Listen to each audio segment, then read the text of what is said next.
of health problem. It's a community problem, Your Honor, Vice President, Madam Vice President. Now, there's so much that the community can do. And the community representatives are behind you, Madam Vice President. So what is it that we are going to do together? That's the challenge. So we stand with you in the fight against malaria, and yet we want to call upon more people to stand with us so that we can fight this preventable yet very deadly disease.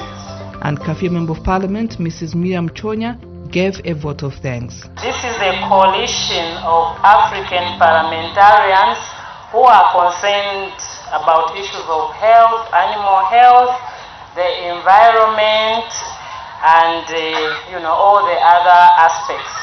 When we started off as a coalition, our focus was mainly on issues of HIV/AIDS and then malaria.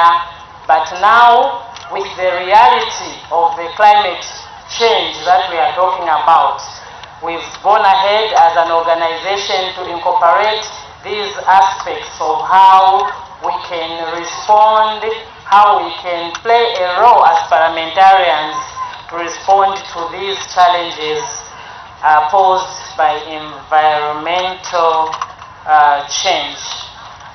My task, guest of honor, is just to thank you and all the other stakeholders for committing your time to come and be part of this launch today.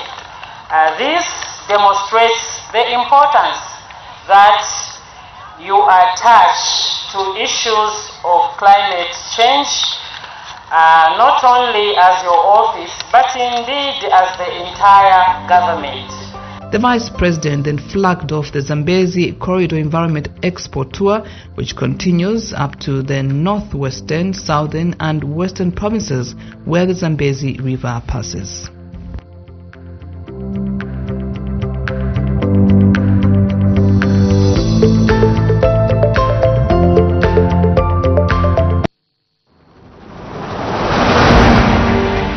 This Friday, the Minister of Finance and National Planning, Dr. Stombeko Musokotwane,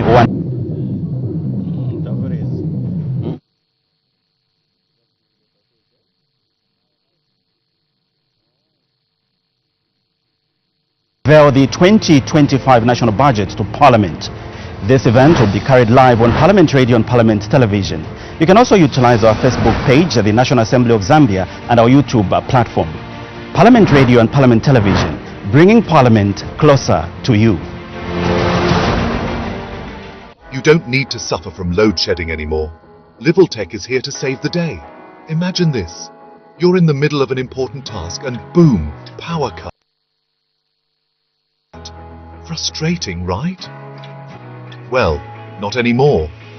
Introducing Livingstone, your go-to for advanced energy storage solutions. With Livingstone, you can store electricity and use it whenever you need it. Homes, schools, businesses, Livingstone powers them all. Our commitment to quality is unmatched, backed by a 10-year warranty.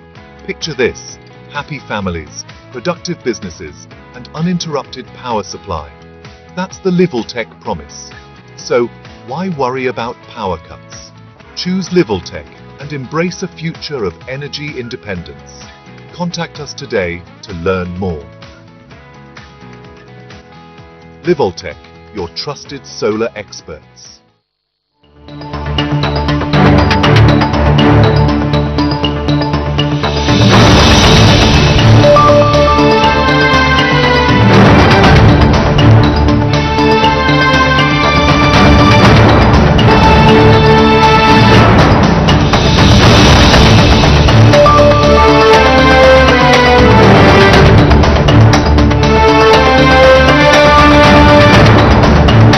Good afternoon. Thank you so much. Today, 26th of September 2024, business resumes at 14:30 hours, and my name is Joe Muyunda Akatama. Thank you so much for joining us on Parliament Television, or sign language interpreters for today. We do have Chola Kauma and Jason Manda. My name is Paulson Tindovi. Before we interest you to what is expected to be considered on today's order paper, let's quickly look at what was considered on the floor of the House yesterday, which was a Wednesday, the 25th day in the month of September 2024.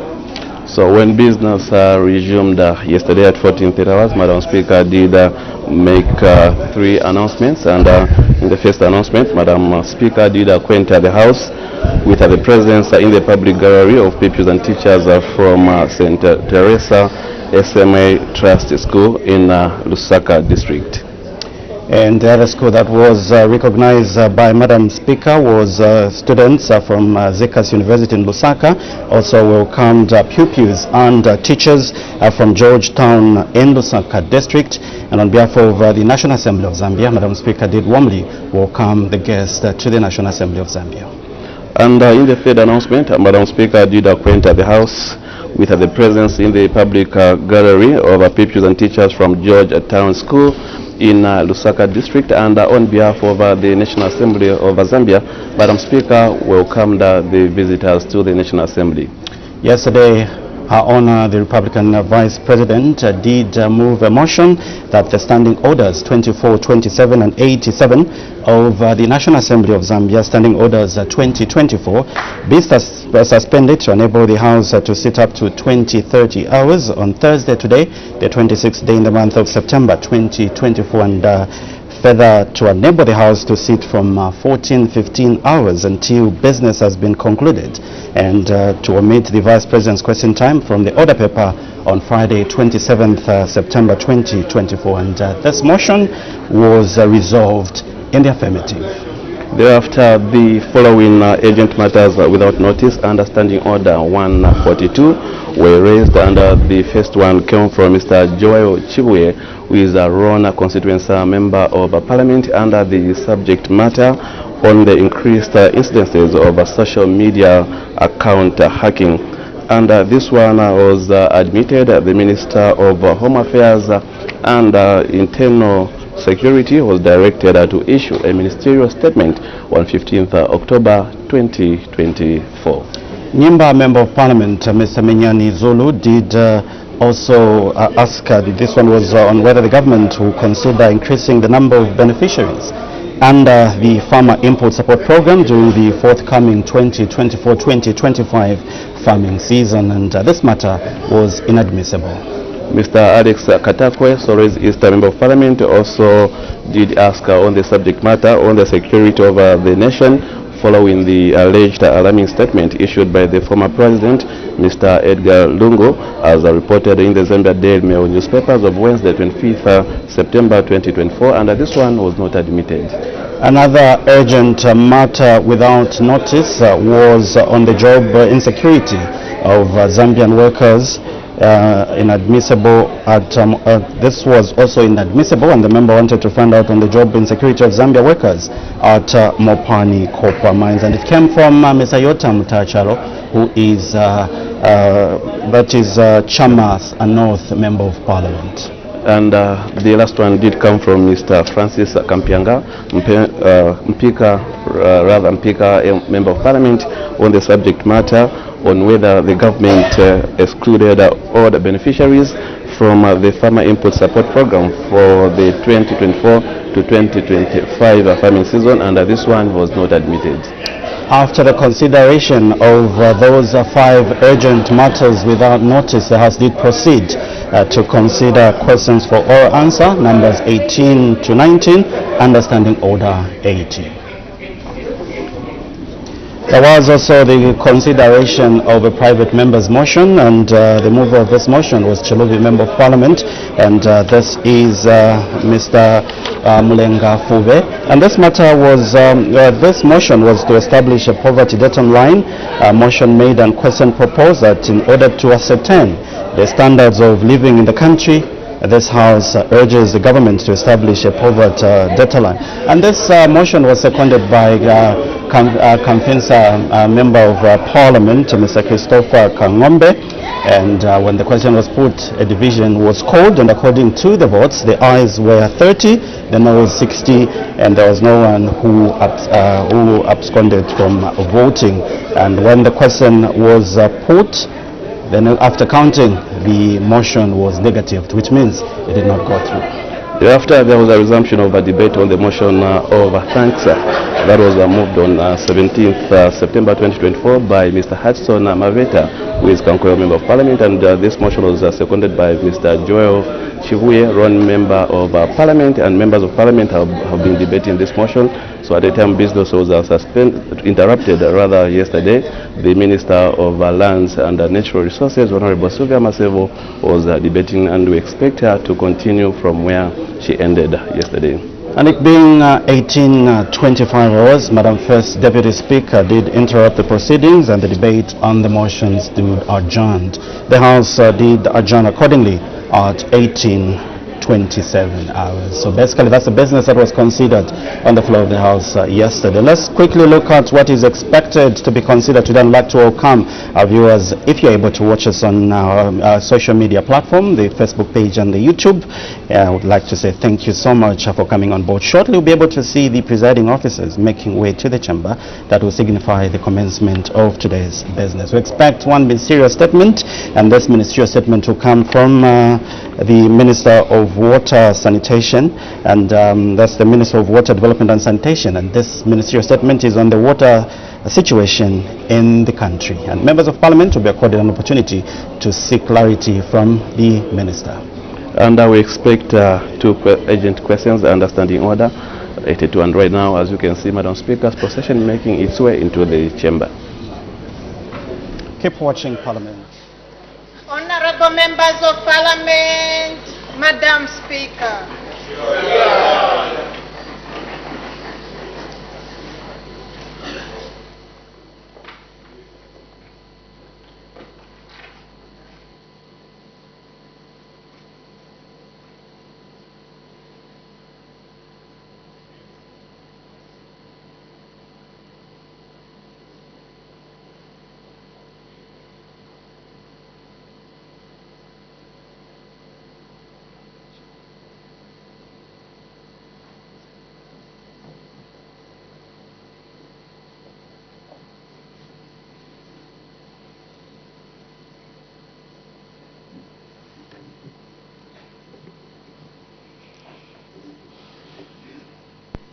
And sing of Zambia, proud and free, land of faith and joy in unity, victors in the struggle for our rights. We want freedom's fight, oh, one, strong and free.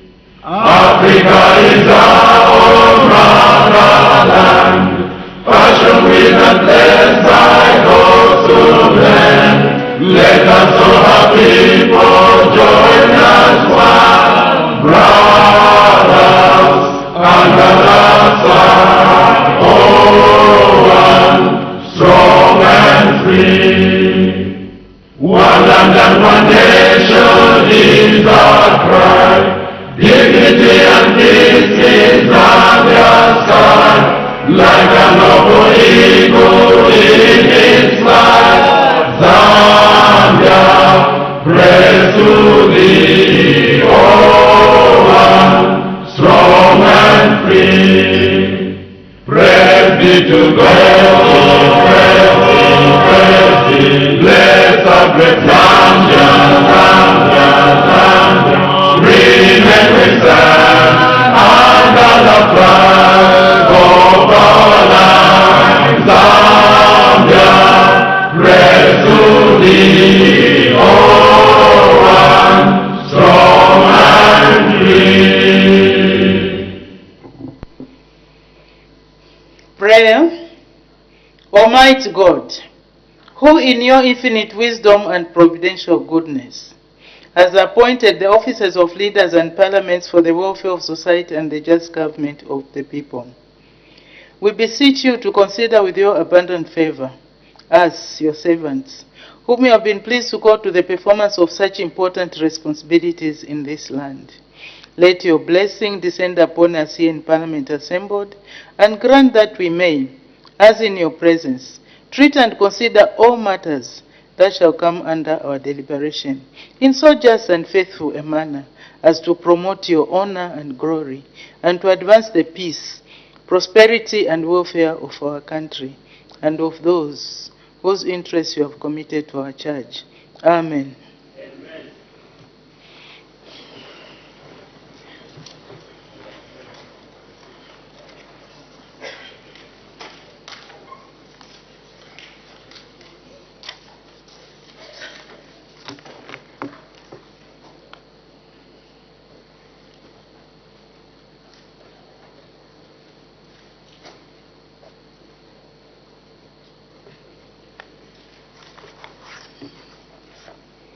Honorable members, I have 5 announcements. The first announcement, honorable members, I wish to acquaint the House with the presence in the Speaker's Gallery of the following honorable members of Parliament and staff from the Parliament of Ghana. Honorable Moses Anim, MP, Leader of Delegation. Honorable Dela Sowa, MP, Member. Honorable Eric Afu, MP, Member. And Mrs. Rosemary Arthur Sarkodi, Assistant Deputy Clerk. Okay. I wish on behalf of the National Assembly of Zambia to receive our distinguished guests and warmly welcome them in our midst. You are welcome. Thank you. Honorable members, the second announcement, I wish to recognize the presence in the public gallery of visitors from Eastern and Southern African Management Institute, ESAMI, Zambia office in Lusaka district.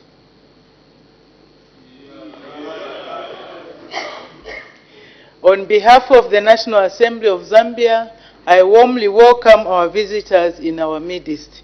I thank you. You may take your seats. The next one, honorable members, I wish to recognize the presence in the public gallery of pupils and teachers from Lusaka International Community School in Lusaka district. On behalf of the National Assembly of Zambia, I warmly welcome our visitors in our midst. Thank you. You may take your seats. The next one, honorable members, I wish to recognize the presence in the public gallery of visitors from Lundazi Parliamentary Constituency.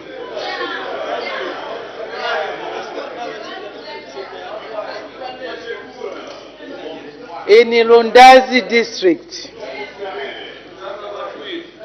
On behalf of the National Assembly of Zambia, I warmly welcome our visitors in our midst. You are welcome. You may take your seats.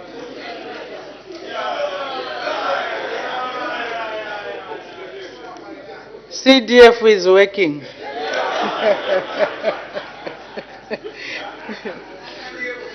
The last announcement, honorable members, I wish to inform the House that the National Assembly will hold a one-day training workshop on sector budget analysis for all members of Parliament. The meeting will take place at 0930 hours on Monday, 30th September 2024 at Taj Pamo's Hotel. Honorable members are requested to be punctual for this important meeting. This is for all members of Parliament. I thank you.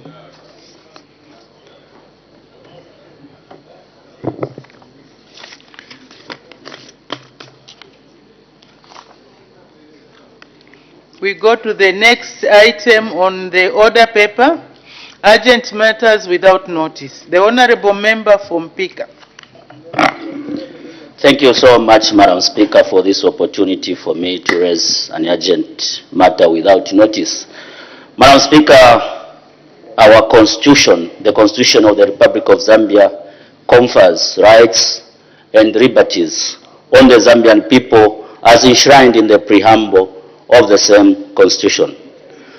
Also, Madam Speaker, court precincts are sacred areas where the public are very free to access. However, Madam Speaker, what we witnessed this morning was very strange, where we had more than 2,000 police officers deployed at the Supreme Court grounds, and some of us who went there, peacefully so, just to go and attend to court matters, we were brutally sent away. In the process, one policewoman almost pulled my manual, Madam Speaker, as I was trying. Madam Speaker, Honorable Mavonga also was harassed in the same fashion, Honorable Smumba, and others. I therefore direct this matter without notice, this urgent matter without notice, at I honor the Vice President. Has the Constitution of the Republic of Zambia suspended, and in the midst, rights and liberties of our people have to be trumped upon? Madam Speaker, thank you. Thank you very much, Honorable Member from Pika. What you are saying about what happened or transpired at the High Court or Supreme Court premises, that is a matter within the preview of the people who are in charge of maintaining order and security in our country. So maybe if you want, you can put in another question, a question which can come later, if you want that matter to be addressed. But for me to address it now as an urgent matter without notice, I think it does not qualify. We don't know the reasons why the police were deployed to maintain peace and order, or for what purpose. It will be difficult for us to say. Thank you very much. The Honorable Member for Lukasha. I thank you to Madam Speaker for giving me the opportunity to also raise a matter, an urgent matter without notice. Mine, Madam Speaker, is addressed to the Minister of Energy.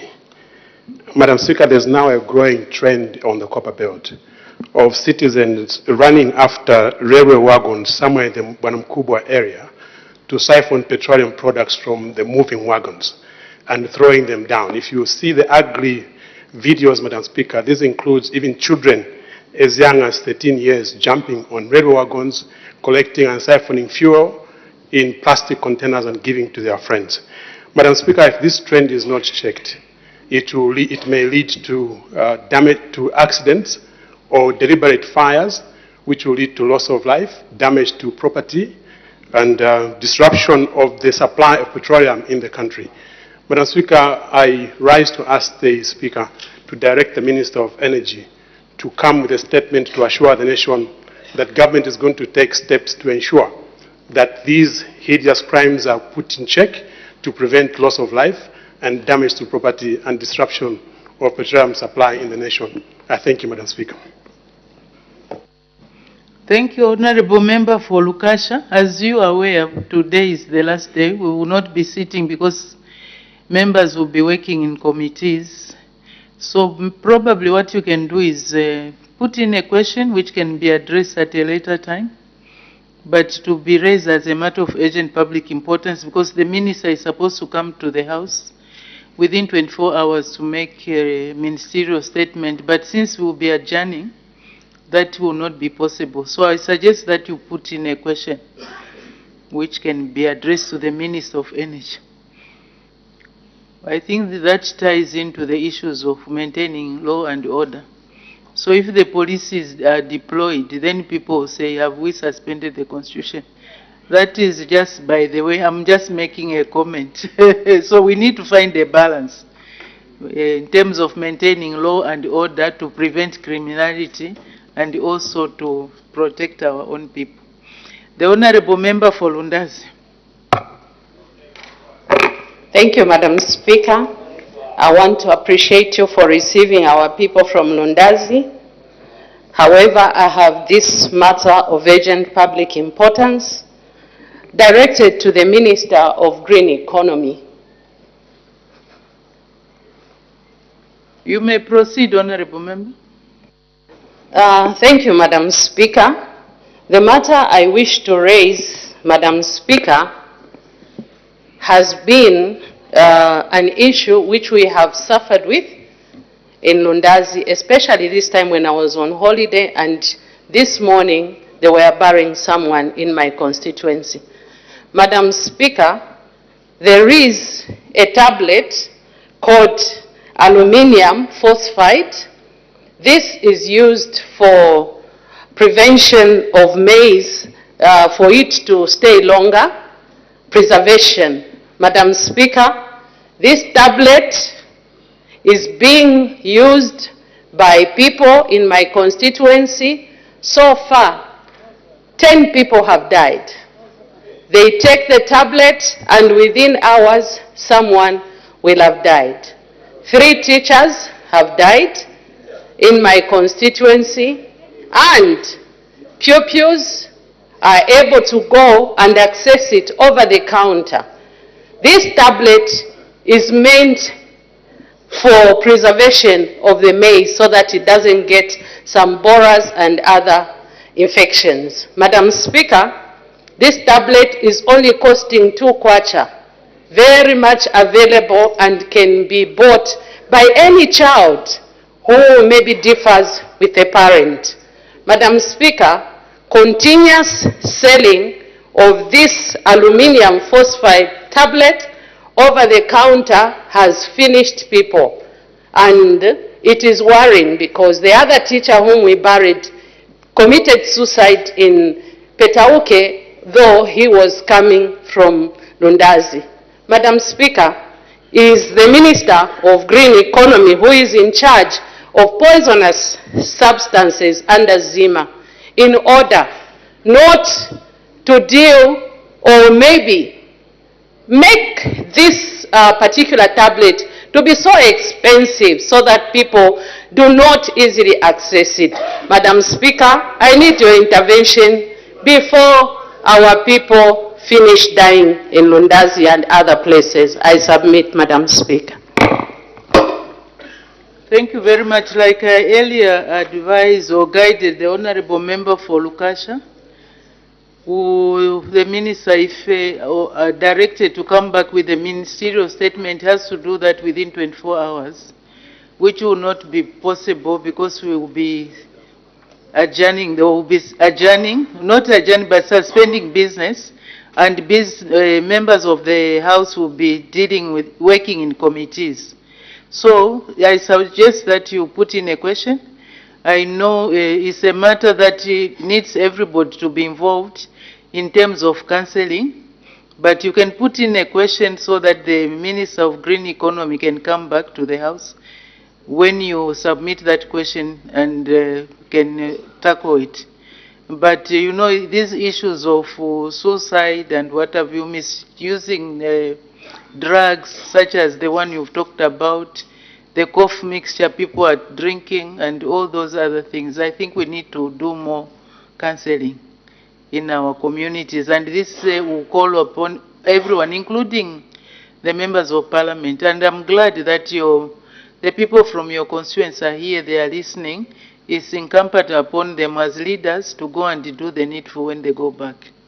Thank you very much. That concludes urgent matters without notice. I have permitted the Honorable Minister of Water Development and Sanitation to present a ministerial statement. The Honorable Minister of Water Development and Sanitation.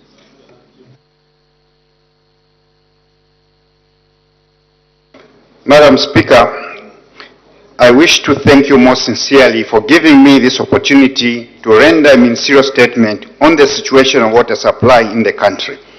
My statement will focus on number one, the state of water supply in the country, challenges of water supply in Kaoma, Katete, Solwezi, Kasempa and Lusaka districts, and mitigation measures government has put in place to minimize the impact.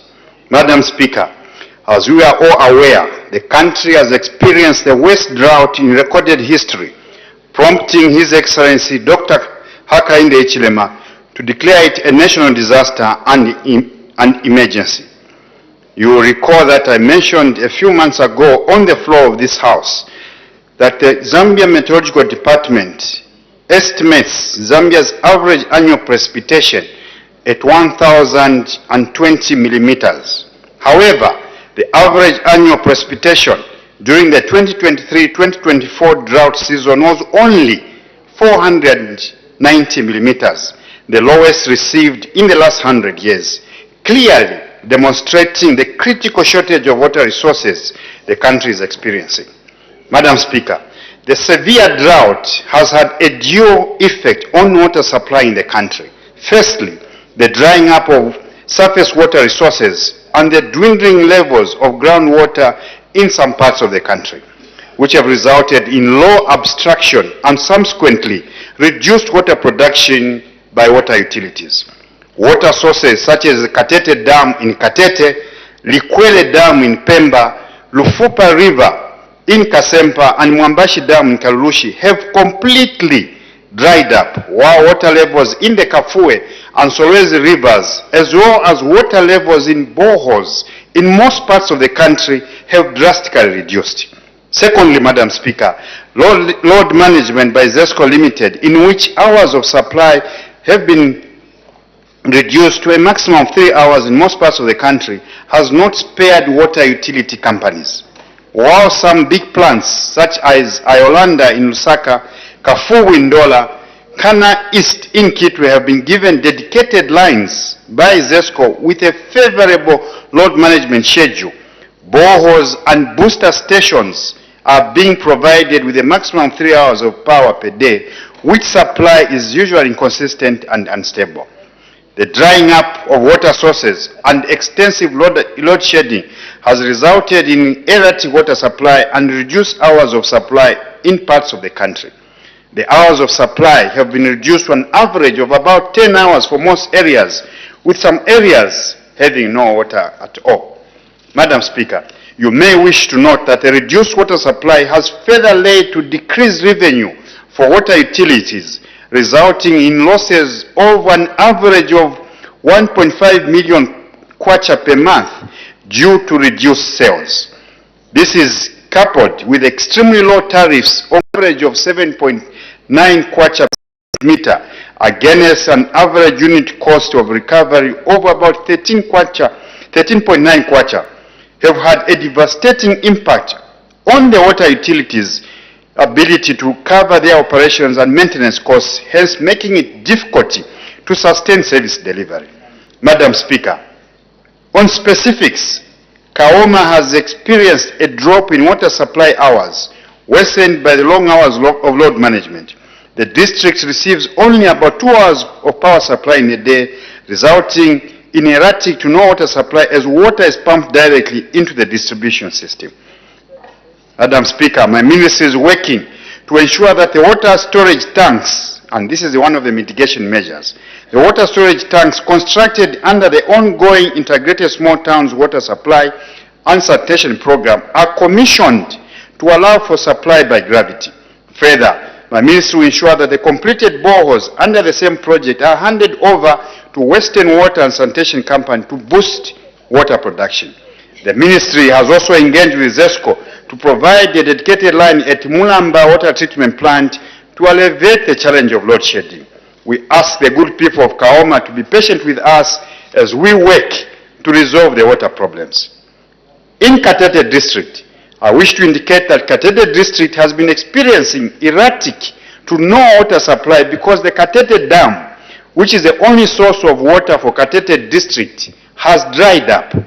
The water levels in the dam started dropping as early as April 2024, and by August 2024, the water levels had reduced drastically, making it impossible for Eastern Water Supply and Sanitation Company to abstract sufficient quantities of water for supply. Due to lower levels of water below the intake point at the dam, the water is not able to flow by gravity to the treatment plant as designed, and therefore Eastern Water and Sanitation Company is using a portable pump to lift water in the collection channel to the plant to serve as a temporary measure in the interim. However, This measure is only able to accommodate supply of 3 hours of water per day, twice a week. In order to address this challenge, my ministry is drilling and equipping 6 commercial boreholes in Katete, and so far, Madam Speaker, 1 borehole has been drilled and equipped.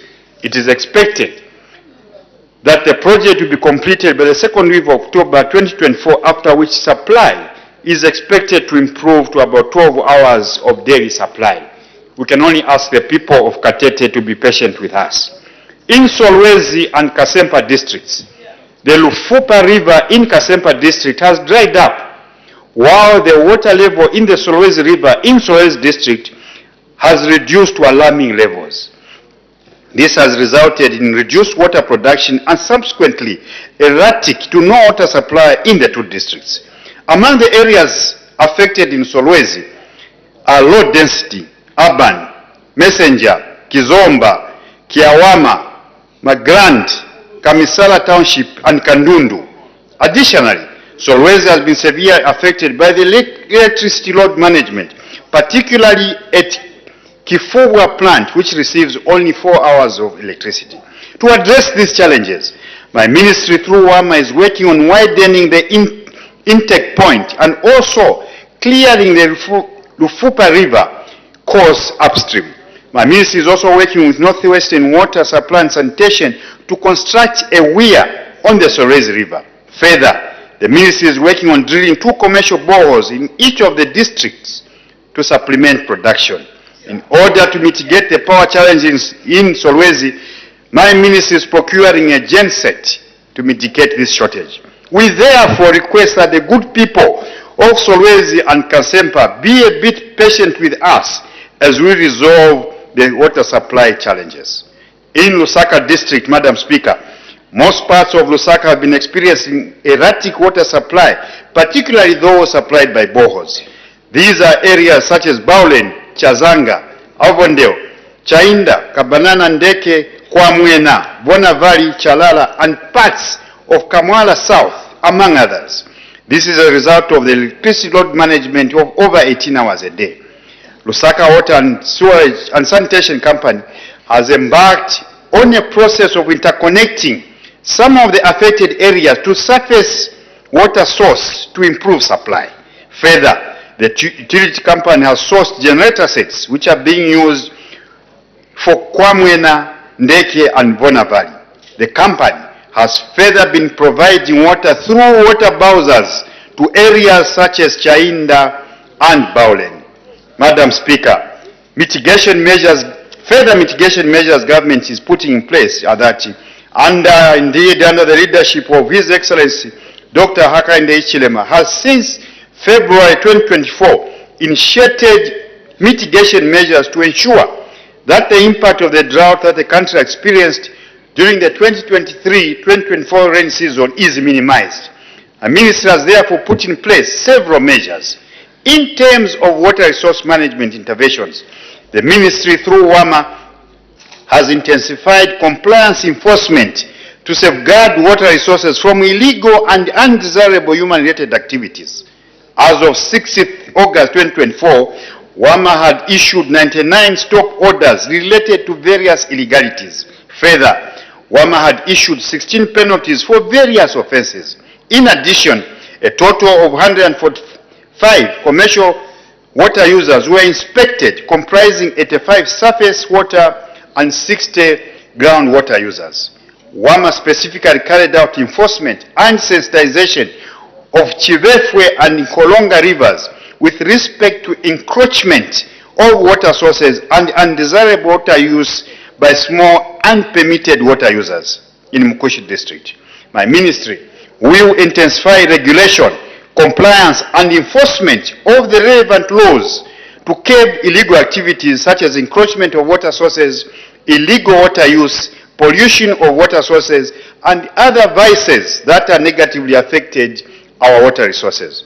Madam Speaker, as I indicated to this August House during my last ministerial statement, my ministry through WAMA will not hesitate to apply the powers under SI number 1 of 2000 to destroy any unlawful works, crops or structures which have encroached on water resources without any compensation.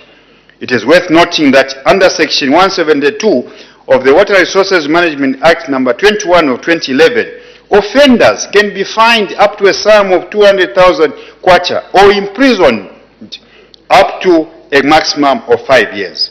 Madam Speaker, in order to address the issue of drying water sources and reduced levels, my ministry would drill 100 commercial boreholes in areas most affected by the drought before the end of the year to supplement water production. I wish to indicate that some of the boreholes have already been drilled in Pemba, and drilling is currently going on in Katete district, which had their reservoirs completely dried up. Further, my ministry will construct 428 rural piped water supply systems equipped with solar, and 270 existing boreholes will be rehabilitated and equipped with solar pumps, storage tanks, and water recirculation systems. The procurement process of these measures is ongoing. My ministry further is constructing 16 dams, which will be completed by December 2024.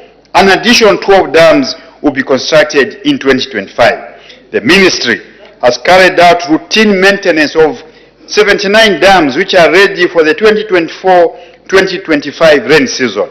An additional 680 dams will be maintained by December 2024. Maintenance is being done under public works using local communities, hence creating employment for our people. Furthermore, the ministry is carrying out major rehabilitations of six dams, which will be completed by December 2024. Procurement for an additional 14 dams earmarked for rehabilitation in 2025 is underway. Additionally, the ministry has earmarked on the construction of 60 watering points, 45 for livestock and 15 for wildlife by December 2024. Indeed, the process of procurement drillers to drill boreholes for these facilities will be completed soon. These measures will support agriculture as well as domestic and industrial use. Madam Speaker, other projects that have a significant contribution to mitigating the impact of the drought, such as the 450 million Kafulafuta water supply project under Kafubu Water and Sanitation Company, is almost complete and is expected to be commissioned by the end of October 2024. The project will improve water supply to areas in Indola, Luansha, Masaiti, and Mpongwe districts, benefiting over 1 million of our good people in Zambia. The other project is a $150 million integrated small towns water supply and sanitation program covering Muchinga and northern provinces under Chambeshu Water and Sanitation Company, Luapula and western provinces under Luapula and Western Water and Sanitation Companies, respectively. My ministry has been working on unlocking all the challenges with regard to the contracts to ensure that the projects are expeditiously completed and therefore contribute to the various mitigation measures government has put in place. Once completed, these projects will have a huge impact with regard to water supply for the people of the 4 provinces. Madam Speaker, you may wish to note that these projects stalled for over 2 years due to, among others, lack of funding because of the crippling debt which led to non-payment of contractual obligations. In order to address the extensive electricity load management, my ministry is providing alternative sources of energy for some of the critical installations. For example, a generator will soon be procured for Solwezi district, which is very badly affected by load management. Engagements with the Ministry of Energy through ZESCO have also continued, and where possible, dedicated power lines have been provided to enable utilities to supply at least a minimum quantity of water. My ministry has also ensured that where pumps are being replaced or new pumps are being installed, these will be powered by solar. In the medium to long term, my ministry will embark on the installation of solar power systems on water and sanitation facilities in all the water utilities. In this regard, my ministry is implementing the 118 million euros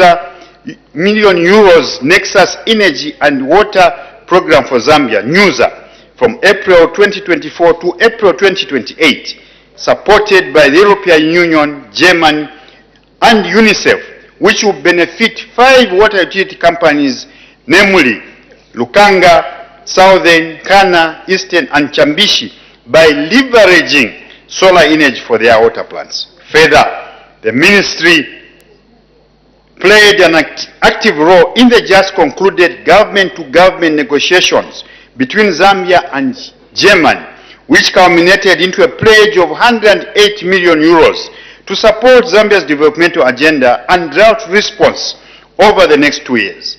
Specifically, 26 million euros is directed towards addressing the drought challenges in sectors such as water, among others. Madam Speaker, in order to reduce water losses, the ministry intends to undertake a number of measures which will include rehabilitation of the water distribution systems and treatment plants and procurement of water meters.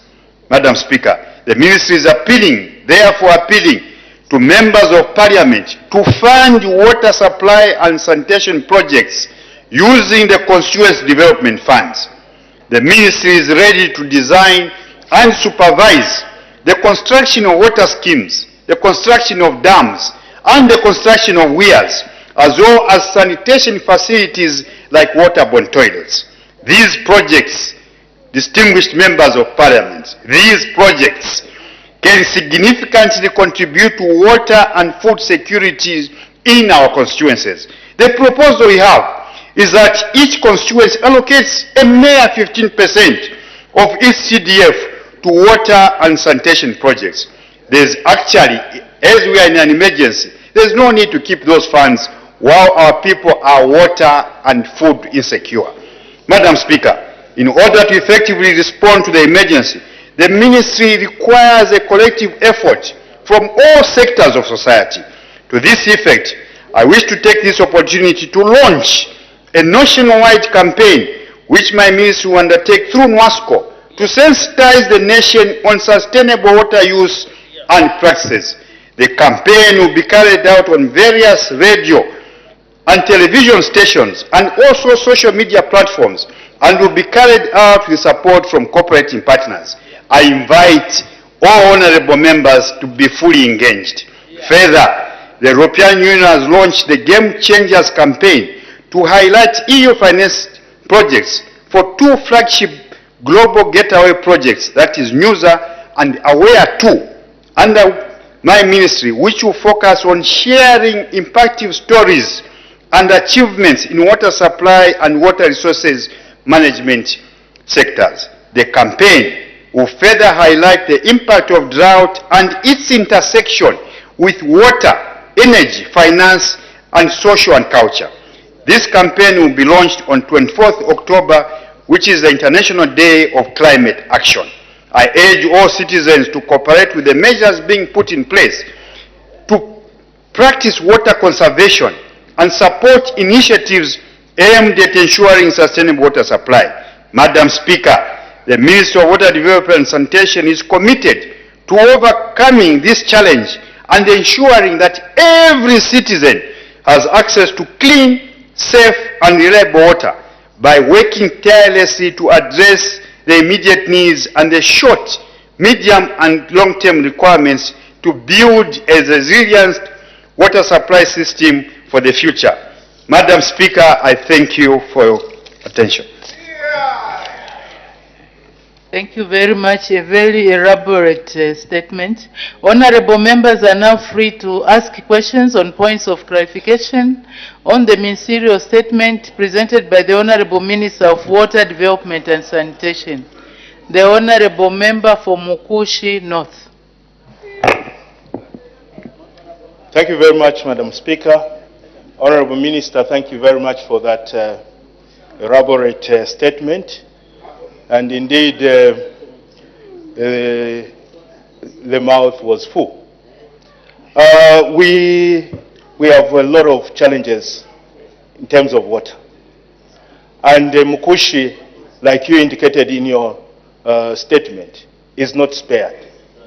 We have issues with the utility company, Lukanga. My concern is, are these utility companies in Zambia really doing the job that they were created for? Because Lukanga has completely failed the people of Mukushi, and they are not doing anything to indeed ensure that our people have enough water. They have not improved on their network.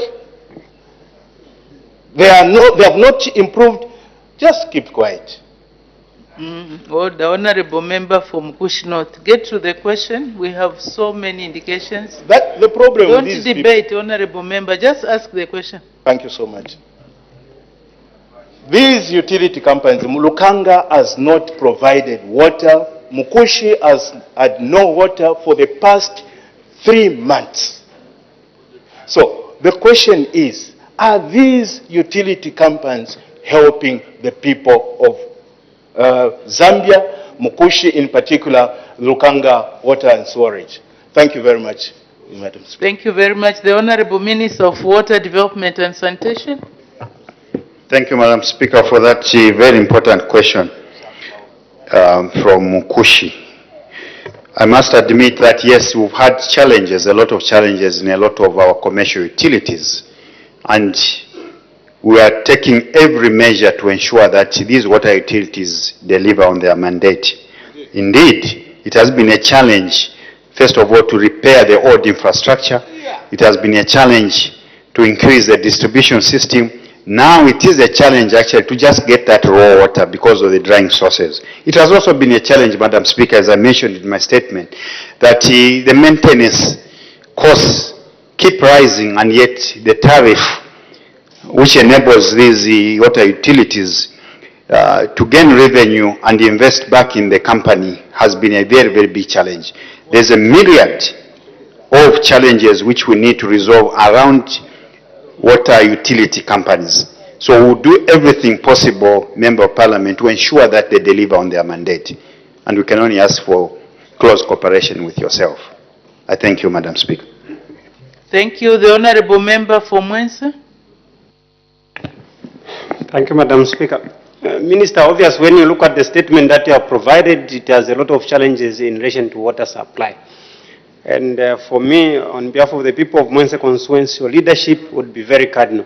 So what assurance, Honorable Minister, are you giving the Zambian people and your colleagues in here that you provide leadership, especially in terms of stakeholder collaboration and engagement in resolving some of the issues, for example, ZESCO supply and other retro issues that might be impacting on the water supply? I thank you, Madam Speaker.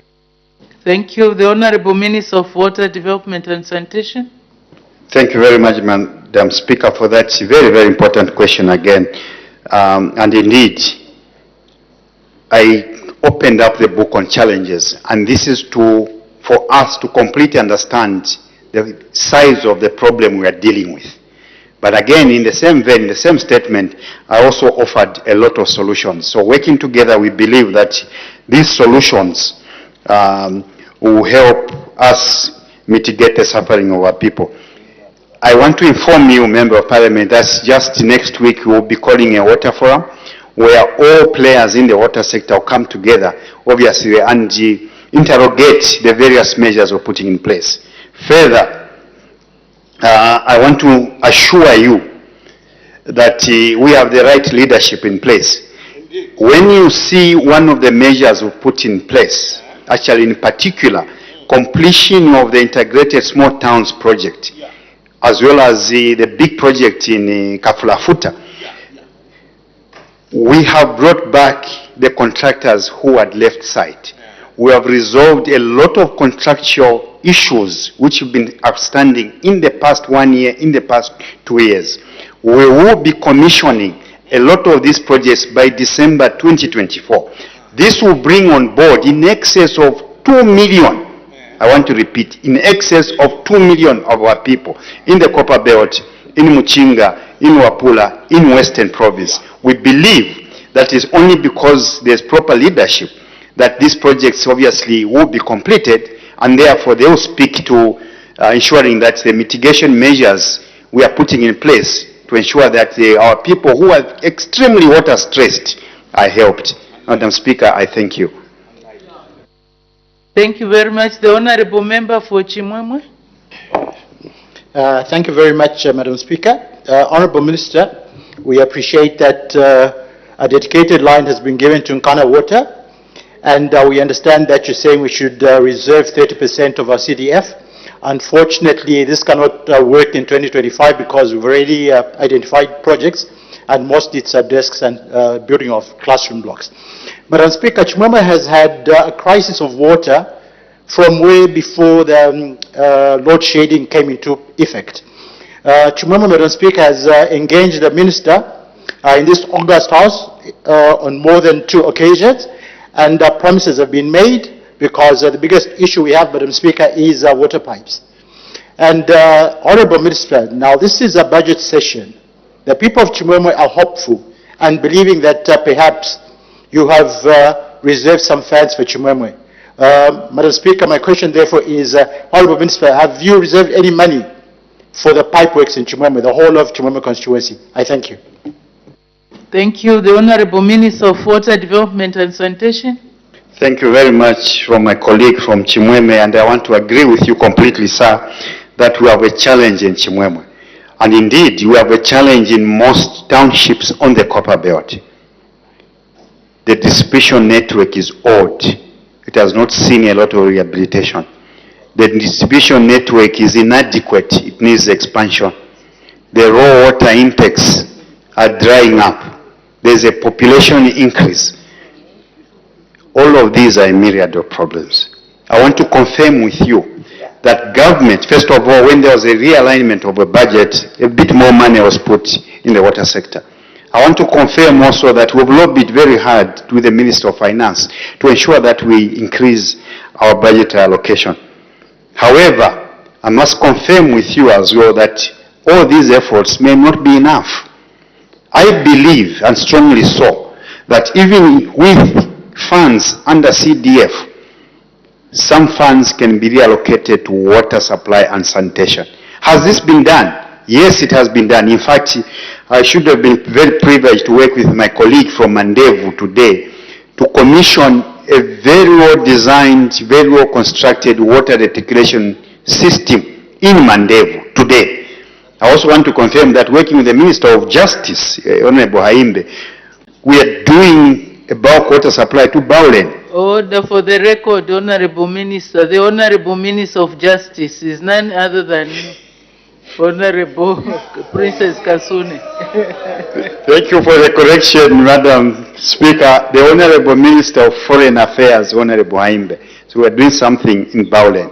We are also doing a lot. In fact, we commissioned with my colleague, Honorable Masebo, in our constituency. So done is doable. For the record, actually, Madam Speaker, in Nangoma constituency, where I come from, we even did a dam under CDF. Water is life. Water will ensure food security. Water will ensure energy security. Water will ensure a better quality of life. So we can only request that the honorable members of parliament look at this favorably. I also want to confirm with the Chimwemwe Member of Parliament that indeed these problems were before load shedding. And this is because of the old infrastructure. The non-actually investments in this water sector has brought us where we are. But we are not sitting. We will ensure that we renovate this supply, the distribution network. We will ensure that the issues of load shedding as well are mitigated. So we'll do everything possible to cushion the negative effects this drought has brought on our people. Madam Speaker, I thank you. Thank you. The Honorable Member for Kasama Central. Thank you very much, Madam Speaker.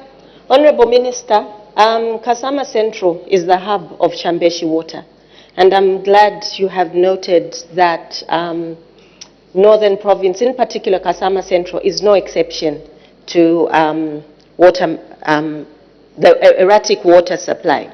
You've given 3 options for short-term measures, which is dedicated lines of transmission, drilling of boreholes, as well as water reticulation and emergency generators. Honorable Minister, I wish to find out which of the short-term measures will in this case apply to Chambeshi Water, because the water supply is very, very erratic. Breakdowns are not excluded in the current situation. So I wish to find out from you, Honourable Minister, which of the short-term measures and how long will it take? Thank you. The Honourable Minister of Water, Development and Sanitation.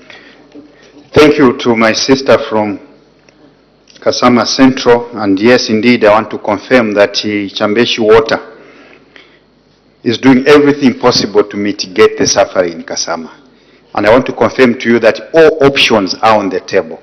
What we are trying to do, honorable members of parliament, looking at the dire situation, the dire water situation we have, is that we are also, in Chambeshi, for example, in the northern province, we are trying to see what are the most critically affected areas. And depending on the particular problem in that area, we prescribe a solution. There are some places, the Honourable Member of Parliament, where it's a question of lack of energy. There are places where there's no dedicated line. There are places where we need to drill boreholes. So depending on the situation at hand, we will prescribe an appropriate solution.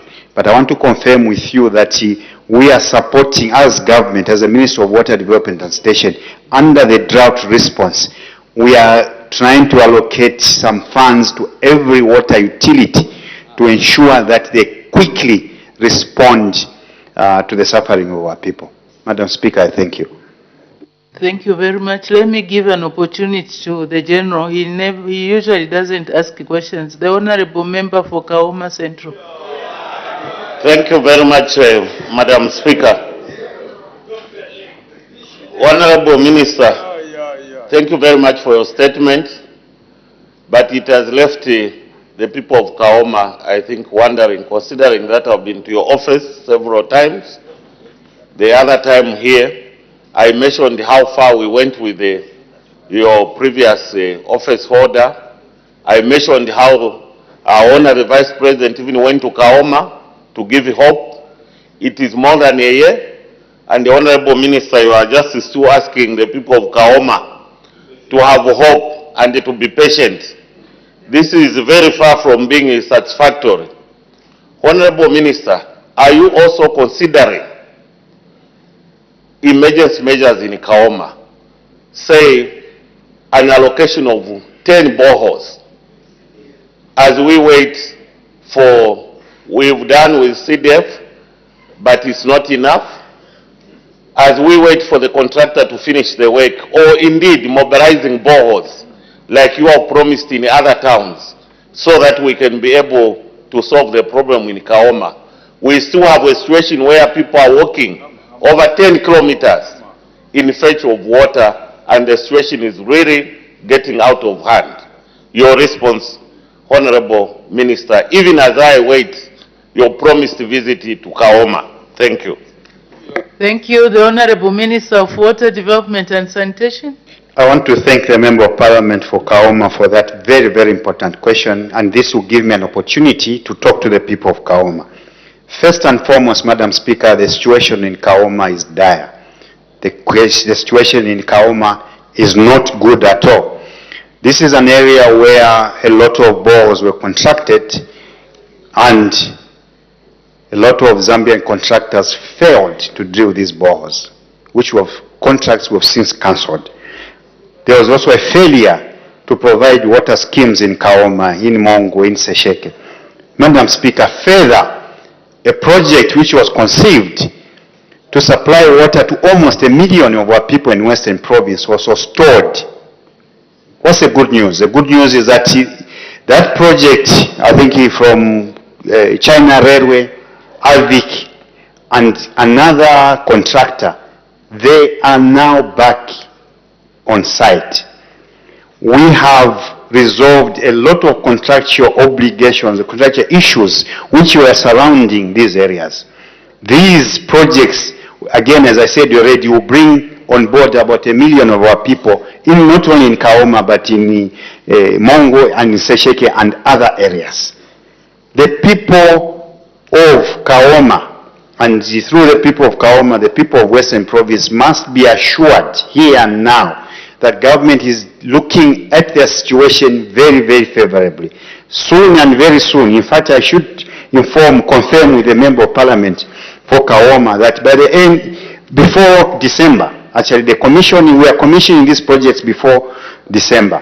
So these projects will really speak to upping our various mitigation measures. I also want to inform you and confirm to you, sir, that the announced commercial boreholes, which will be operated by the commercial utility there, Western Water, as well as some boreholes for the rural part, will be drilled in Kaoma. I want to confirm with you because Kaoma is ranking among the worst affected. Madam Speaker, I can only appeal again. Indeed, the people of Kaoma have been waiting, but we are almost there. So to the people of Kaoma, please be patient with us. We will provide water to you. Madam Speaker, I thank you. Thank you. The Honourable Member for Chembe. Thank you, Madam Speaker.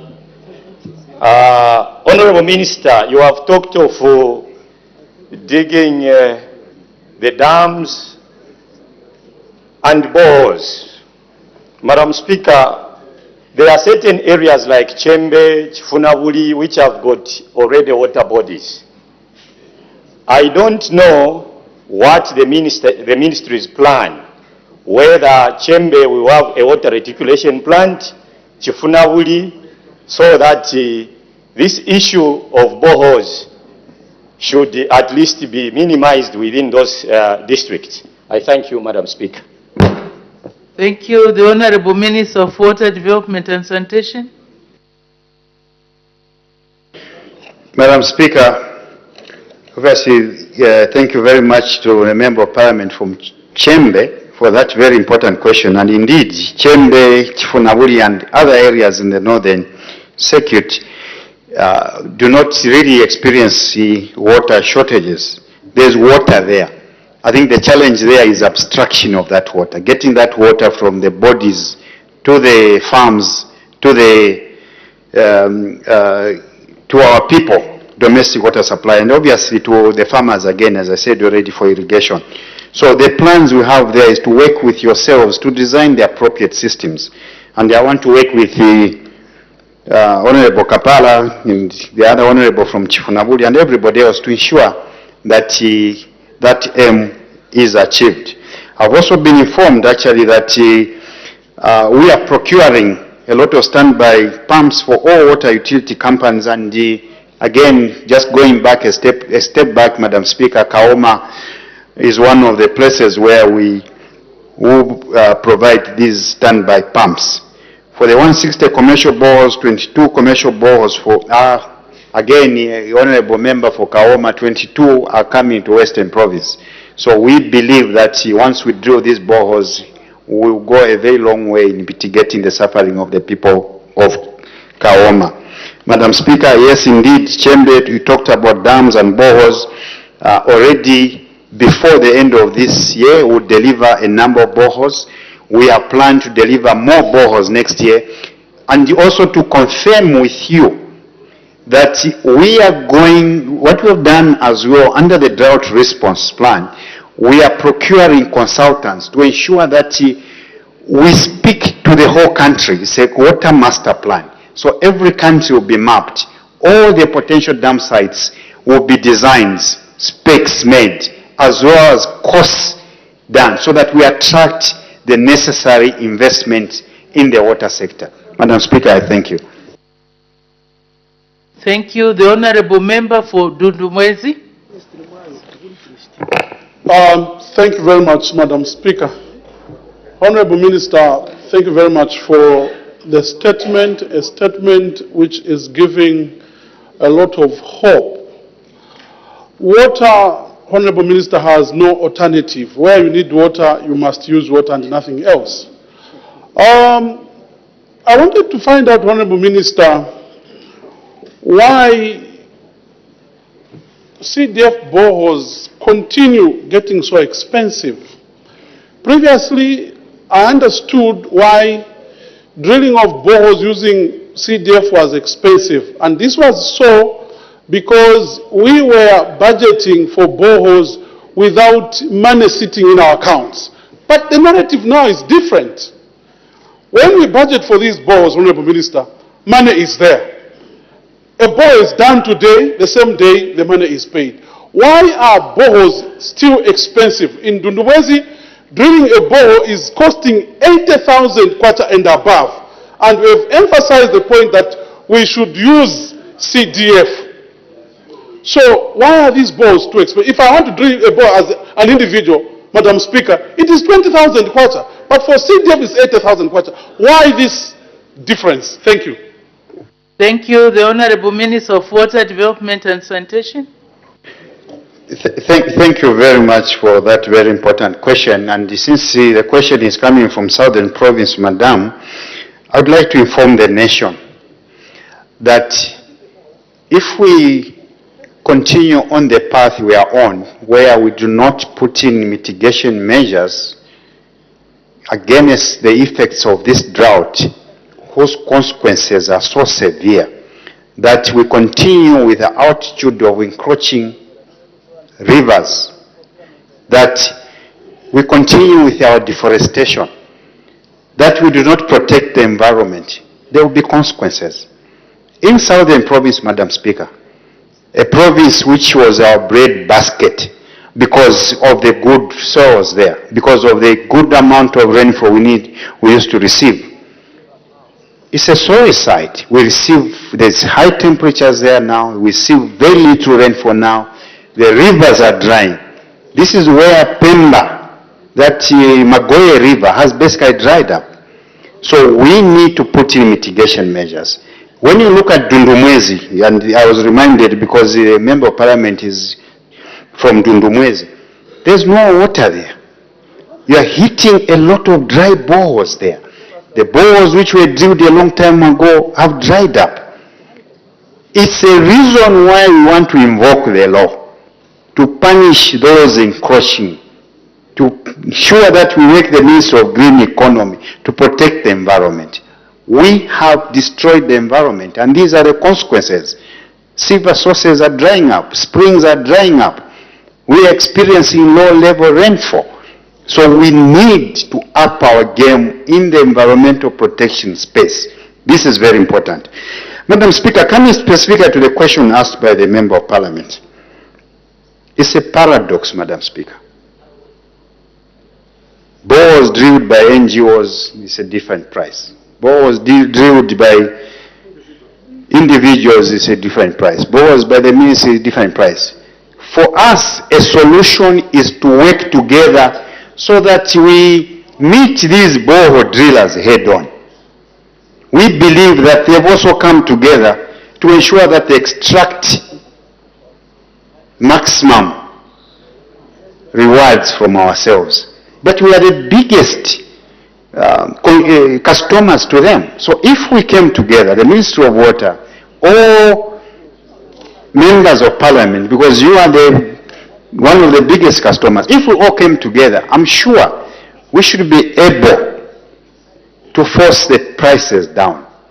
Madam Speaker, it's a worrying sight in the borehole drilling industry, because even these same boreholes which my colleague is lamenting about, they're also not done properly. When they quote for 80 meters, they will drill 40 meters. They will case at 20 meters. They will cheat you about the yield. And we are finding these things whenever we do audits on the boreholes. And again, let me take this chance to sound a warning to borehole drillers and all those involved in the drilling sector, that under the WAMA Act, it's a punishable offense to cut corners. What you prescribe there on the quotation is what you must do. We will be carrying out an audit, and in fact, we have a plan to carry out an audit on all CDF-financed boreholes, all of them. So once we do that, and it's a very easy operation, Honourable Members of Parliament, we'll put a camera there, we'll see the strata there, we'll see the level of casing there, the size of the borehole, and the depth. It's very easy. We are doing that already because under the drought response program, Madam Speaker, we are also rehabilitating these boreholes. And what we are finding is alarming, that the 80 meters borehole was only due to 40 meters. So we want to sound a very big warning that we will prosecute your offenders. We will be merciless. The people of Zambia are suffering, and we cannot continue spending money recklessly while others are reaping maximum profits. This will stop. Madam Speaker, I thank you. Thank you very much. The Honorable Member for Vubwi.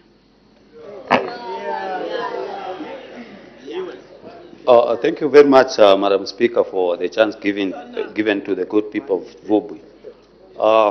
Honorable Minister, I think I need to thank for a lot of mitigation measures government is putting in place to try and address the water crisis, which is all over the country. But amongst all these mitigation measures we have indicated, I mean, the issues of the dams, rehabilitation of boreholes and drilling of boreholes, I think the people of Vubwi are not availed to those chances. What is the ministry thinking for the people of Vubwi who do not have even a dam? And I think the boreholes, most of the boreholes have dried up, but people are currently facing a lot of challenges, and we do not see any immediate measure to be undertaken to try and mitigate those issues. What is the ministry planning? I thank you, Madam Speaker. Thank you. Thank you very much. The Honorable Minister of Water Development and Sanitation.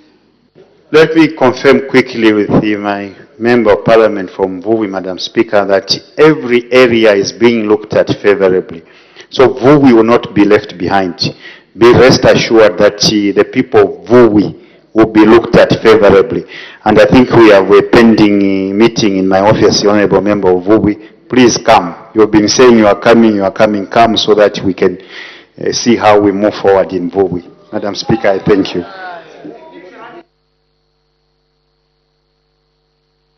Anyway, stop being imaginative. The Honorable Member for Kankoyo.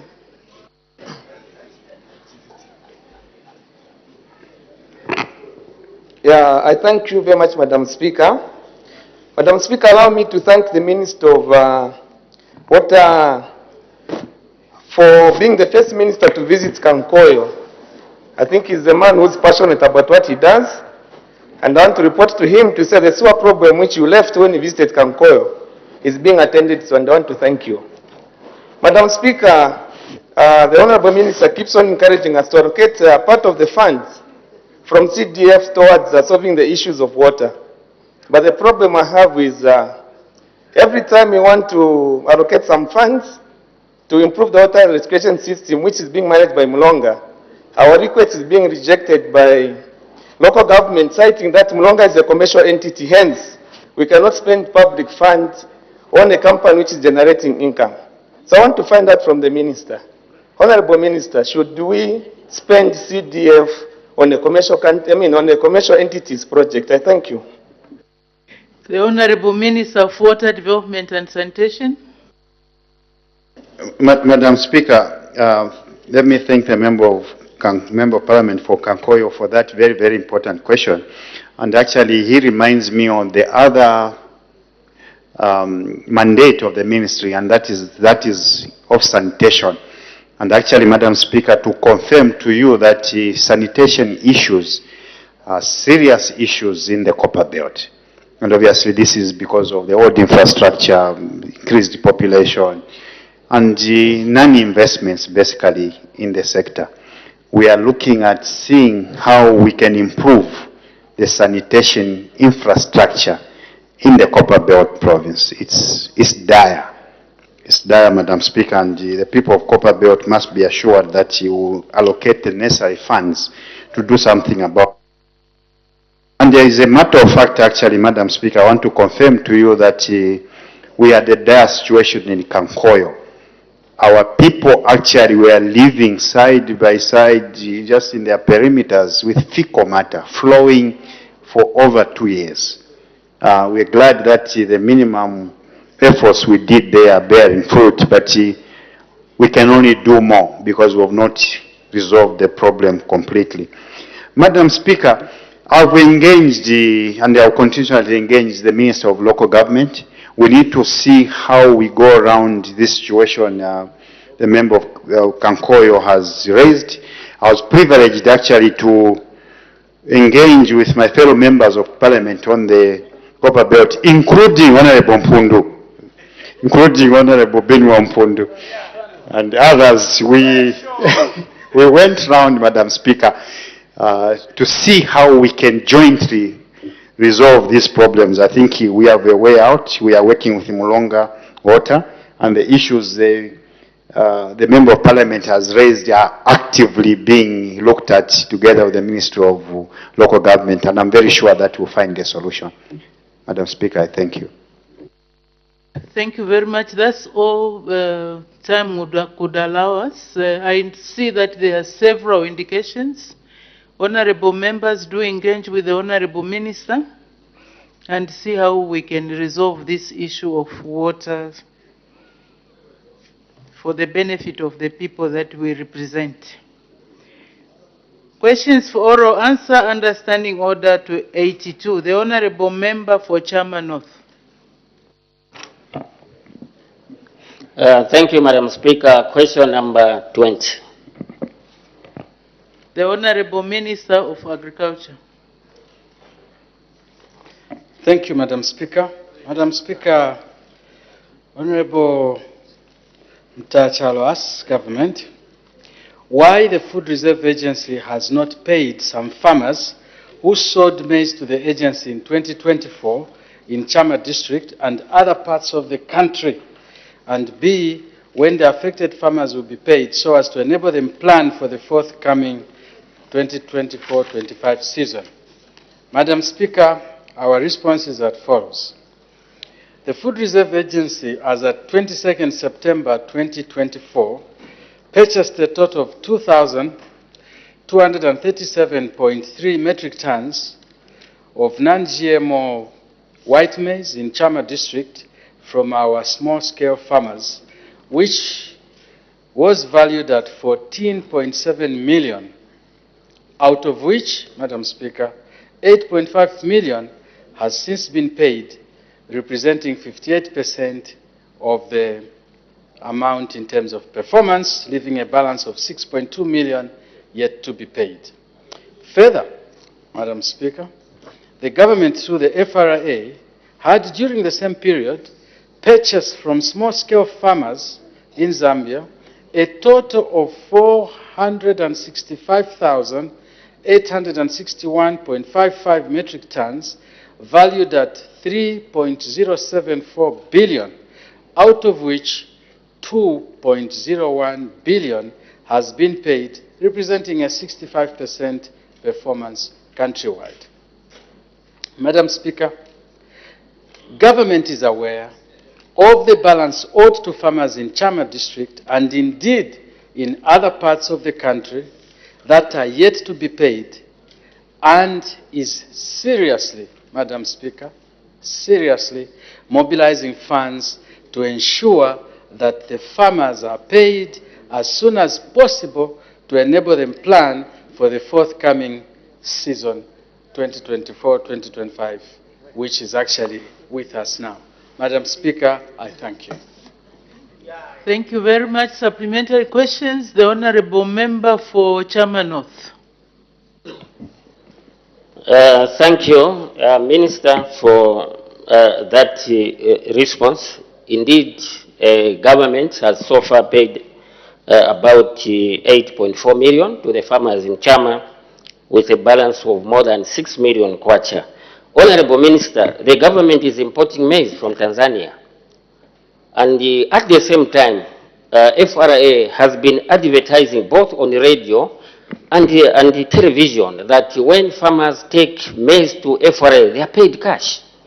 Why do we still have 6 million not being paid to the farmers when actually we are importing maize? Don't you think that the government must give first priority to the local maize than spending money importing maize instead of first clearing the farmers who the government is owing the money. I thank you.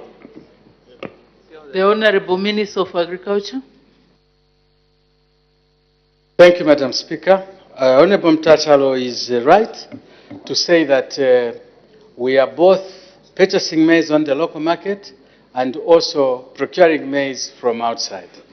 I might wish to inform the Honorable Member, through you, Madam Speaker, that the total payment that we have made to the National Food Reserve Agency of Tanzania is no more than 30%. So the amount of money we have put on the local market is way above what we have used outside.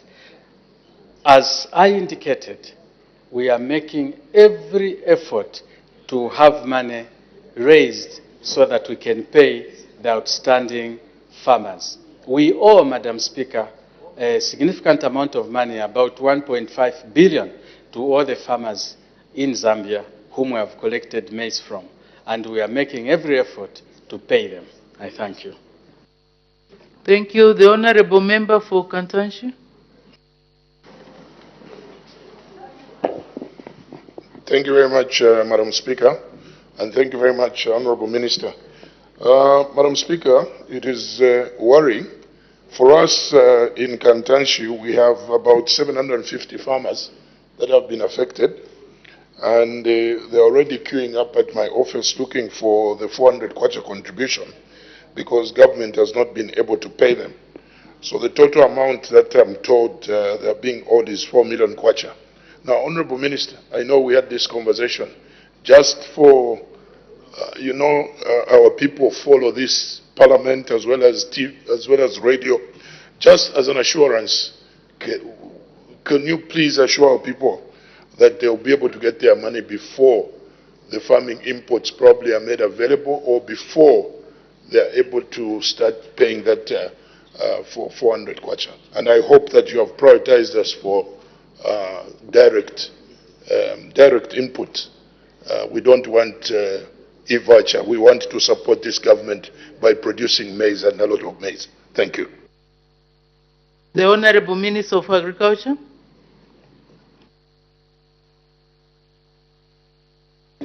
Thank you, Honorable Speaker.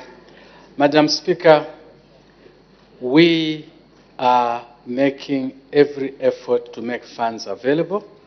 This morning, Madam Speaker, I was with my colleagues at the Ministry of Finance, like I do always, to push for this money. And I cannot necessarily say that Farmer A, Farmer B will be paid next week. I would be making a mistake. But there is a substantial amount of money which will be going out onto the market next week. A real substantial amount of money. The Honorable Member for Chinsali. Thank you, Madam Speaker. Honorable Minister, the question that was asked by Honorable Mtachalo as to when you are going to pay the farmers and why they have not been paid, it was plain and simple, which you didn't address, but you have tried to address it a bit in your last response, where you have said a substantial amount of money will be paid next week. Honorable Minister, your farmers, or our farmers in Chinsari, are also affected by the non-payment of the maize supplied to FRA.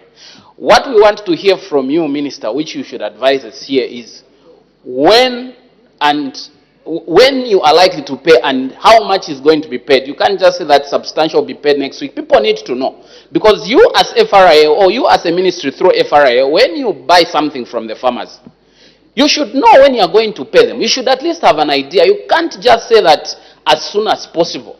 As soon as possible, Honorable Minister, is not an answer. We have farmers in Chinsari and other parts of the country that are planning on the money that is supposed to come to FRA. So when you tell them that as soon as possible we'll pay you, that is not an answer. Even when you say we are doing everything possible to arrange for the money, that is not an answer, Minister. You need to say, within this period, we are going to arrange this amount of money so that we pay 20, 30% by this date. We should finish. That's what we want to hear. In case you are not ready, you can say you'll come back to the House after you liaise with the Minister of Finance. Madam Speaker, I thank you. Thank you. The Honorable Minister of Agriculture.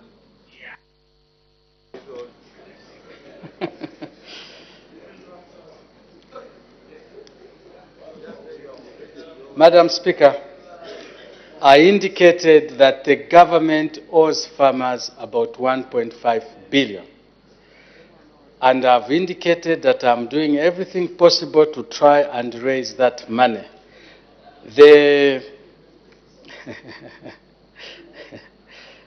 is a serious issue, and I would like to give a very calm and honest answer. Indeed. If you force me to say things which are not correct, I'm a person in government, and I will be subject to a committee which looks at assurances.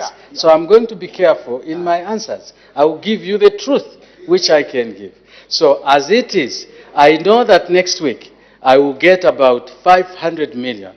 And that is why I was unable to say which particular farmer will get. As it is, I have not been given the confirmation that I will have 1.5 billion which we owe. But I will have at least 500 million next week and maybe another 500 million the other week so that we clear the amount.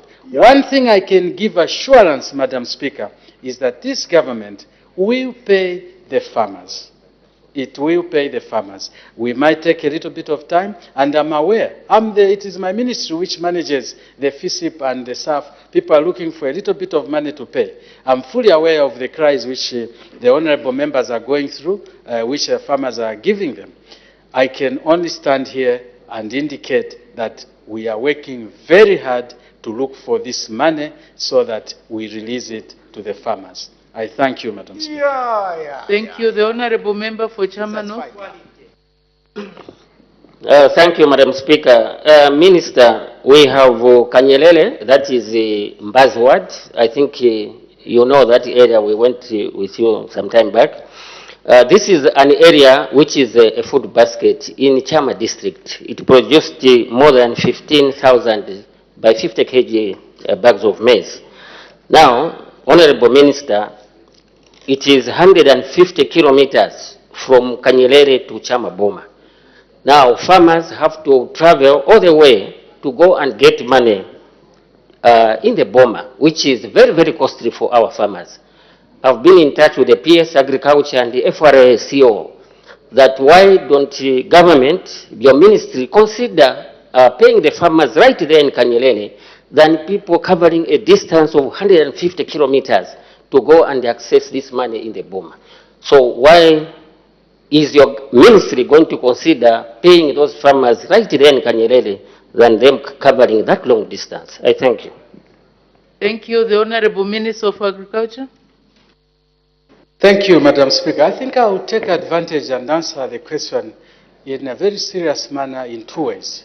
Number one, I have heard, Madam Speaker, and it is not acceptable that people have to move 150 kilometers to go and get paid. That is not a policy of government. Neither was it even in the previous government. It is not right. Now, the issue, Madam Speaker, is here is a member of parliament who comes on the floor of the House to complain that people have to move 150 kilometers. What is he doing to develop that area so that there can be money paid nearby? No, no, no. I'm talking to the honorable member there. These are the things we need to look at. These are the things we need to look at as government. So I would encourage the Speaker, Madam, the honorable member, Madam Speaker, that we see what we can do so that we put infrastructure there to pay the farmers there. Because you are aware that FRA has got satellite depots. Very few places are there where we have to move 150 kilometers to get money. There is something we need to do there to develop our beautiful Chama so that the farmers can have money nearby. We shouldn't allow that, Honorable Mtachalo. It's not right. I thank you, Madam Speaker.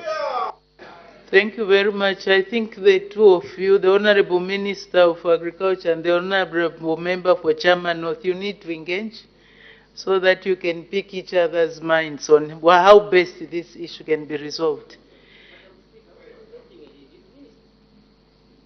Okay, I've heard. We'll ensure that this happens. The Honorable Member for Shiwangandu. Thank you so much, Madam Speaker. Indeed, Madam Speaker, in my language, we say pakumaila nondorishpari ulema. When you hear people lamenting about an issue, just know that there is a problem. Here, there is a problem, Madam Speaker. The Honorable Minister knows that his ministry blackmailed our small-scale farmers by telling them that those who are not going to supply maize to FRA we are not going to receive inputs under the Farmer Input Support Program. And what that did, Madam Speaker, was that every farmer who had a bit of maize was forced to go and sell to FRA. FRA has continued to dupe farmers by making adverts that they are buying maize for cash. I don't know whether there is some winter maize that has been grown anywhere. Honorable Madam Speaker, Minister, why don't you consider suspending the importation of maize, which comes with a lot of logistical challenges, to deal with your local farmers who are now grappling with the coming farming season, because they haven't even received the inputs yet, and the inputs are coming in lesser quantities. Would you consider suspending the importation of maize to ensure that your farmers who have supplied you maize for after 3 months and others more are paid so that they prepare for the farming season this year? I thank you, Madam Speaker. Thank you. The Honorable Minister of Agriculture. Thank you, Madam Speaker. I've picked out something which is very cardinal in Honorable Kampyongo's statement. I think what I would be looking at, Honorable Kampyongo, is the fact that when you deliver maize and you are given a receipt, it is a sale. I think what you should be saying is, why don't you consider using that receipt as a sale? And I think I would pick that other than the other half of the question where I'm being asked to suspend importation. That is a policy issue. I can actually handle the aspect of allowing the receipt to be used for the farmer to access their inputs. I thank you, Madam Speaker. Thank you very much. I see there are so many indications, but we can't exhaust all the members. So I'll ask the Honorable Member for Lundazi. She'll be the last. Thank you, Madam Speaker, for giving the people of Lundazi, where there are a lot of peasant farmers who have supplied maize to FRA and have not been paid up to now. They are crying. Honorable Minister, the question that I have for you, immediately you were sworn in as Minister of Agriculture, you found that the farmers were not paid. And now, you being in the office, you are also failing to pay farmers. What is wrong in that ministry that you always take advantage of the poor people and fail to give them their money when they are feeding all of us in this country? What is really wrong? Thank you. Before the Honorable Minister comes to answer the question, there was an indication for a point of order. Honorable Member Funkana, what's the point of order? Madam Speaker, premised on Standing Order 71AB. Madam Speaker, I come from Nkana. We are miners. And so when farming issues are being discussed, I listen very attentively. And this subject of farmers being paid or not being paid has been discussed and I've followed from day one. And I want to seek your indulgence that this issue be clarified.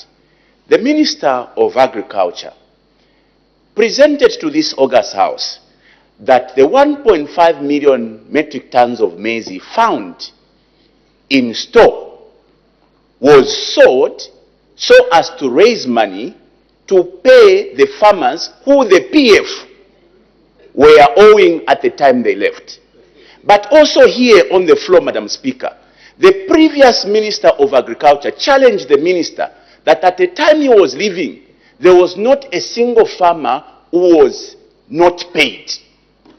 I want to go back, Madam Speaker, with clear information. Today we are discussing farmers who have not been paid. Madam Speaker, which farmers are these? I seek your indulgence, Madam Speaker. Honorable Member, that's not a point of order. You are asking your question, and I know you were the next, but we can't allow all the honorable members to ask questions because we are constrained by time. So maybe you can put in a written question so that that issue can be addressed. but the Honorable Minister of Agriculture will answer the question that was presented by the Honorable Member for Lundazi. Thank you, Madam Speaker. Madam Speaker, I would like to remind the Honorable Member from Lundazi that, yes, indeed, when we took over office, as you put it, when I was just sworn in, I found a debt owing to farmers. And we struggled to sell the maize and paid the farmers. And we paid all the farmers. There is a slight difference with what is happening now. This is a mere delay. I've indicated that next week I'm going to have, all things being equal, a minimum of 500 million, and the following week, again, probably I'll be given even more the following week so that we clear. One thing I can assure you, Madam Speaker, I can assure the Honourable Member through your office, is that we will pay the farmers. We will not close the season without paying the farmers. That assurance I can give. There is a delay, there's a slight delay, and it is regrettable, and we appreciate progressive ideas on how to sort it. We will pay the farmers. I was this morning, very early in the morning, with the Treasury people, and they are making every arrangement. Probably even tomorrow they'll give me some money so that we start paying the farmers. That I can give you an assurance. Madam Speaker, I thank you. Thank you very much. There was an indication for a point of order from the Honourable Member for Shwangand. What's the point of order?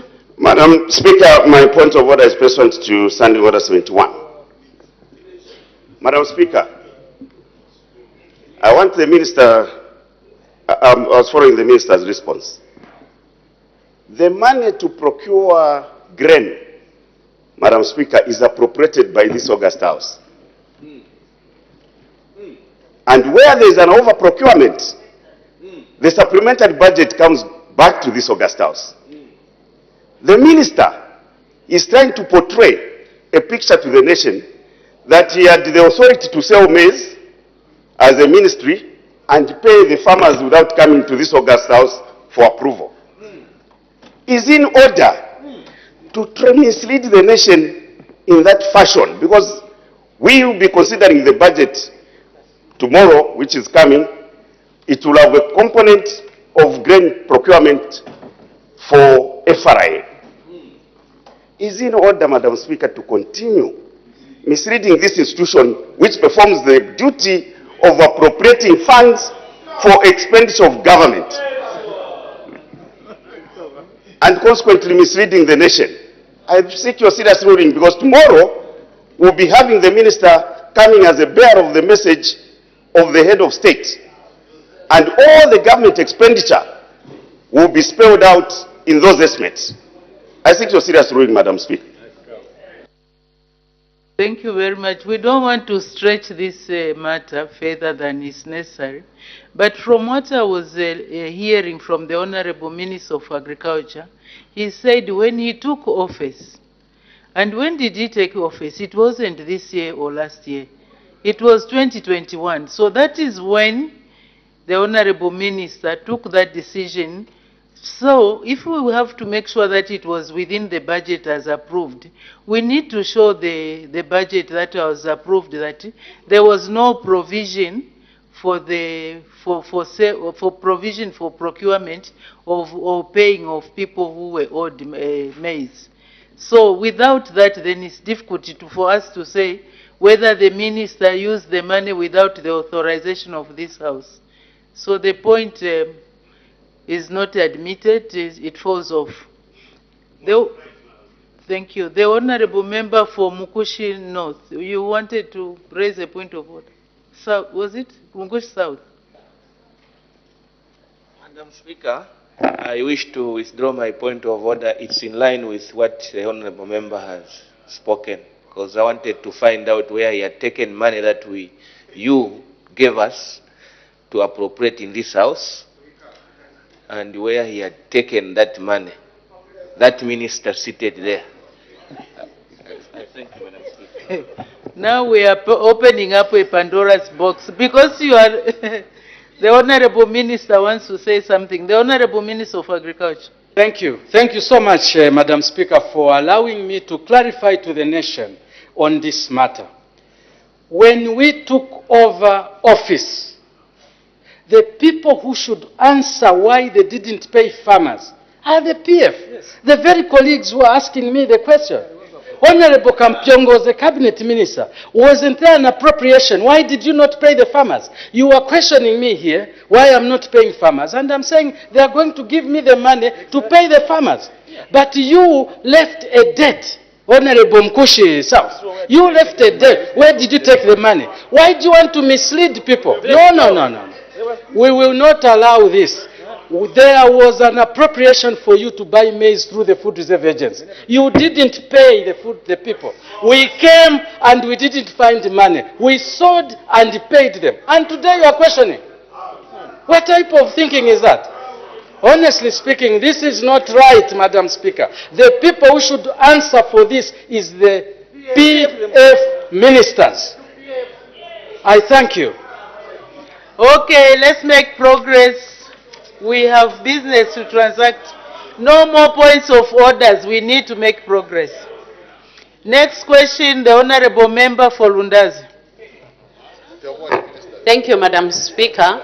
Question 21. The Honorable Minister of Agriculture again.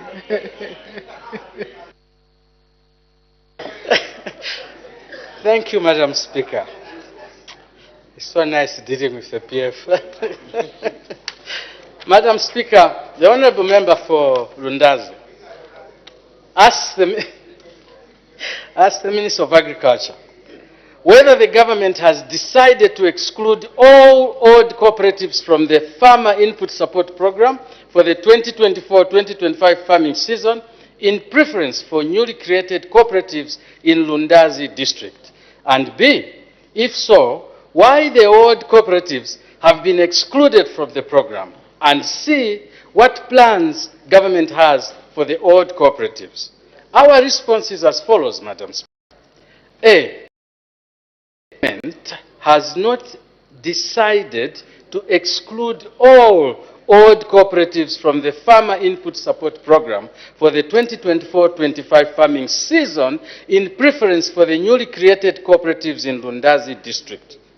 The Honourable Member of Parliament, Madam Speaker, for Lundazi may wish to note that cooperatives are structures at camp level through which farmers are identified and selected to be on the beneficiary list of FISIP in a given farming season.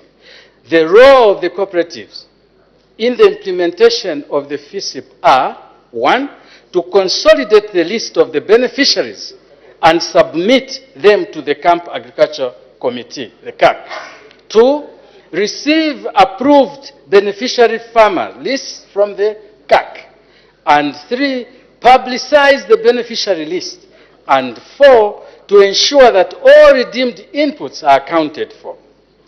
B, the selection of who should be on the beneficiary list is a given season, in a given season, lies with the cooperatives themselves, and the decision is made at camp level. Finally, government continues to work with farmers via cooperatives in the implementation of the Farmer Input Support Program. What else the cooperatives can do remains their prerogative. They can choose what to do. Madam Speaker, I thank you. Thank you very much. The Honourable Member, supplementary questions, the Honourable Member for Lundazi. Thank you, Madam Speaker, for allowing us to bring this matter of urgent public importance and giving us really a chance to clarify something which is really brewing a lot of tension, especially in my constituency, Lundazi. Honourable Minister, if you have not given a policy direction to remove the old cooperatives from benefiting from this year's FISIP program.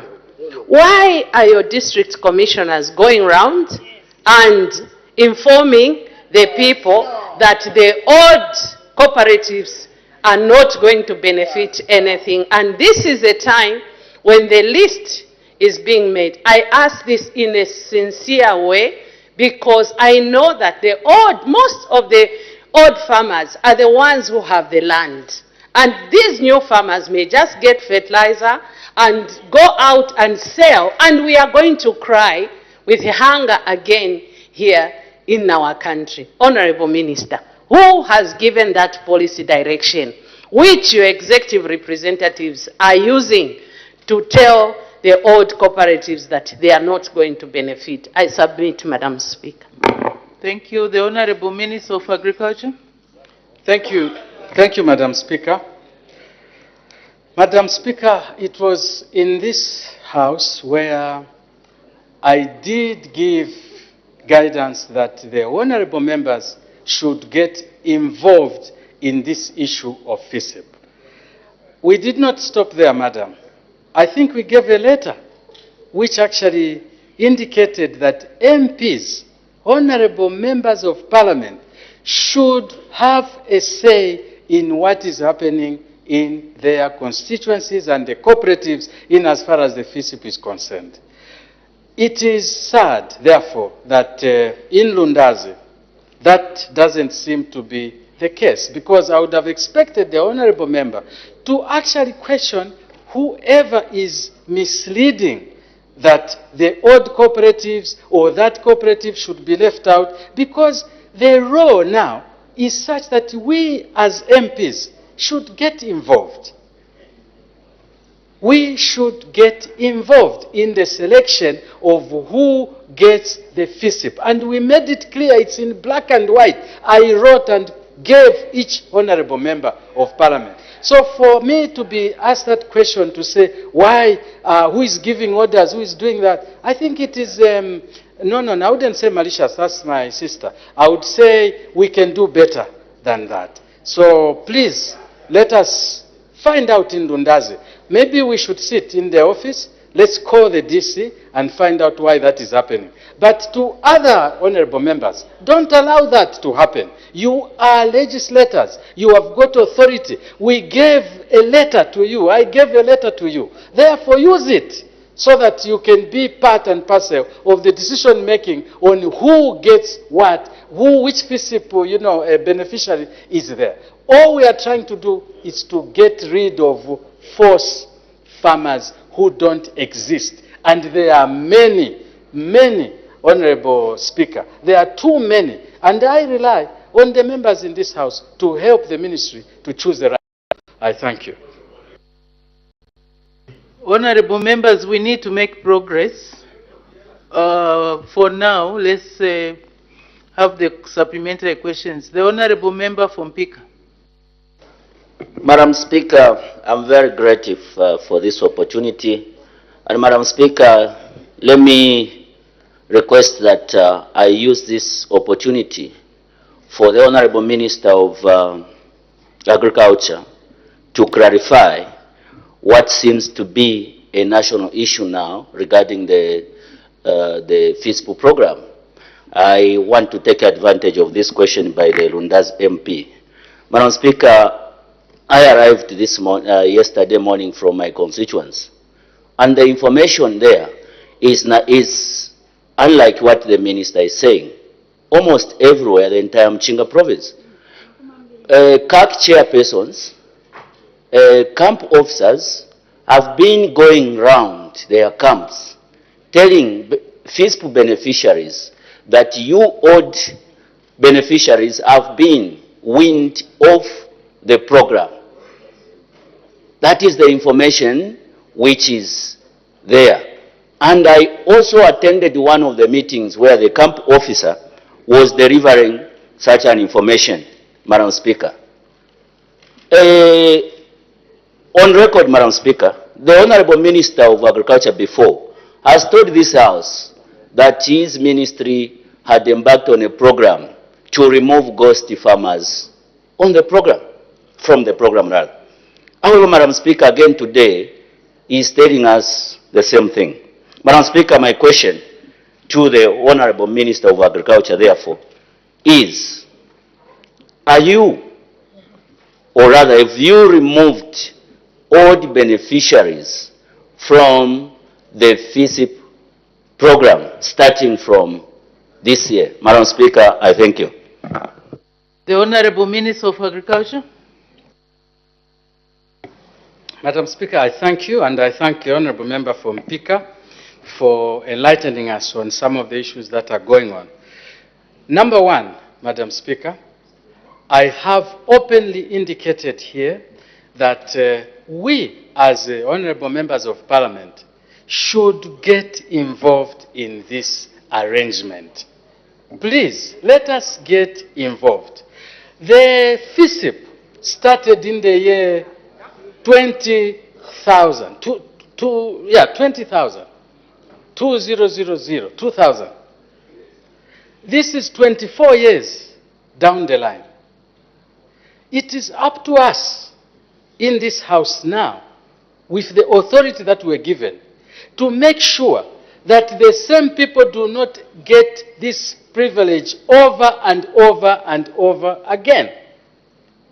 So if a cooperative that has been getting FISIP benefits for the past 10 years, surely it is up to us in Lundazi, in Mpika, in Serenje, anywhere, to make sure that others can benefit. This is a subsidy program, colleagues. A farmer is benefiting 8,400 kwacha against a 400 that they put in. 8,500 kwacha against a 400. Let other people also benefit. There will be no farmer who will willingly accept to be taken out of this program. It is up to us to make sure that those who have benefited for a long time in Mukushi can now allow others to get the benefit. I said, if there is an area where you have seen that cooperatives have been taken out unjustifiably, let us work together. Let us work together. I also indicated that if you have got camp officers, and this is serious, Madam Speaker, if you have camp officers in your area who are a problem, who are engaged in undue issues, let me know so that we get rid of them. Madam Speaker, it was here. One area member of Parliament stood here and said, your people are doing this, this, this and that. I said, give me so that tomorrow we fire him. He sat down and says, no, I can't do that. Here. He's not here. I was going to mention him. Huh? So let us help the ministry. There is a lot of fraudulent activities going on in this activity. And that is why we have supplemented it now with the Sustainable Agriculture Financing Facility. Hear my language. I didn't say substitute. I said it's a supplement. We are complementing it. We are adding to it so that we can have a loan which is probably a bit more transparent, because no one will get a loan from SAF and sell the fertilizer. No one will get a loan from through SAF and share the fertilizer. No one will get a loan from fertilizer dubiously. They will be caught because there's a bank that is involved along the way. So, yes, let us clean up the FISIP. If there are people who are going around giving wrong information, let me know. I will get rid of them through the permanent secretary. We will fire them because we have had enough of these mischievous colleagues. I thank you. Thank you very much. The Honourable Member for Lundazi. Thank you, Madam Speaker. And Honourable Minister, the reason why I had to bring this question as a matter of urgent public importance is because I am working with you and I want you to know some of the challenges which are obtaining in my constituency.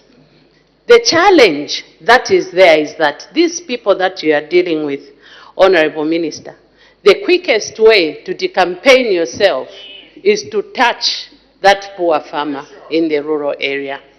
Honourable Minister, another follow-up question that I have for you is this. There is a perception that if you were part of the people who obtained a grant, they are not going to allow you to participate in obtaining the FISIP fertilizer. Honorable Minister, this is not only in Lundazi. The Honorable Minister here is agreeing with me, saying that that is what is obtaining. Honorable Minister, some of the groups in those cooperatives, there may be 80 women, and they are given 10,000 kwacha. Honorable Minister, do you think those women can be able to buy fertilizer so that they can be able to bring food on the table? I submit. The Honorable Minister of Agriculture. Madam Speaker, briefly put, what the Honourable Member is saying is correct, and I've received a lot of representation on it. Let me make it more clear. There are qualifications which are there for you to obtain FISIP. And one of the qualifications which was put there was that you should not have gotten an agricultural loan from the CDF. Now, this is creating a bit of discomfort, and as a ministry, we are reviewing it. I will put a statement soon when we actually decide final on it. It has created a lot of problems. It's not on both sides of the aisle, Madam Speaker. This side and that side, the issue of the CDF grant or CDF loan related to agriculture and affecting FISIP is not welcome. And we are reviewing it so that we say that we can possibly change, but when you get from FSP, from community service, you cannot get again from FISIP. But on CDF, we are reviewing the issue, and I'll come with a statement to clarify as soon as possible. Madam Speaker, I thank you. Thank you. The Honourable Member for Chama North. Thank you, Madam Speaker. My follow-up question to the Minister of Agriculture, I think is similar to Honorable Nyirenda. Honorable Minister, there is also an assertion that these interventions which the government has put in place, such as Cash for Work program and also emergency social cash transfer for pregnant women, these assertions that these are not eligible to qualify for FISIP when they are members of these cooperatives. So I thought maybe it is important that the Minister also can clarify over this matter because it's bringing a lot of queries, I think, throughout the country. I thank you. The Honourable Minister of Agriculture. Thank you, Madam Speaker, and thank you for allowing us this time to interact on this important issue. Madam Speaker, there are 4 interventions that the government has put in for immediate relief to the people. Number 1 is FRA community sales. They have nothing to do with FISIP. You can buy as much maize as you want there, you can still get your FISIP. Number 2 is the social cash transfer, which has been enhanced by this government to 400 kwacha a month. You are part of that. It has nothing to do with FISIP. You are eligible to get the FISIP money. Number 3, the emergency social cash transfer for people as strong as you, Honorable. You can get that 600 kwacha, though you don't qualify because you work. It's for people who don't work. You can get that 600 kwacha. It has nothing to do with FISIP. You are still free to get FISIP. Number 4, you can be within a lactating mother or a breastfeeding mother. You can get that 400 kwacha per month. It has nothing to do with FISIP. You are free to get FISIP. In fact, when they give you money, cash for work, etc., that's the part of the 400, if you can, to use to pay for the 400 kwacha to get onto the FISIP program. So the two are not related. They are not related, Madam Speaker. I thank you for allowing me to clarify. Thank you. Thank you very much. We have a lot of business to transact on the order paper. At the same time, we have so many indications. What I've seen is we need more engagements between the Honorable Minister of Agriculture and the Honorable members. I would suggest that you will reserve a day when you can meet and go through all these issues. And also sensitization, very, very important. So let's make progress. The Honorable Minister, please arrange when you can meet the Honorable members. You know we are going into a planting season, and it's important that we clarify these issues. Questions for oral answer under Standing Order 80, the Honorable Member for Chasefu. Thank you very much, Madam Speaker. Question number 22. The Honorable Acting Minister of Local Government and Rural Development. Thank you very much, Madam Speaker. Mr. Nyamboso of Chasefu, to ask the Minister of Local Government and Rural Development. A, whether the government has any plans to undertake the following under local government service. 1, create fire and secure services as a standalone department in order to enhance service delivery. And 2, recognize fire safety and rescue services as a professional within the service. B, if there are no such plans, why? And C, whether the government has any plans to centralize the procurement of the following. 1, fire engines, 2, protective clothing, that is uniforms, and 3, construction of fire stations. And then D, what other measures the government intends to take in order to enhance service delivery by the fire and rescue services. Madam Speaker, in response to the question raised by the Honorable Mr. Meshek Nyambose, Member of Parliament for Chasefu constituency, I wish to inform the House that A1, government has plans to create the fire and rescue services as a standalone department in the local authorities. 2, government does recognize fire safety and rescue services as a profession, as fire officers are formally trained and accredited by recognized fire institutions, both locally and abroad. B, the plans are there, however, they cannot be implemented immediately due to budget constraints, as setting up the department has a cost implication for human resource and investment in training and development of fire officers. C, government has adopted the declaration agenda, and therefore all activities including procurements are to be undertaken by the local authorities. However, where government wants to leverage on economies of scale, they could consider centrally procuring the fire engines, protective clothing, and construction of fire stations. And D, government is providing an enabling environment to enhance fire and rescue services by reviewing the legal and regulatory environment of the sector. As such, government is developing a Fire and Rescue Services Act as well as a number of policy documents for the sector. Madam Speaker, I thank you. Thank you. Supplementary questions, the Honorable Member for Chasefu. Thank you very much, Madam Speaker. I would like to appreciate and thank the Acting Minister of Agriculture Acting Minister of Local Government for the responses that he has given. And I want to state, Honorable Minister, that I'm happy because looking at what is happening, a lot of resources are being put in infrastructure. And this has to do with the safety of this infrastructure that we are putting across the country. Currently, the section, fire services, sits as a section in engineering department. So they are not receiving enough attention.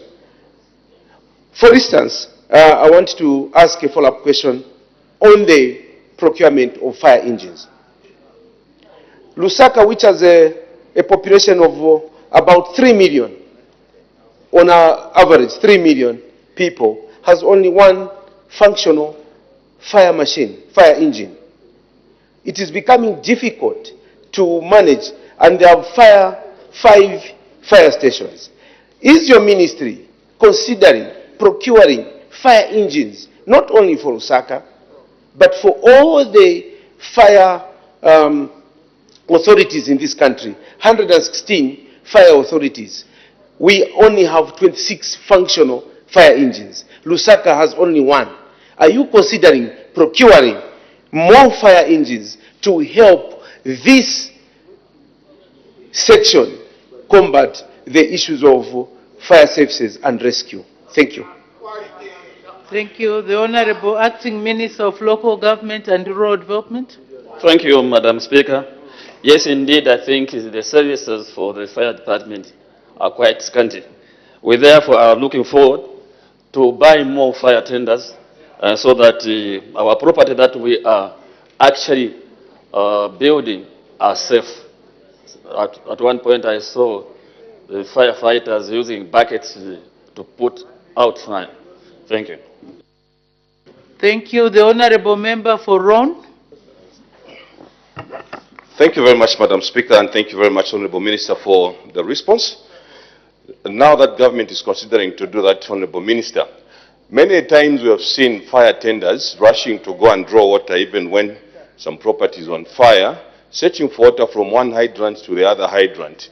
As you are preparing to do that, Honourable Minister, are you also considering to specifically create specific hydrants where these fire tenders can be drawing water at any given time without wasting time? In other ways, creating either well fields by the fire station so that water is assured of the fire engines. I thank you, Madam Speaker. Thank you. The Honorable Acting Minister of Local Government and Rural Development. Yeah, actually it is an overhaul. That's why we want to create it as a separate department rather than it being appended to something else, so that they concentrate on that side. So I think that we are indeed actually planning to do that. I mean, sometimes we also see those things, all right? The fire engine, first of all, they are bad fire engines, okay? They were procured in a bad state, and therefore, we need to do, like I said earlier, if we separate them, then I think all those things will just come in. Thank you, Madam Speaker. Thank you. The Honorable Member for Chasefu. Thank you once again, Madam Speaker, and appreciate the Acting Minister of Local Government for the response.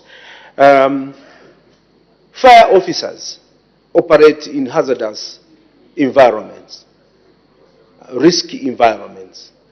They are lacking protective clothing.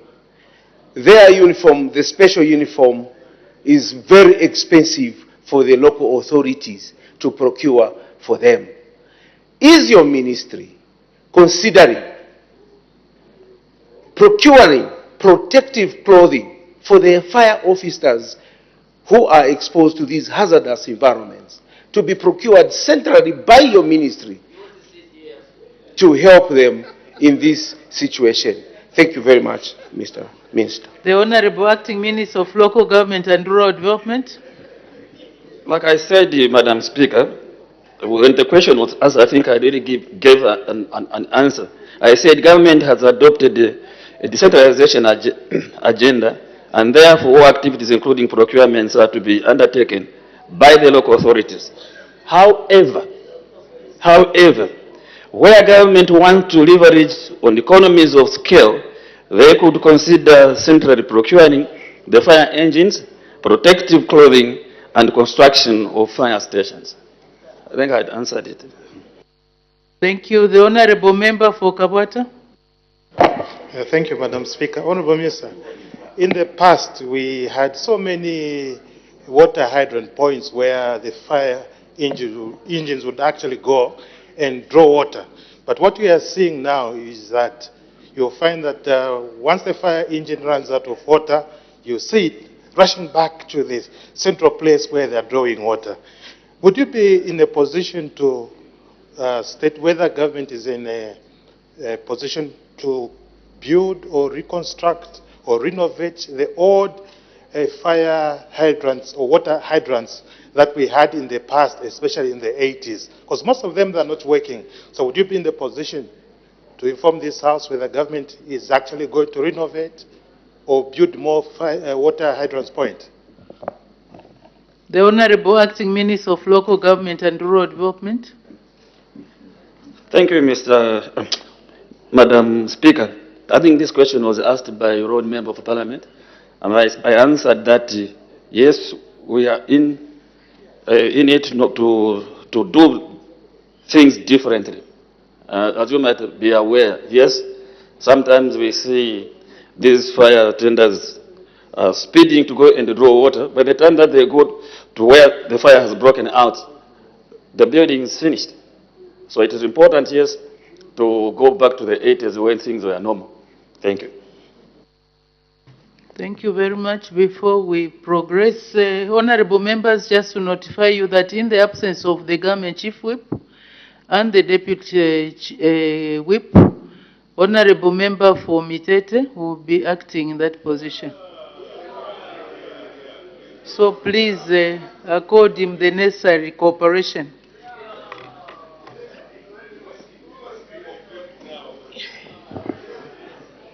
Order, honorable members. Before we proceed to the next item, I have an administrative announcement to make.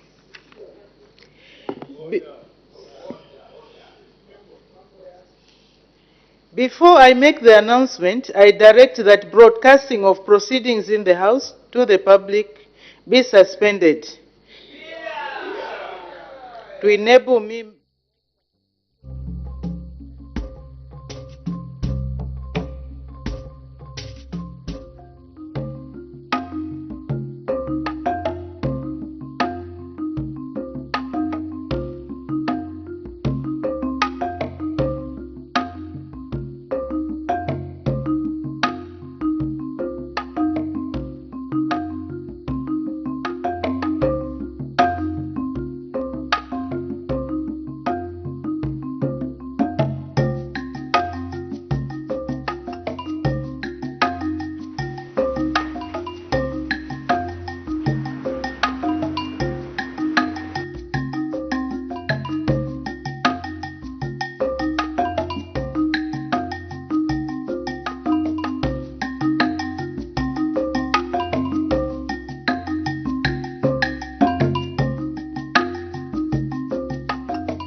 So another part of the Jewish history of this town is in fact the Pioneer Tower behind me. That was funded by the Sussman brothers. They were amongst the first Jewish people to come to this country back in the 1890s. And once Livingstone town was built in 1905, they were amongst the first inhabitants. And 50 years later, as part of the celebration of their lives in this country, they funded the building of the clock tower. And of course it has a wonderful view over the falls, which we can see in front of us here, all the way down there. So it's part of the celebration, and 100 years later the Sussman brothers came back, and the Lutunga came from Barotseland to come and meet them.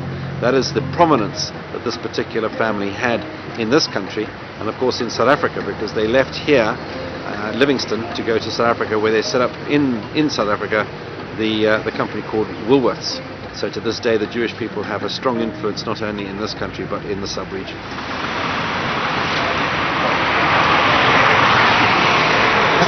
This is Nicky Iljon's shop. The Iljon family, of which there were various members of it, were one of the first inhabitants of the new town of Livingstone, and this shop became one for selling bicycles and model aeroplanes. Now Nicky Iljon himself was the one who sadly closed down the synagogue when the last child had gone through there back in 1972, and they then left here to go abroad after that. behind me you can see there's a shop with pharmacy written on it.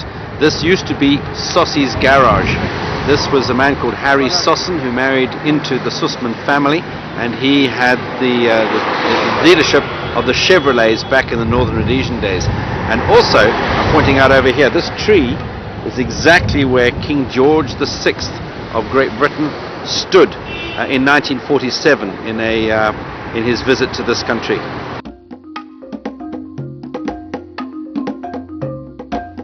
Behind me is the Capitol Theatre, which today is the oldest cinema and theatre left in Zambia, and it was owned originally by the Grill family, and a young man married into their family, and his name was Harry Sossin, who we've talked about earlier. And this is where famous people in the world like Alfred Hitchcock and Danny Kaye came through to see films here. It was built in 1931, and beyond it is the yellow building, Stanley House.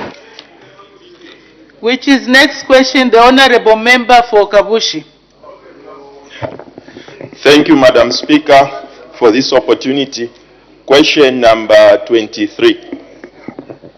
The Honorable Minister of Education. Thank you, Madam Speaker. Mr. Kanengo asks the Minister of Education, A, when the teachers who retired as far as 1989 are still occupying institutional houses in Kabushi Parliamentary constituency will be paid their repatriation allowances.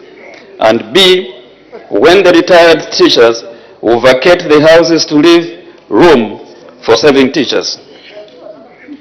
Madam Speaker, I wish to inform the House that A, there are no teachers who retired in 1989 still occupying institutional houses.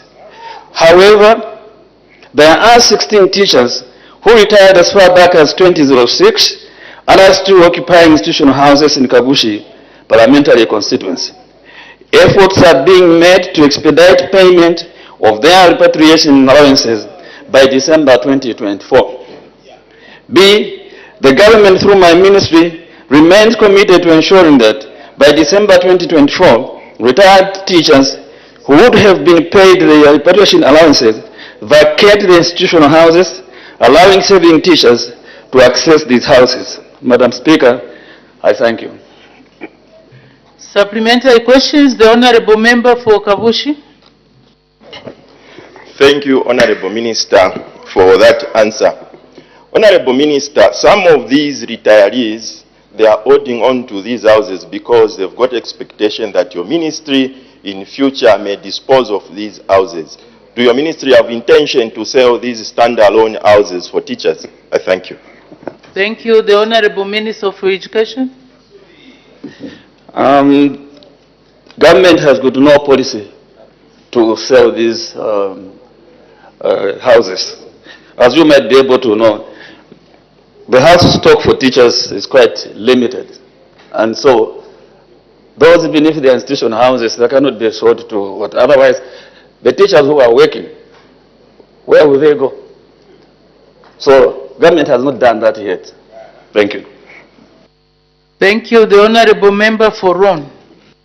Thank you very much, Madam Speaker. Minister of Education, thank you very much for that statement.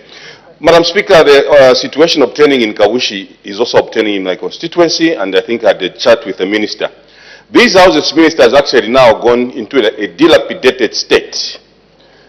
Is the same situation that is being applied to Kabushi also going to apply to Ron constituency, especially in Patamato Secondary School, where these teachers are still occupying the houses at the expense of not being paid their repatriation fees? Are they also going to be taken care of just as in Kabushi? I thank you, Madam Speaker. The Honorable Minister of Education. So when a policy statement has been made, it covers the country. Otherwise, each one of you, how about in dollar? How about you? So this is a policy statement. We're looking forward to paying these teachers wherever they are so that they are repatriated and leave these houses for the teachers who are in post. Thank you, Madam. As the time is 16:40 hours, I suspend business for 20 minutes for a health break. Well, thank you so much for still being with us on Parliament Television. Business has been suspended for 20 minutes.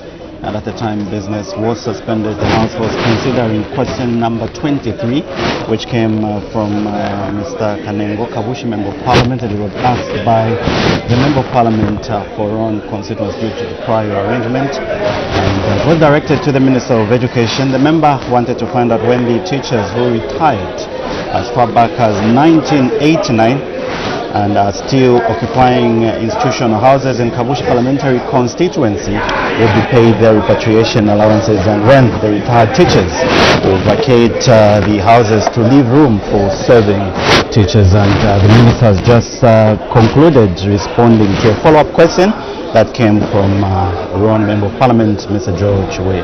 So when business resumes, the Member of Parliament, the House will continue considering this question. Joe.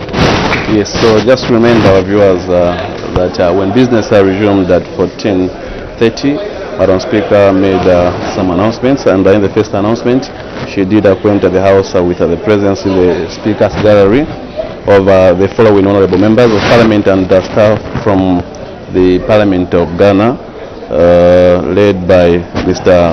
Honourable Moses Animi MP, leader of the delegation, Honourable Dela So, member, Honourable Eric Afo MP, member, Mrs. Rosemary Arthur Sakodi, Assistant Deputy Clerk. And on behalf of the National Assembly of Zambia, Madam Speaker, did receive and warmly welcome the guest to the National Assembly of Zambia. And there were 3 schools that were recognized in the public gallery, and the first school was Lusaka International Community School in Lusaka District, and the other one was members from Lundazi Parliamentary Constituency in Lundazi District, and also had the Eastern and Southern Africa Management Institute, ISAMI Zambia office in Lusaka. And Madam Speaker did warmly welcome the visitors to the National Assembly of Zambia. So those are the members from various organizations and institutions that visited the National Assembly of Zambia. Just now, we go for a break, but on the other side. The Minister of Finance and National Planning, Dr. Stembeko Musokotwane, will unveil the 2025 national budget to Parliament. This event will be carried live on Parliament Radio and Parliament Television. You can also utilize our Facebook page, the National Assembly of Zambia, and our YouTube platform. Parliament Radio and Parliament Television, bringing Parliament closer to you.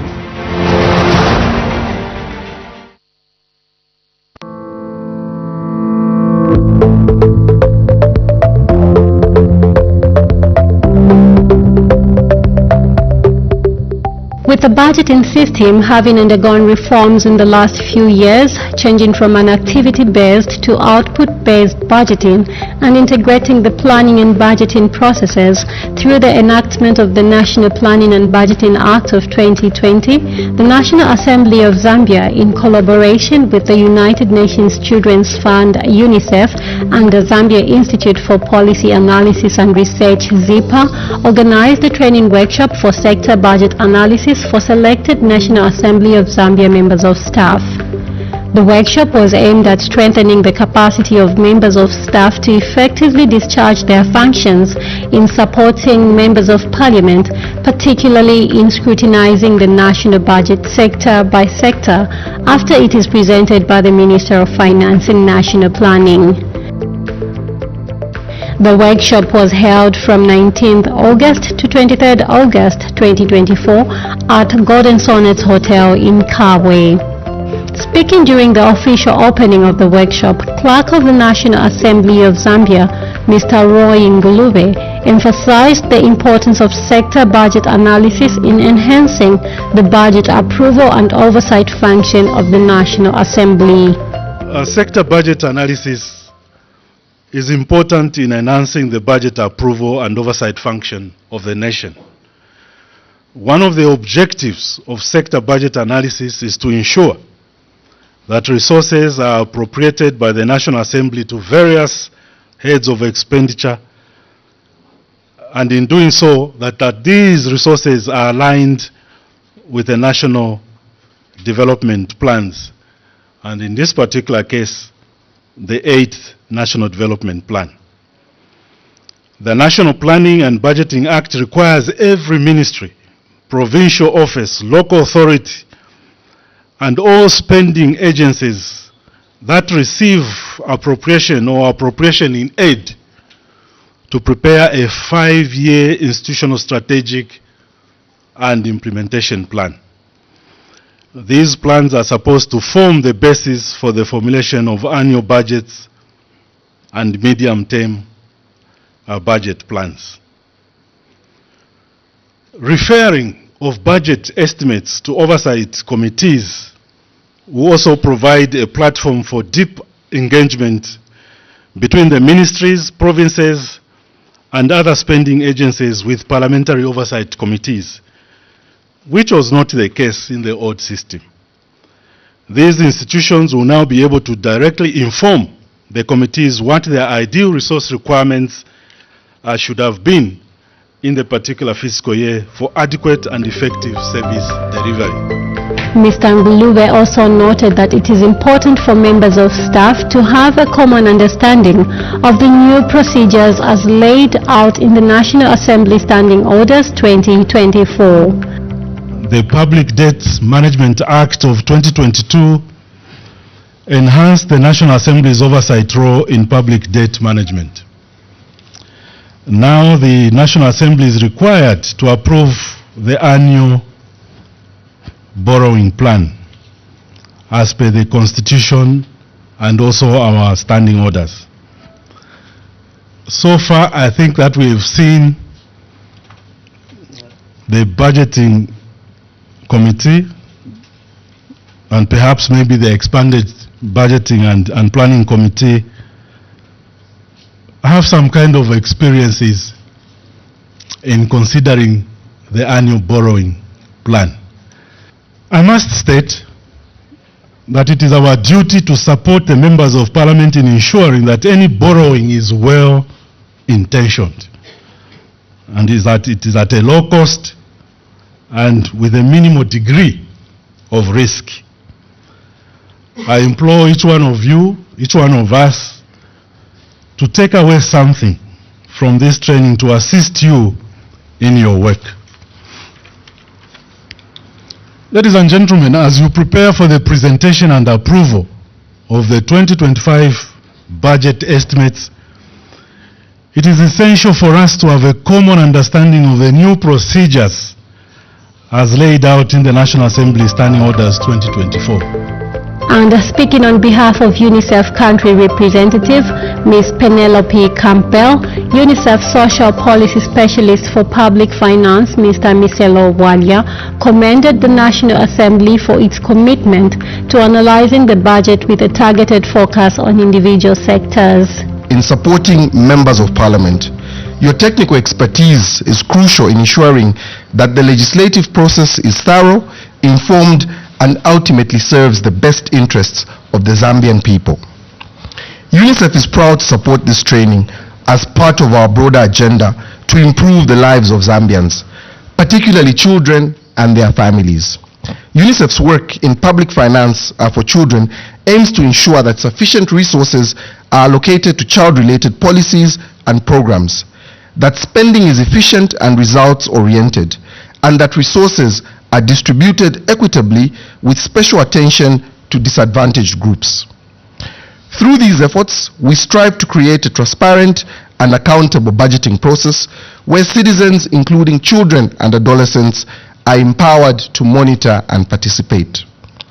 We recognize the ongoing efforts and changes within Parliament, particularly the shift towards analyzing the budget with a specific focus on individual sectors rather than a whole. And this is part of the topics that will be shared today. This approach is crucial in ensuring that every aspect of the budget is thoroughly examined for its potential impact on children and vulnerable groups. Mr. Zali Chiluba, Interim Executive Director, Zambia Institute for Policy Analysis and Research, highlighted the significance of the training, stating that Parliament plays a crucial role in national economic management through budget approval and expenditure control. We are very optimistic that the staff that are present here are going to take this very seriously so that when analysts from other institutions have undertaken their analysis, the analysts from the Parliament office are able to interpret that analysis and be able to also critique that analysis, because it's not just about other people having done their analysis. We must interrogate what method did they use to arrive at the conclusions that they have arrived at. Is it credible advice that is going to influence the direction of policy for the nation?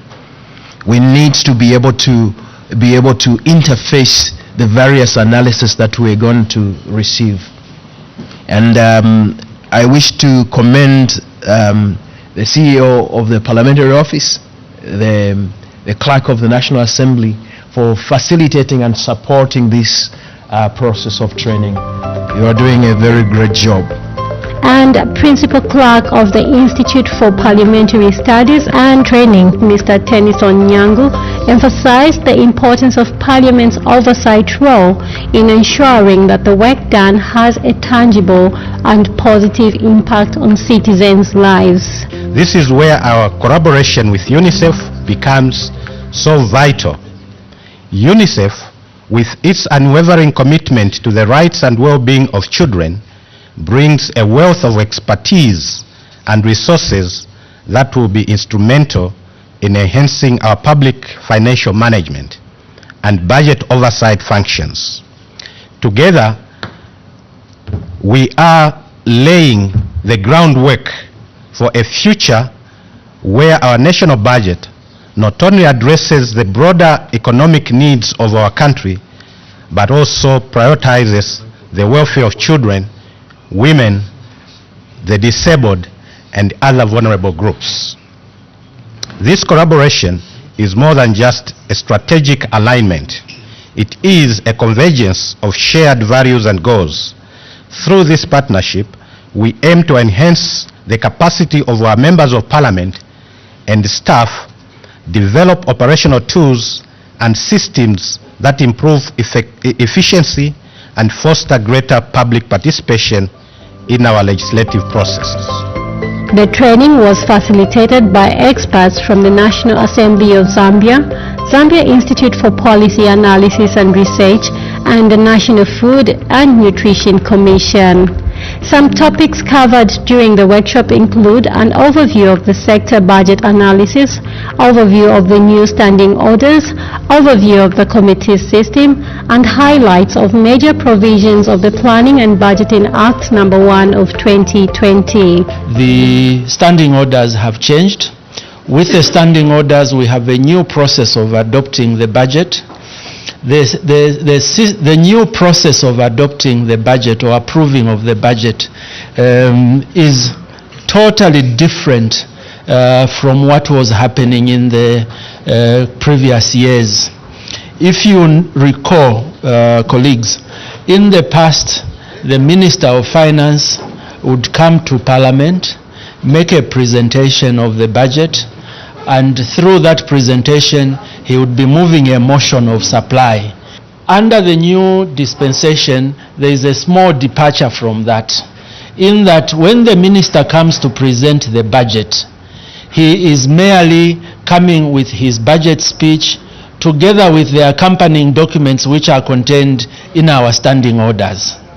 So as opposed to previously when he would come with a motion, this time the fundamental difference is that he does not move the motion at the time of presentation of the budget. So this time around, when the minister comes to present the budget, the only other things he's expected to do is to present certain documents which have been tabulated in the standing orders. And these include documents such as the money bills, the establishment registers. Other topics were understanding finance for nutrition, gender-responsive budgeting, and the salient provisions of the annual borrowing plan. In the nutrition fraternity, I think we've suffered a lot because funding to nutrition is usually low, and even when people are prioritizing in their sectors and they have to cut something, usually they cut to nutrition. But nutrition is very important because it's a foundation of everything. Even when you need to have an intelligent child, they need good nutrition, because if they are not well nourished, these are the children, if they don't have, for example, enough iodine. Iodine is very important in the body for most of the processes. So these are the children who will not concentrate because of the brain that hasn't formed properly, that is stunted. They can't concentrate, they can't live to their potential. And in part 3 of the budget speech that the minister will be presenting, what we have estimates of expenditure as well as revenue estimates. So he'll present the total budget, which will be the expenditure side, and then he will present the revenue and grants. But if you read the budget, what is presented under revenue and grants doesn't match total expenditure of government, right? There's always that shortfall. And what does that mean? But government has to meet its expenditure for the upcoming fiscal year. So what that means is government has got a shortfall. And when we're looking at policy analysis, we actually refer to this as a deficit. I think it also happens to many of us in this room, where you find your expenditure needs for the month are not tallying with what you have in the pocket or in the bank account.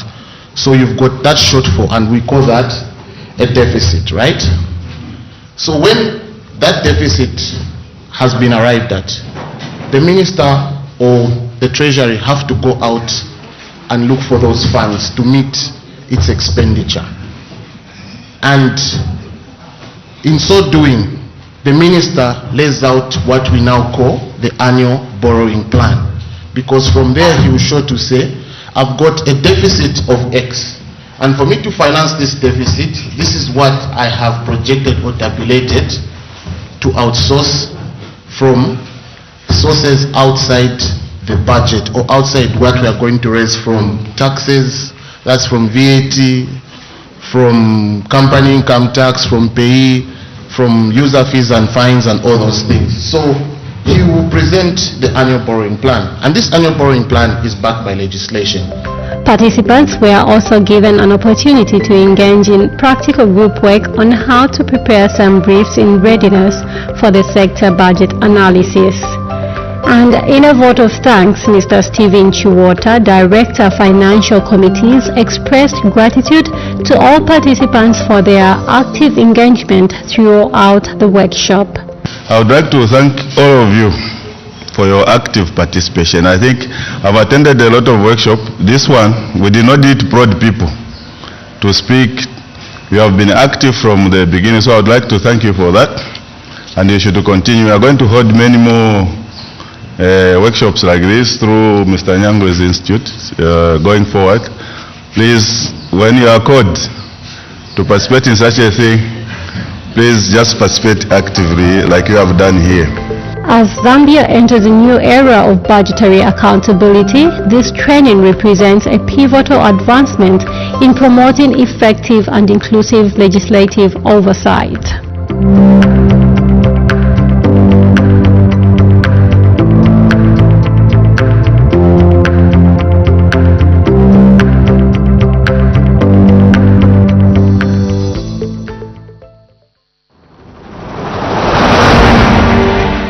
This Friday, the Minister of Finance and National Planning, Dr. Sitombeko Musokotwane, will unveil the 2025 national budget to Parliament. This event will be carried live on Parliament Radio and Parliament Television. You can also utilize our Facebook page, the National Assembly of Zambia, and our YouTube platform.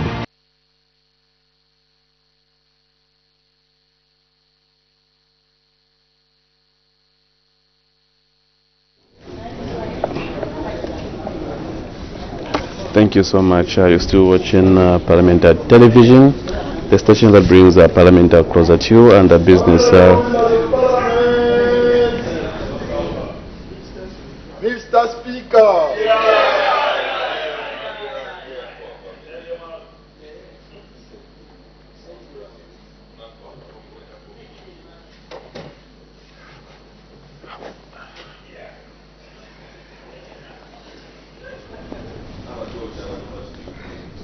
business resumes at 17 hours and under consideration is question number 23, which came from Mr. Kanengo Kabushi, Member of Parliament, was directed this question to the Minister of Education. He wants to find out whether teachers who retired as far back as 1989 and are still occupying institutional houses in Kabushi Parliamentary constituency will be paid their repatriation allowances, and when the retired teachers will vacate the houses to leave room for settlers. Business cannot resume because there is no quorum in the House. It is a requirement that 1/3 of the total number of members of Parliament for any business to be considered on the floor of the House. So as we speak, the bells are ringing and members of Parliament are getting back to the chamber so that quorum can be constituted and business can resume. Like my colleague mentioned, at the time business was suspended, it was Mr. Kanengo Kabushi, Member of Parliament, who asked the question. It was one Member of Parliament, Mr. George Chibuye, who asked instead. I wanted to find out when the teachers who retired as far back as 1989 and are still occupying institutional houses in Kabushi Parliamentary constituency will be paid their repatriation allowances, and when the retired teachers will vacate the houses to leave room for serving teachers. So the House will continue considering that question for oral answer under Standing Order 80. We still have resumption of business and motion of the 17th of September. The mover of this motion was Kankoyo, Member of Parliament, and it was seconded by Ron, Member of Parliament, Mr. George Chibuye. So members of Parliament have been debating, and today it is the last day for the House to debate the motion of thanks His Excellency's address, which was delivered during the official opening of the fourth session of the 13th Assembly.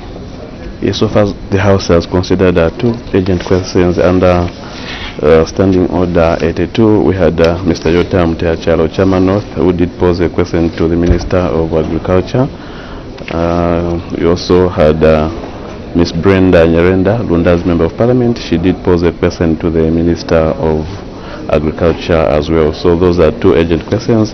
We also had two ordinary questions under Standing Order 80. We saw Mr. Mishek Nyambose, HSF Member of Parliament. He did ask the Minister of Local Government and Rural Development a question. And right now, Mr. Kanengo Kabushi, Member of Parliament, his question is being considered, and he has directed his question to the Minister of Education. We now do have a quorum. We now cross over to the floor of the House for business to resume. When business was suspended, the House was considering question number 23 on the order paper asked by the Honorable Member for Kabushi, and the Honorable Minister of Education had just finished responding to a supplementary question asked by the Honorable Member for Ron. Any supplementary question? The Honorable Member for Wacha.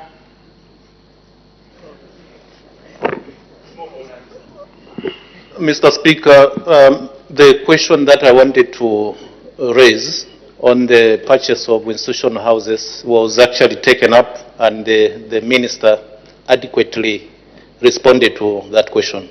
Thank you. The Honorable Member for Chifubu. Thank you, Mr. Speaker. Honorable Minister, Kabushi constituency is just adjacent to Chifubu constituency in Ndola. And considering the houses in question, they are quite in a dilapidated state. Since you have stated from the ministerial point of view that you don't have the intention to sell these houses, are you considering renovating these houses once the current occupant leave the houses? Thank you. The Honorable Minister of Education. Thank you, Mr. Speaker. Indeed, if the houses are dilapidated, we cannot put two new teachers in dilapidated houses. So we shall indeed rehabilitate them or renovate. Thank you. The clerk will now read the order of the day.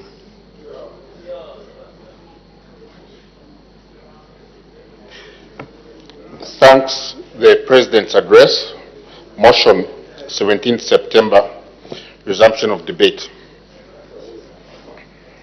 When business was interrupted yesterday, Wednesday 25th September 2024, the House was considering the motion moved by the Honourable Member for Kankoyo that the thanks of this Assembly be recorded for the exposition of public policy contained in the President's address, and the Honourable Minister of Lands and Natural Resources was debating.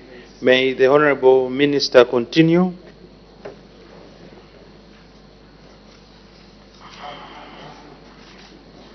Thank you, Mr. Speaker. Mr. Speaker, I had started by stating that the President's statement was inspiring. I was comparing it to all the other statements that have been made by himself from 2022, 2021, 2022, 2023, and now 2024. And I was saying that he was getting better every year. And this year in particular, the statement was the best and very inspiring. I took note some of our colleagues on your left were saying that, oh no, this statement is hollow, this statement is that. I want to state that those who said so were just politicking, Mr. Speaker. And for the future, it will be very important for members of Parliament to discuss, debate substance in the presidential speech with a certain level of decency. Because, Mr. Speaker, even His Excellency, in his speech when he was speaking, he did commend all members of Parliament for their contributions and effectiveness. I think it is important, and yet we know that among ourselves there are some MPs that are not effective. So I think there's a certain level of, debate and decorum that must be exhibited by members when they debate a presidential speech. Mr. Speaker, I just also wanted to state that under lands, the President did allude to the fact that we will be opening up new land for various economic activities. And Mr. Speaker, it is important for us to note that land will be made available to our people, and also we shall protect their rights to own land by ensuring that we give them title deeds to their land. As you are aware, Mr. Speaker, land is the most fundamental resource in any society, and therefore it also forms the basis of human survival. It is also one of the 4 important factors of production and provides the essential raw materials and space needed for various social and economic activities. It is, Mr. Speaker, for this reason that government's policy to continue supporting expansion in agricultural production will be encouraged in the years to come. Mr. Speaker, in order to achieve this, the Ministry of Lands and Natural Resources will work with our traditional authorities, local authorities, to ensure that all land, whether state land or traditional land, shall be protected from encroachments and other vices. And to this effect, the Ministry has also embarked on an ambitious program aimed at titling all properties on state land. This will indeed provide security of tenure to landowners. Mr. Speaker, this country has seen a rise in the number of land disputes due to a wave of illegal land allocations, encroachments, corruption, and so on and so forth. Therefore, going forward, the Ministry of Lands and Natural Resources will continue addressing land disputes in a very decisive manner so that land can be put to economic use for the development of our nation. Mr. Speaker, we shall not condone any form of illegalities in land administration by our agents, namely the councils, or indeed any individual or group of individuals that want to take the law in their own hands. Mr. Speaker, you will take note that our communities are really having its difficulties, especially our rural communities. Over time, we have seen a wave of illegal allocations, including traditional land. We know, Mr. Speaker, that in terms of land administration, whether it's traditional land or state land, there are specific procedures that must be followed. Now, when we are talking about state land, we have agents in the name of local authorities that will make land available to the public. The public will apply, there will be interviews or whatever other methods they'll use, but this will be done in a transparent manner, and recommendations will be sent to the Ministry of Lands for certificates or for the titles. Similarly, when it comes to traditional land, again there is a system. The system is that the local headmen and women will look at the issue, or the applications within their communities who come for land, and the headmen will make a decision after consulting the people within their village. Then that decision will be taken to a chief, and then the chief will endorse, and then that is how that land is being given out. But what have we seen in past decades, especially in the last administration? Chaos in land administration. This administration will ensure that we deal with past mistakes, past corruption, today's corruption, and future corruption, as the President himself has indicated. And His Excellency has stated clearly on the floor of this House and everywhere that he will not entertain anyone who will make or break the law, because nobody is above the law. And therefore, I want to use this opportunity to send notice to people who have acquired land illegally and displaced either villagers or, even if they're not villagers, even in towns, that we will not ignore those past mistakes. We will have to correct them. So working with local authorities, working with our traditional authorities, we are going to look at anybody who has acquired land illegally and make sure that the law takes its course. Mr. Speaker, with regards to matters of environmental sustainability, His Excellency was so categorically in relation to our natural environment and ecosystems when he stated that they have continued to be under threat. I have in mind an issue where we have seen people burning bushes indiscriminately as a way of disposing waste. I think that we need as a country to move away from this kind of, destroying the environment, especially in our rural parts of the country. And also in town, people that dispose their waste through doing what? Through ensuring that they burn. I think that let's all agree that that's not the way we should look after our environment and our natural resources. And therefore, working with the relevant ministries, Ministry of Lands will work very closely with Ministry of Mines, Ministry of Environment, Green Economy, Ministry of Commerce, to ensure that land in this country is administered in a manner that is fair to our people.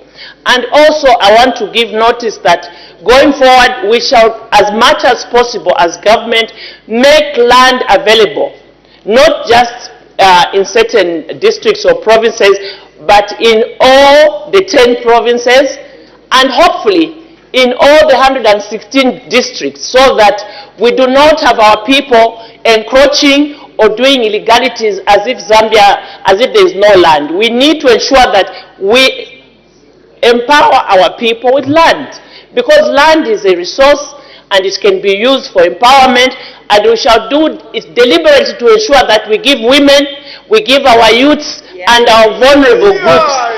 Deliberately so we shall do that, so that's our people. And I want to appeal to the members of parliament to work closely with the local authorities, to work closely with my office and my ministry in ensuring that let us encourage our people to own land, but let them own it legally. And let's help our people to get land legally. Let's not keep quiet and say members of parliament are not part of council and therefore there's nothing you can do. There's something you can do. We have a situation now where in a number of districts, villagers are being displaced because a headman decided on his own to give away land, huge chunks of lands, and this should not be allowed. Also, I want to use this opportunity to tell you, members of parliament, we are opening farm blocks, we are opening all this land for agriculture. Take time to ensure that you encourage members of this country, citizens of this country to participate, instead of them just looking and allowing others coming into the country only being the ones to take big land. So you also get land, so that this, in future, you will not be land caretakers. You will be owners of the land. This is your country, and land is vital. With the few remarks, I thank you, Mr. Speaker. Thank you, Honorable Minister. The Honorable Minister of Labour and Social Services.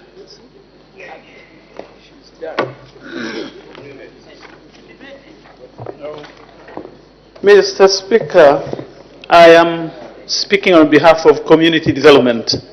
Or the Acting Minister of Community Development and Social Services. Thank you.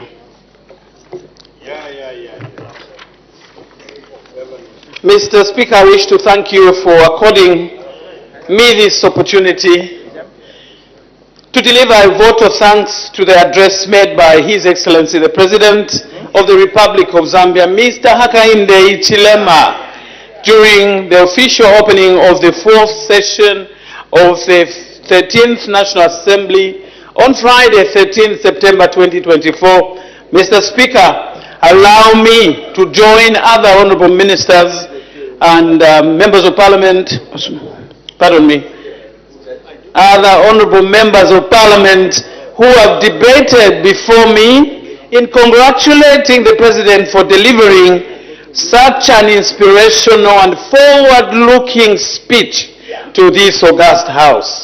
Mr. Speaker, the theme of the address is timely as government continues to implement measures aimed at mitigating the effects of climate change, especially on the poor and vulnerable people in our communities.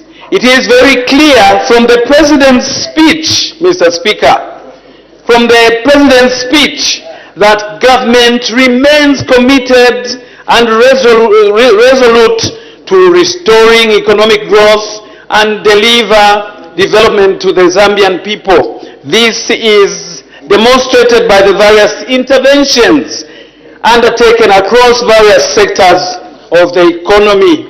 Mr. Speaker, the President's speech highlighted key social protection programs which are being implemented across the nation in all the 156 constituencies to improve the living standards of the poor and vulnerable people in our communities.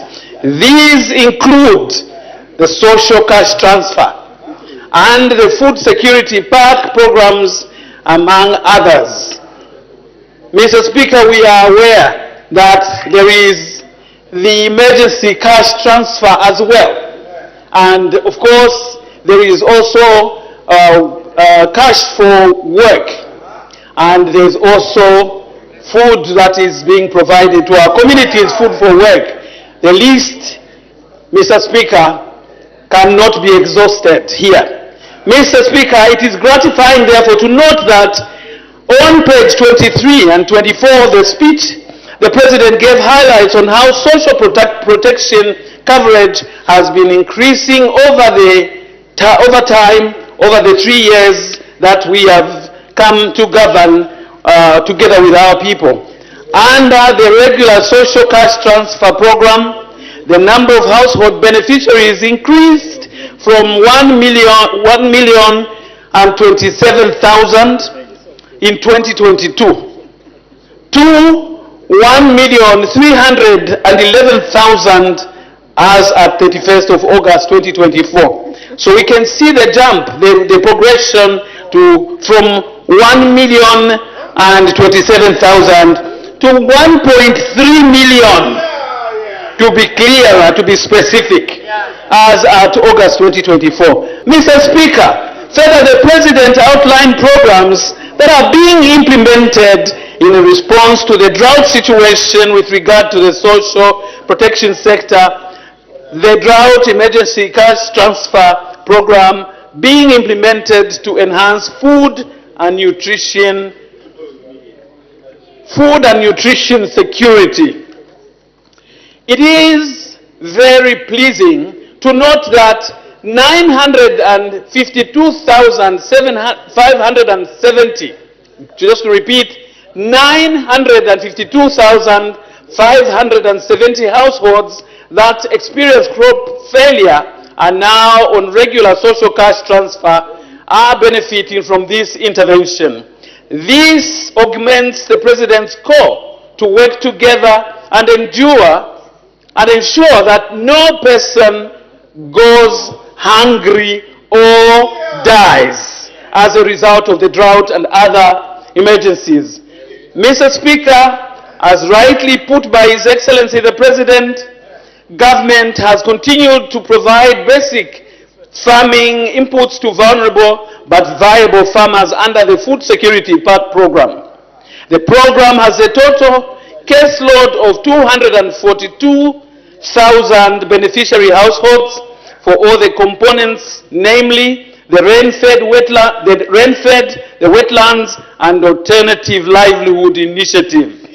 Very broad, Mr. Speaker, listing everything coming from what we spoke about earlier on, what is known, which is taking social protection in the families, but also looking at resilience measures. Mr. Speaker, the speech by His Excellency the President clearly outlined policy measures and programs being implemented by this government to ensure inclusive growth and development, inclusiveness.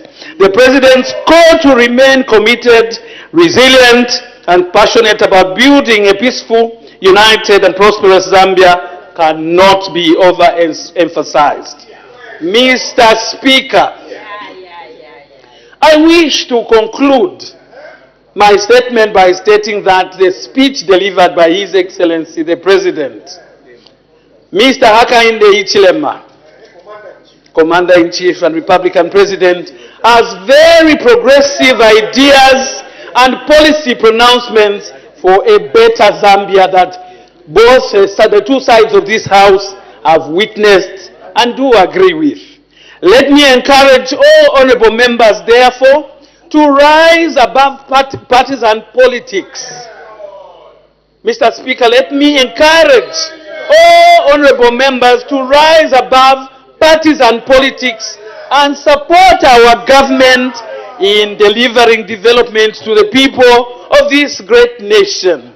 The fortunes of this country will only be realized if we all remain focused and work together in solidarity. Mr. Speaker, I thank you. The Honorable Minister of Fisheries and Livestock.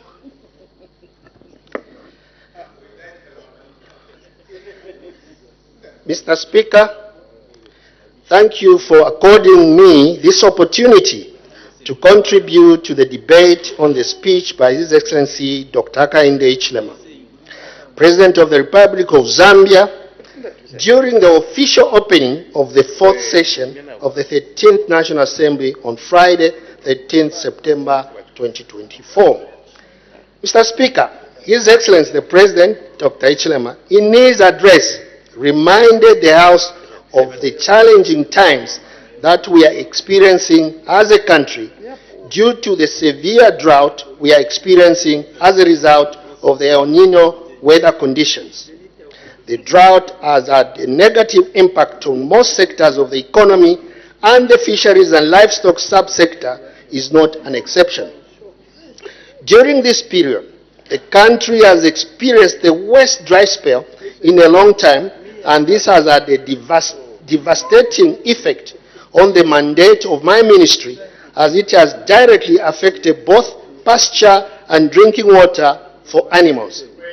It has also affected the country's ability to produce livestock feed due to drought's impact on the general crop production.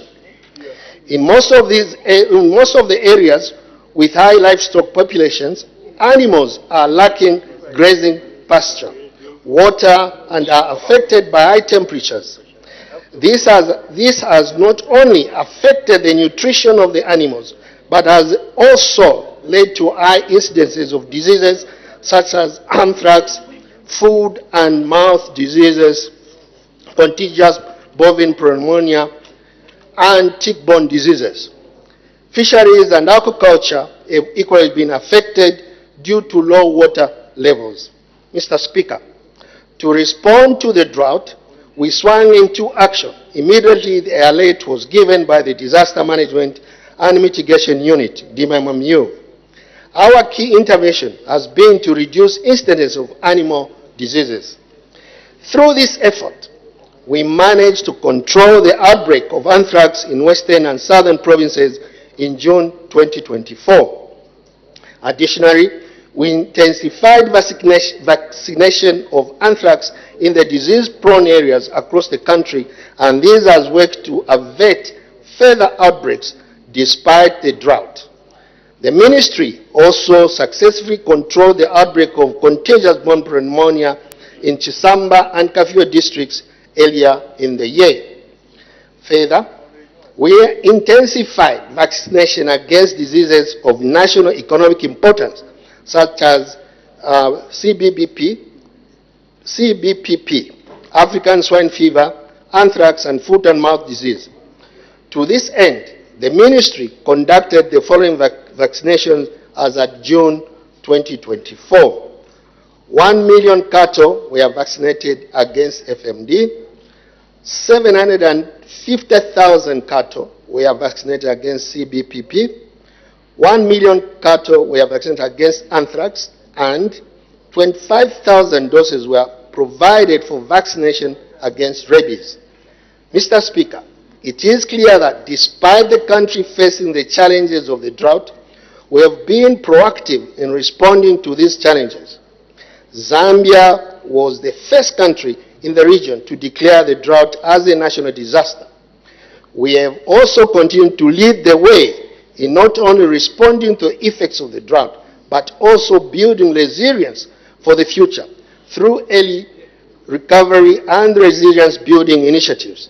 This is intended to ensure that the country is able to respond to future shocks with ease. Mr. Speaker, to augment our resilience as a country, we have continued on the path to improve the policy and regulatory framework in order to enhance the country's effectiveness in controlling animal diseases. The policy and legislative review is also aimed at improving the business environment and enhancing the role of the private sector. To this end, we successfully enacted the Animal Identification and Traceability Act No. 2 of 2024. This Act will now establish the Animal Identification and Traceability Unit, provide for the broadening of animal identifiers, develop a track-back system for animal diseases, and curb animal theft. Further, to enforce the curbing of livestock theft, government amended the penal code, and now cattle theft committed twice is non-bailable. It is important to point out that this act, in addition to this important role of curbing livestock theft, will be a game changer in promoting our ambitions as a country to access export markets both in the region and abroad.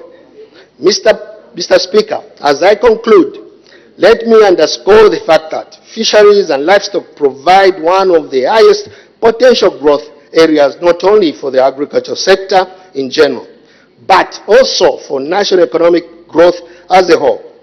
With the new Dawn administration's transformation agenda taking root and the visionary leadership of His Excellency the President steering the country towards sustainable growth, the fisheries and livestock sector is poised to be the driving force for growth. I submit.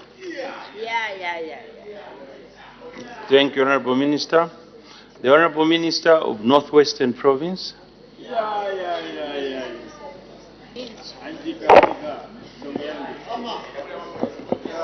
Thank you very much, Mr. Speaker. It is a great honor and privilege for allowing the voice of Northwestern Province to contribute to the speech which was delivered on the floor of this House by His Excellency President Hakainde Hichilema, Commander-in-Chief of the Armed Force. Mr. Speaker, the speech was rich, special in all the sentences that the speaker Mr. President highlighted. Mr. Speaker,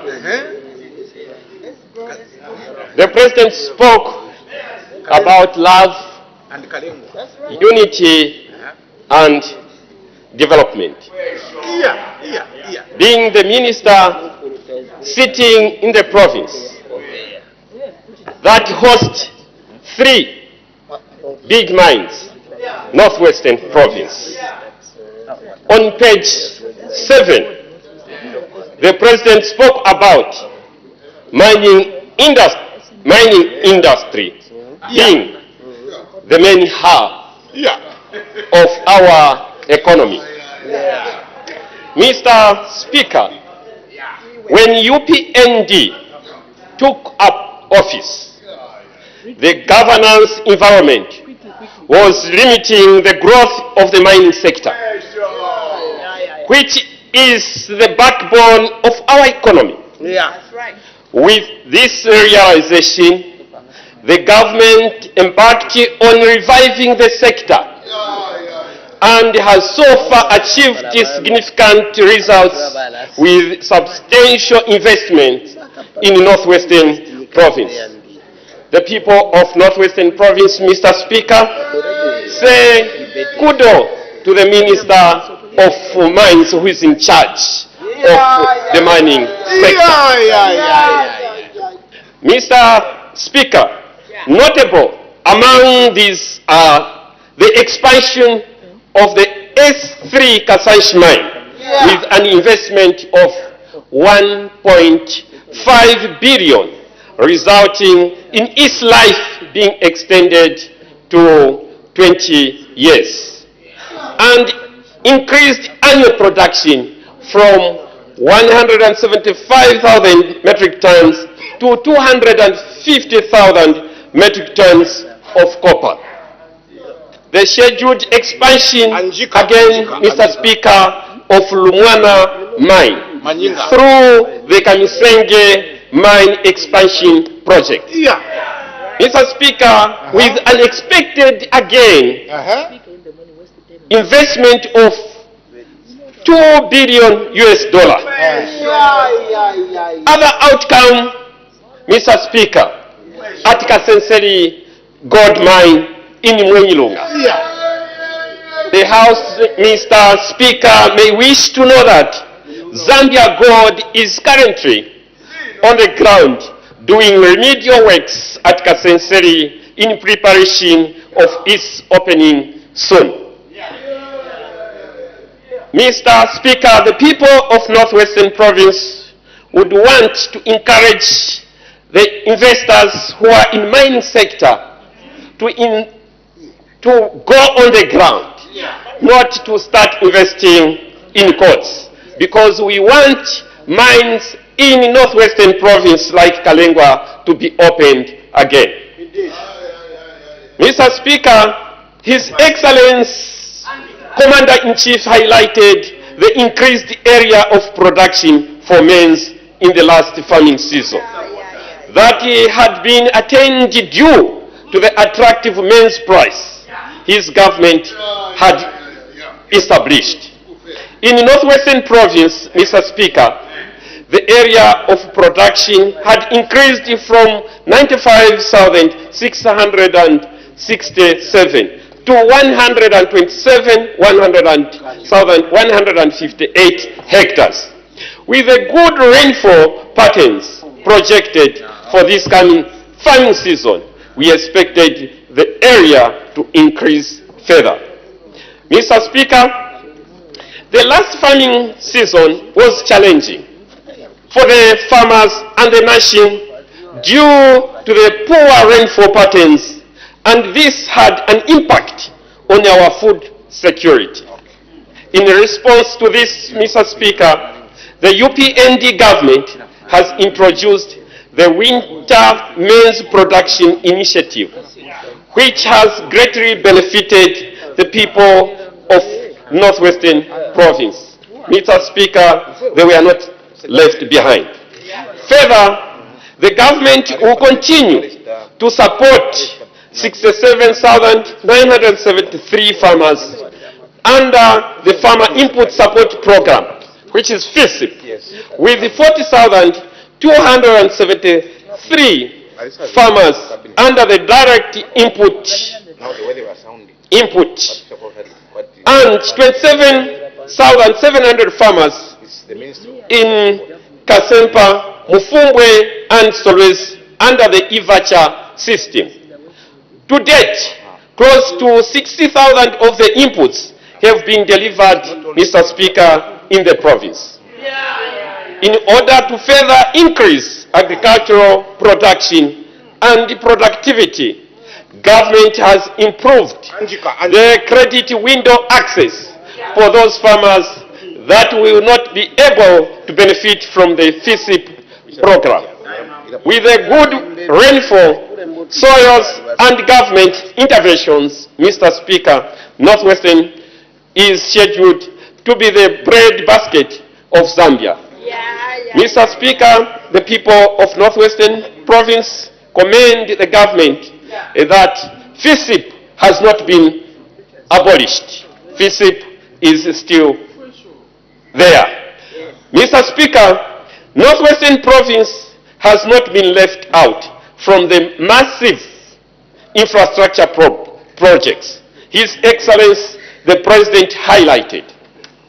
Notable projects in the province include the projected development of the Robito corridor, which will bring significant benefits by improving transportation links locally, regionally, and internationally. Mr. Speaker, other major works expected to commence soon include the upgrading to bituminous standard of 85 kilometers of Lumwana West to Kambimba via Kakuma Chieftain.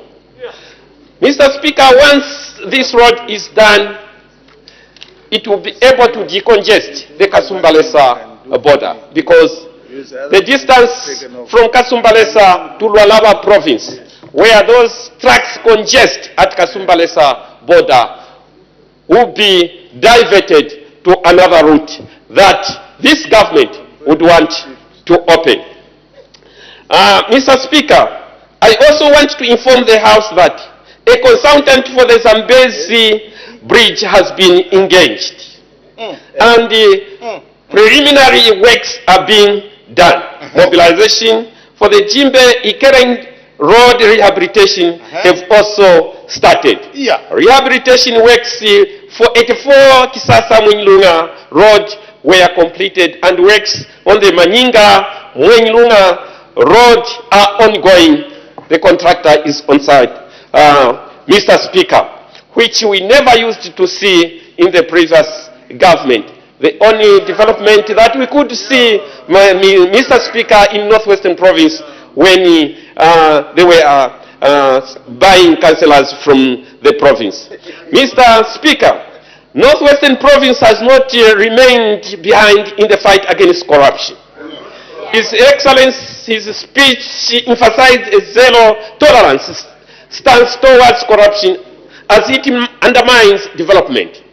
In Northwestern Province, efforts to combat corruption are gaining momentum through the establishment of integrity committees in the province. In conclusion, the people of Northwestern Province express their deep appreciation to the President of Zambia, Mr. Hakainde Hichilema, for his love for this country and its people. His visionary leadership is what is resulting in the development of this country and the people of Northwestern Province. We pledge unwavering support to his administration. Mr. Speaker, I thank you, and the people of Northwestern Province support the speech of the President. Thank you very much. The Honorable Minister of Justice.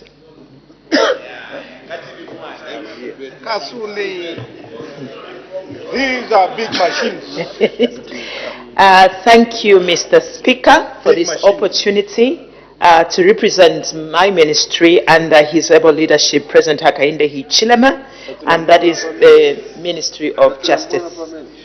May I take a moment to acknowledge that today has been a day of mourning as we remember one of our gallant soldiers in this country under the name of Honorable George Mpombo. May his soul rest in peace. Also, at the same time, we, the people of Central Province, has lost His Royal Highness, Chief Kanyensha, whom will be putting to rest on the 1st of October there in Rwano in the Mukushi South. So again, may his soul rest in peace. Mr. Speaker, sir, thank you for giving me this opportunity to speak on behalf of the Ministry of Justice and indeed my own behalf to contribute to the debate of the official address of His Excellency, the President of this Republic, Dr. Hakainde Hichilema, that he delivered on Friday the 13th of 2024, and indeed being the fourth session of the 13th Assembly of this August House.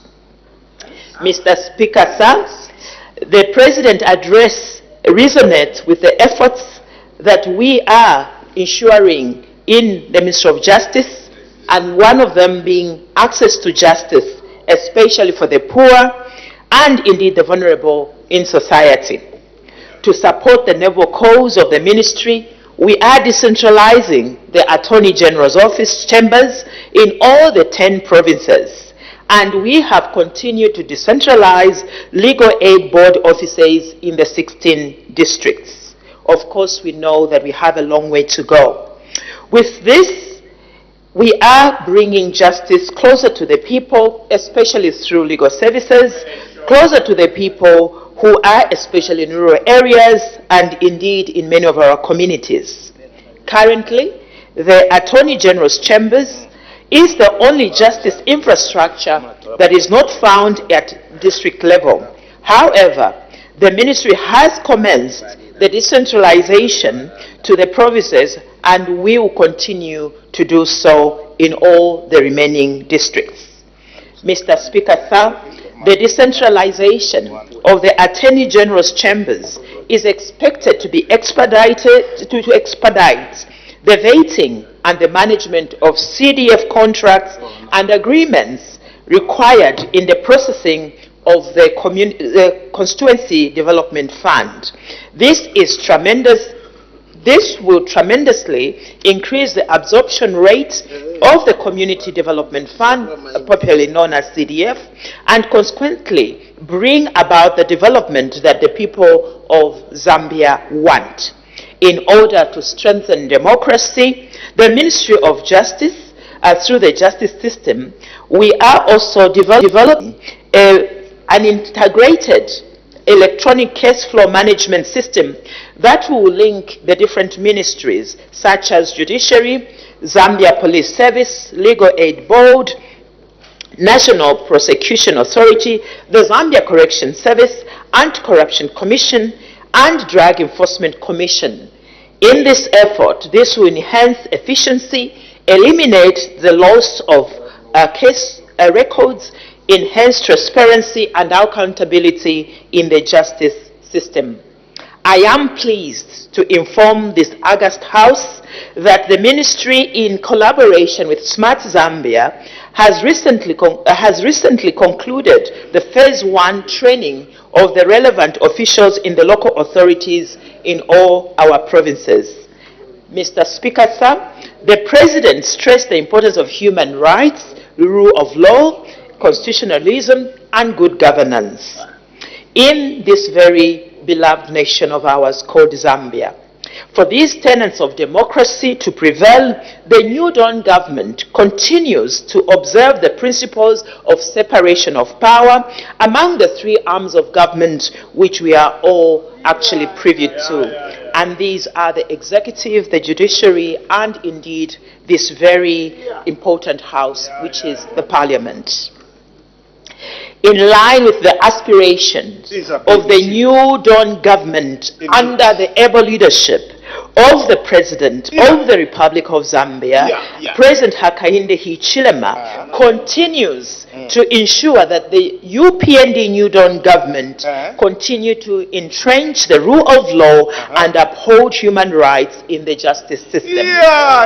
We are therefore here to continue ensuring that civil society remains a vibrant key player and providing a voice for the majority of our Zambians in furthering the social, political and civil rights of our citizens. It is herefore, Mr. Speaker, that the President's speech is unequivocal regarding in the progress we are making in the fight against corruption. To demonstrate this pragmatic approach, His Excellency President Hakainde Hichilema and indeed the Republic of Zambia, there was the launch of the 23 National Policy on Anti-Corruption. This policy will continue to strengthen the law on collaboration, coordination and capacity building for all institutions involved in combating and preventing corruption. The policy also addresses related matters to recovery of stolen assets. This is very critical for all of us to underscore. We will recover the stolen assets. The lifestyle audit, the declarations of assets, social accountability, as well as corporate governance. Further, through this policy, we shall continue to uphold the commitment and obligation to fighting corruption in our country, but also the regional and international level, by ensuring that our laws here in Zambia are harmonized with the international best practices and laws. As I begin to come to a close, Mr. Speaker, we remain steadfast in the administration of justice and increase access to justice through the provision of legal services. We shall remain steadfast also in promoting good governance and upholding the rule of law in our nation. So, as Justice Ministry, we continue to tell all the Zambians that we are here to save the 20 million people, regardless of one's status in society. As we all know, as the saying goes, that the wheels of justice are never balanced. Why? Because there's always someone who has to win and one has to lose. But as Ministry of Justice, we remain committed to ensuring that no one is left behind and that justice is not delayed. With those few comments, Mr. Speaker, I want to say thank you, and we support His Excellency the President's speech. I submit. The Honourable Minister of Youth, Sports and Arts.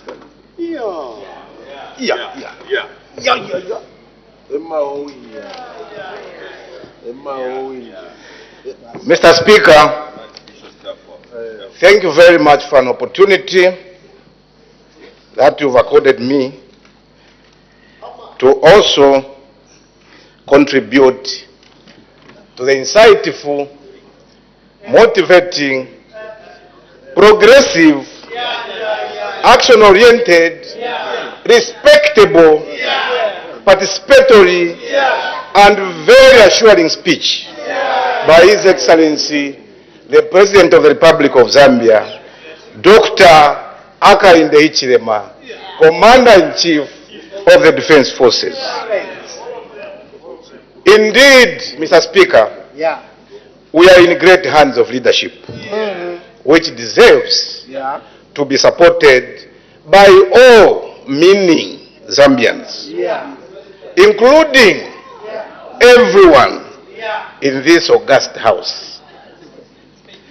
Having said that, Mr. Speaker, allow me to remind this august house that Zambia's population is predominantly youthful, and 26.7%, which is about 6 million, of the total population of Zambia, Mr. Speaker, as I said, is youthful. For the country to achieve meaningful development, there is need to provide interventions that will enable this population to participate in the socio-economic development of the country, and also contribute to the attainment of the Vision 2030 aspirations of making Zambia a prosperous middle-income country. And in this regard, my ministry will continue to implement programs that will create employment and empowerment opportunities for the youth. And this will be in an effort to contribute to the reduction of youth unemployment through empowerment of youth in job-rich sectors such as energy, agriculture, mining, construction, to mention but a few. You may be aware, Mr. Speaker, that we inherited a huge mountain of the unemployed youths. So we are making a lot of interventions.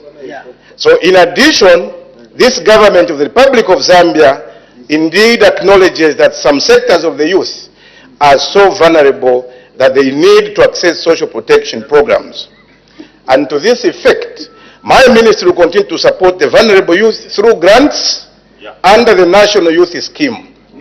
And also provision of free land to youth who would want to resettle and venture into agri-related activities in our resettlement schemes. I would like also to commend the President for showing commitment on the desire to accelerate economic growth and creating opportunities for all, especially the youth. This is indeed a recommendable policy direction as it will enhance provision of quality education, ICT, and skills development, a cardinal vehicle to the attainment of socio-economic development of the country. In this regard, the government realigned these sectors and has resulted to creation of employment opportunities, as evidenced by the recruitment of young people in sectors such as education, health. Now let me take this opportunity, Mr. Speaker, just to say that it is not a crime, Mr. Speaker, to refer to the past. It's not a crime, because the past will always feed into the present. And the present will obviously feed into the future. So for those that think that when we refer to them, we are doing an injustice to them, it is far-fetched, Mr. Speaker. It is just important that we refer to it. And let me now take this opportunity to refer to the past.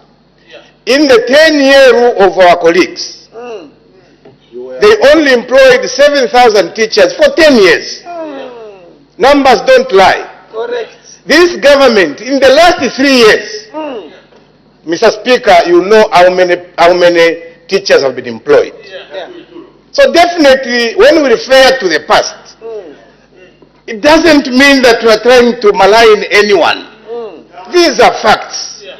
And people should appreciate this government for these opportunities that we've created, for the good leadership that His Excellency has provided, for the good leadership that the Vice President has provided, and for the good leadership that this cabinet has provided. That is very, very important. This is policy, Mr. Kampyongo. Just listen. We have also employed a lot of young people. In fact, this is a ministry that has really benefited from these employment opportunities. Under health, we have employed so many. 90% of those that are being employed are young people. In agriculture, it's the same. In defense, the first time that you can see an advert running,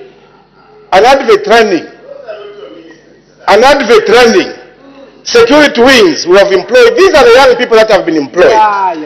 And adverts have been running compared to the past where they are just whispering to themselves that here there are some jobs. Mr. Speaker, the President of the Republic of Zambia, Mr. Hakainde Hichilema, highlighted economic transformation that will bring together various interventions from various sectors of the economy in order to create jobs and reduce poverty among its citizens, and in order to contribute to creation of employment opportunities in our country. My ministry, this is Boris now. My ministry... Order, Honorable Minister, there is a point of order. A point of jealousy, Mr. Speaker, I know.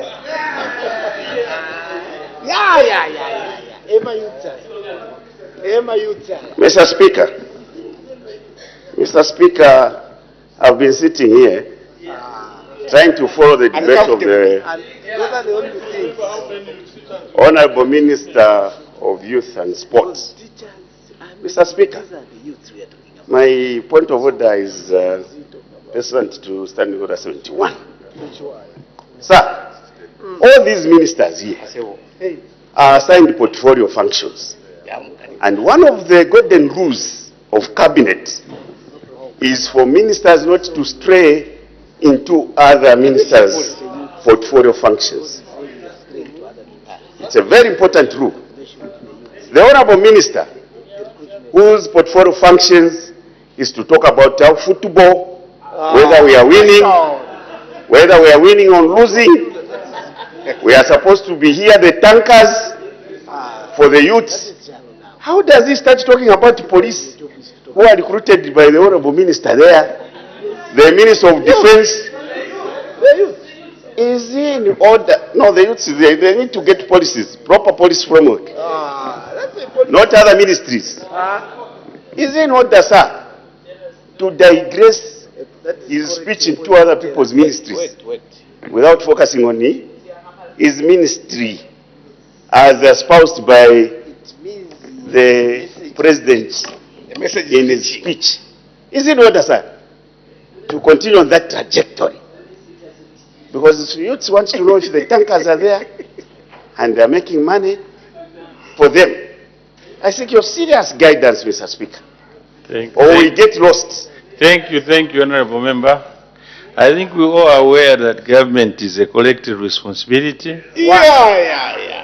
As such, the minister is trying to stress a point that his youths have been well taken care of in other ministries. So the Honorable Minister of Youth and Sports and Arts is not out of order. May the minister proceed.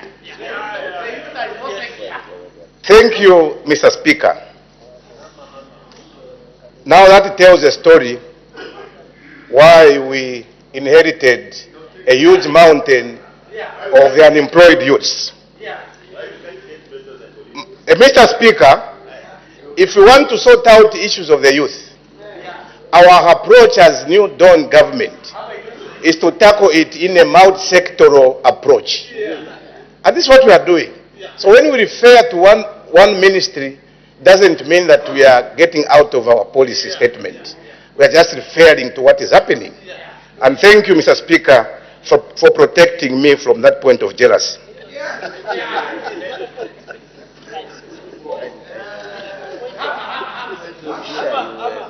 I will not be confused. In order, Mr. Speaker, to contribute to creation of employment opportunities in our country, my ministry will continue to implement youth, sport and art empowerment programs that will spur job creation for the youth, sportsmen and women. Sportsmen and women, as required by a stated member. Sportsmen and women and artists in the country. And this action will create youth employment opportunities by stimulating business opportunities that will result into creating a resilient, innovative, and productive youth population. In order to attain economic sustainability and diversification, in his speech, the President had highlighted mining and tourism as key drivers while considering energy, transport, ICT, and research and development as enablers of the transformation agenda. These are the key sectors which our New Dawn government has prioritized to have great potential to provide employment opportunities for the young people and improve their livelihoods. In this regard, members of this august House may wish to note that my ministry has continued empowering youth in different fields and sectors under the multi-sector youth empowerment program. In view of the foregoing, my ministry will continue to provide resources aimed at empowering the youth that want to venture into agriculture and any other sectors of their choice. Under human and social development, the President also emphasized that skills development is very key to enhancing entrepreneurship and employability among the youth. And in this vein, my ministry will continue to provide skills training through the youth resource centers in the country and further allow me to remind this august house that my ministry has 23 operational youth resource centers that provide skills training to the never been and out of school youth. Further, the increased enrollment in skills training centers by young people through CDF entails the importance of new dawn government. It has placed on the acquisition of quality skills, which has the potential to grow the private sector through entrepreneurship.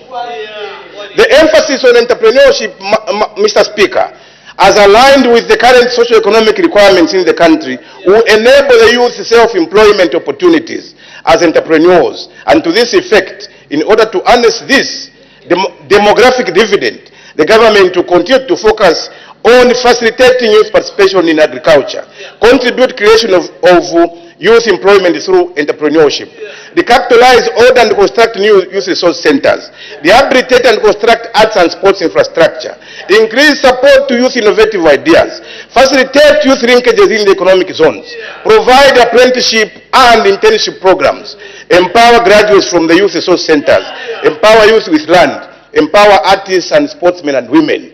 With these few remarks, I want to say thank you very much, Mr. Speaker, for the opportunity.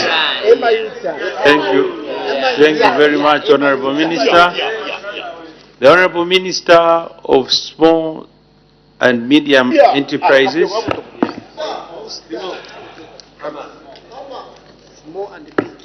Mr. Speaker, I'm very grateful that I've been accorded this chance to add my voice to this motion.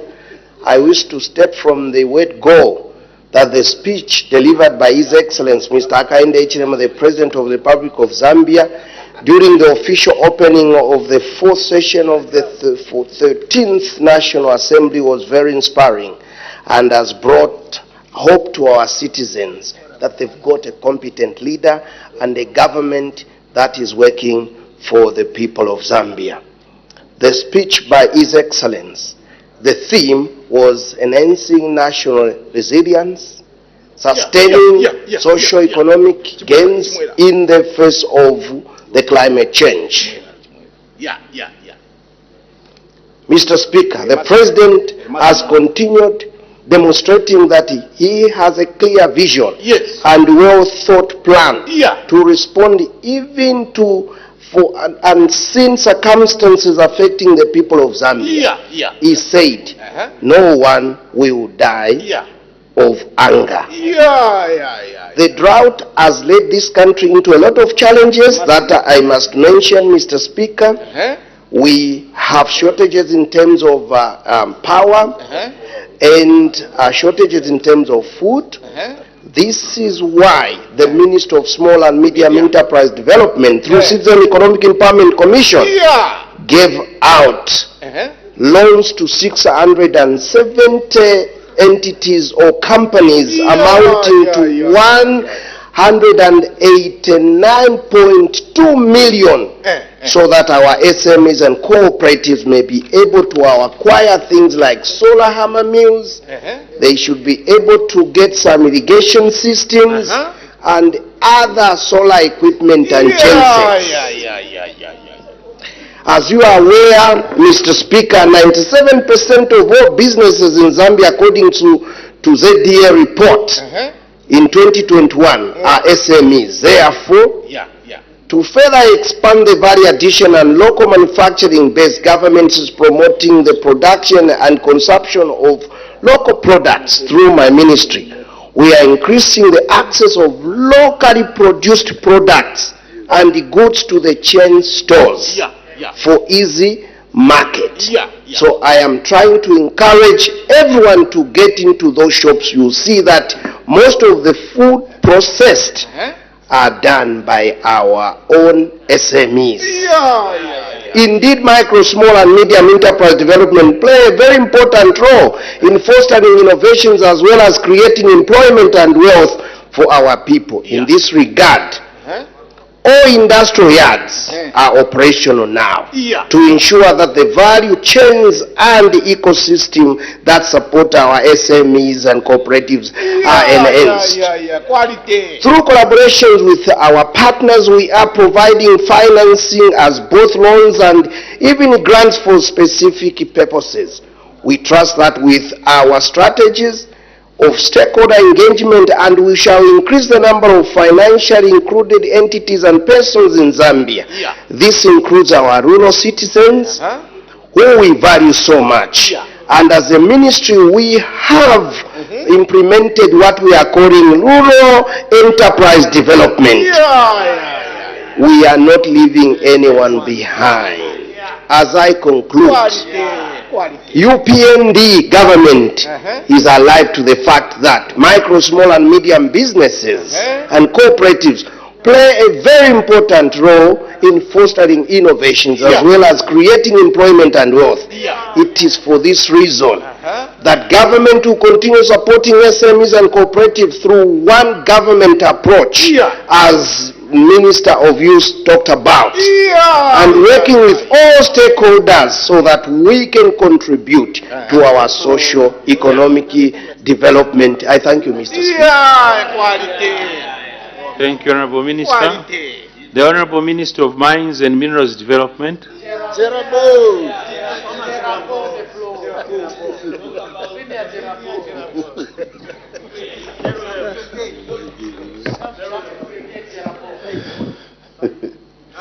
Thank you very much, Mr. Speaker, for giving me the opportunity to contribute to the motion of thanks to His Excellency the President of the Republic of Zambia, Mr. Hakainde Hichilema, Commander-in-Chief of the Armed Forces. Mr. Speaker, from the onset, I want to say that really we have a leader that is focused, that is visionary.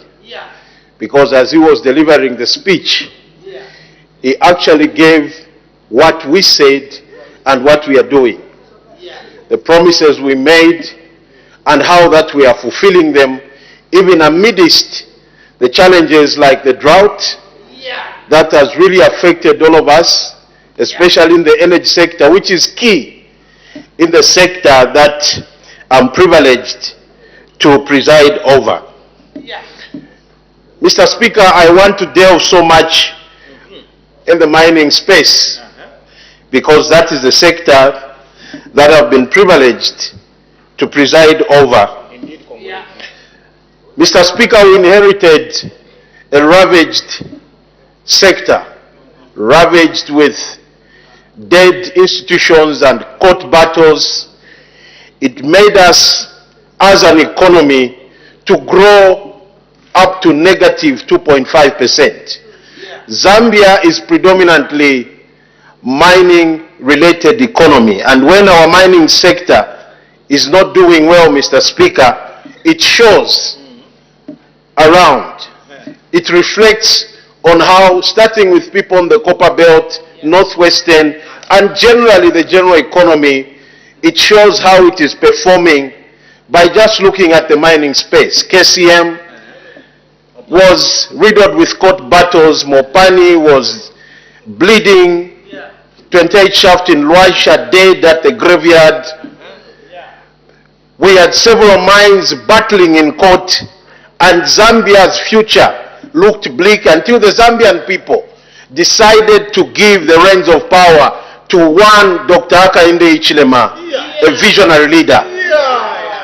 And when we took over the reins of power, Mr. Speaker, we said, let's get out of court, let's stop mining in court, let's go to the drawing table and begin to discuss so that we can get all the mining companies back to the mining sites. KCM, we called Vedanta to the table. We were called all sorts of names, including Mr. Soon, that you keep saying soon. And we told the Zambian people, Mr. Speaker, that we want to cook this meal properly so that when we begin to partake of this meal, it will be properly done, unlike those that were doing it in the past. They were going to cook in the kitchen while drunk. And Mr. Speaker, I withdraw the word drunk. Mr. Speaker, we now had a focused leader who was cooking properly, and that is why when we brought KCM to the table, we began to discuss. As we are talking, Mr. Speaker, as announced by his speech, KCM is back on track. Vedanta is back on track. All the things that we promised, number one, we said we are going to give $20 million CSR program. The money is in the bank. We said we are going to pay suppliers and contractors. Over 90% of the suppliers and contractors at KCM have been paid. Mr. Speaker, workers were promised that there will be an increase of 20% in terms of salaries. They were given that 20% salary increment. The one-off payment, Mr. Speaker, of $2,500 was given to the miners. Because of our laws, a tax was gotten out of that $2,500. But because we have a leader who cares for his people, he has instructed Treasury to reverse that tax and give the miners a complete 2,500 kwacha at KCM. At Mopani, Mr. Speaker, Mopani, which was bleeding, today when you go to Mopani, it has paid all its suppliers and contractors 100%. Mopani this year is indicating a double figure in terms of productivity, meaning it has increased its production figures by 100%. This is speaking to the vision of 3 million tons, Mr. Speaker, which President Hakainde Hichilema had put on the table. The naysayers were saying we are not going to meet the 3 million tons. As we are talking, Mr. Speaker, the UPND government, through the Ministry of Mines, last week launched the critical mineral strategy and the 3 million ton strategy, how that we are going to reach that by the year 2031. Apart from Mopani and KCM, Mr. Speaker, this government had said we want to bring Luansha town to life. And as we are talking, Mr. Speaker, 28 shafts in Luansha have started breathing. The water is being pumped out. Pumps are being increased. To the tune of $500 million will be invested in that mine, Mr. Speaker, meaning Luansha has begun to breathe again. Because of the great policies, Mr. Speaker, of the New Dawn government, we are talking about several mines coming on board that will speak to the 3 million ton strategy and also diversification in other minerals. Mr. Speaker, we have the Kitumba mine in Mumbwa, which is going to employ over 2,500. It's on board. And Mr. Speaker, that mine is going to invest around $500 million in Mumbwa. Mr. Speaker, we had another dying mine in Chilabumbe called Lubambe. And Mr. Speaker, Lubambe is back on track. There will be an investment of $300 million. And Mr. Speaker, to put the icing on the cake for Lubambe, we have increased shareholding from 20% to 30% as the Zambian government. Mr. Speaker, apart from that, when we go to the Northwestern province, as alluded to by my colleague, we have a new investment in Lumwana, what they are calling the Super Pit, and they are going to invest about $2 billion. Next week, on Tuesday, Mr. Speaker, we are going with His Excellency the President to go and launch the opening of the Super Pit. As we are doing that in parallel, Mr. Speaker, Kansanshi Mine is expanding the S3. This is leading us, Mr. Speaker, to the 3 million ton. We can see it on the horizon. We have not left the artisanals and small-scale miners away. Mr. Speaker, we have given 273 licenses to small-scale miners, to artisanal miners, for the formalization program, Mr. Speaker, that we were talking about. Mr. Speaker, because of the importance of the mining sector, this year in October next month, starting on the 7th, Zambia is hosting the inaugural, the Zambia Mining in Saka. Because we are preparing ourselves, Mr. Speaker, that Zambia is reintroducing itself to the mining world by also reintroducing the high-resolution geophysical survey. We need to have that in Saka, Mr. Speaker, so that we announce to the world that we are now mapping Zambia for the first time in a long time, so that we know what this country is sitting on. Mr. Speaker, meaning, what else would you want for Zambia rather than President Hakainde Hichilema ruling this country today? Zambia is really back in the Champions League in the mining space. I cannot tell you how many MOUs we've signed. We are having Ivanhoe Mine coming to Zambia. Ivanhoe Mine, Mr. Speaker, they are the ones that are running the Kamola Kakua mine. We have signed DRC. In fact, they have invited us to go and see what they are doing. They have a mine that is producing 1 million tons. They are coming to Zambia, Mr. Speaker. An MOU has been signed, and we are running together with them in the mining space. And Mr. Speaker, these are not investments just meant to talk about, but they are investments that should benefit the Zambian people, and that is why we want this parliament to support the critical minerals strategy. We want this parliament to support, Mr. Speaker, the Minerals Commission bill, the Geological Survey bill, and Mr. Speaker, these bills contain what we are calling the local content. That is what will speak to how Zambians are going to benefit from the minerals that we are endowed with. So Zambia is no longer taking off. It's actually in the air. We may have turbulent times. It's part of flying, because the plane is going to settle as we go towards 2026, 2027, 28, because we know that President Hakainde Hichilema will still continue ruling beyond 2026. We thank you, Mr. Speaker, for giving us the opportunity as Zambia to contribute to this motion of thanks, which we support 100%. I thank you, Mr. Speaker. Thank you, Honorable Minister. The Honorable Minister for Eastern Province.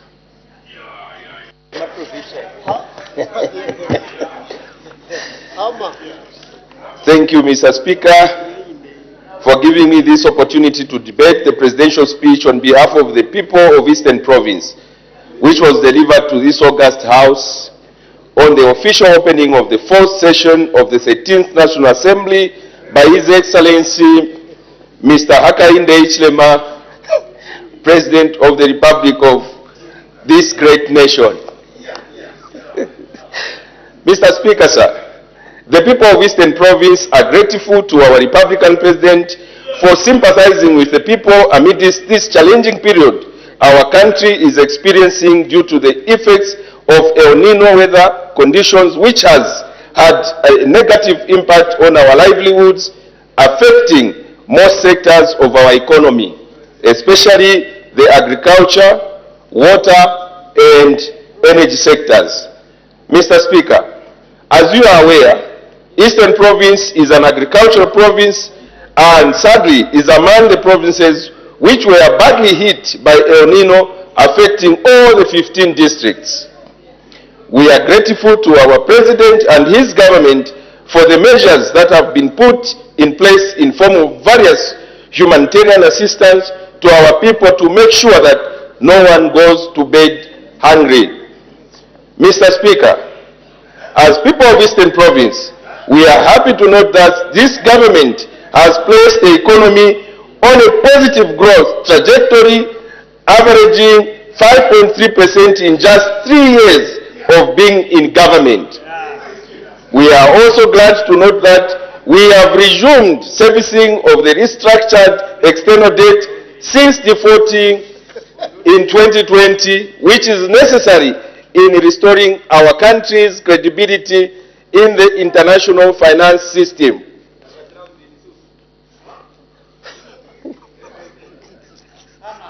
Mr. Speaker,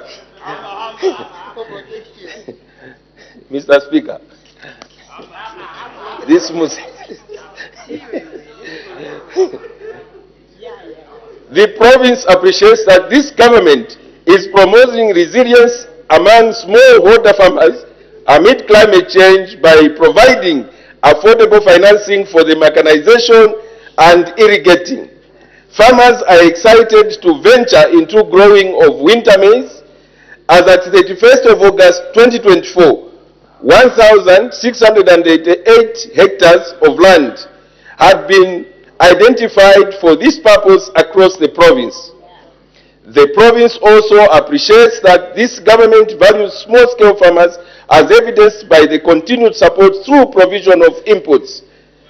Currently, under the Farmer Input Support Program FISIP, the province has 194,543 farmers on the program.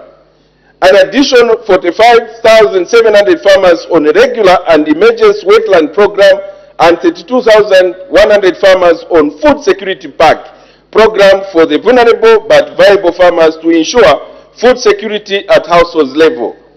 We are grateful for the enhanced sustainable agriculture finance facility to the tune of more than 1.2 billion from 400 million, which will enable more farmers to access financing to grow additional crops, livestock, agriculture, thereby improving their livelihoods.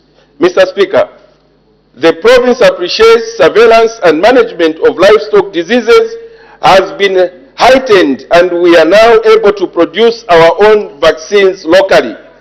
As a province, we managed to control the outbreak of anthrax, and I'm happy to report that surveillance has been intensified. From September last year to date, 28,336 animals have been vaccinated against anthrax, 19,570 animals against East Coast fever, 444,909 animals against foot and mouth diseases. This is surely commendable.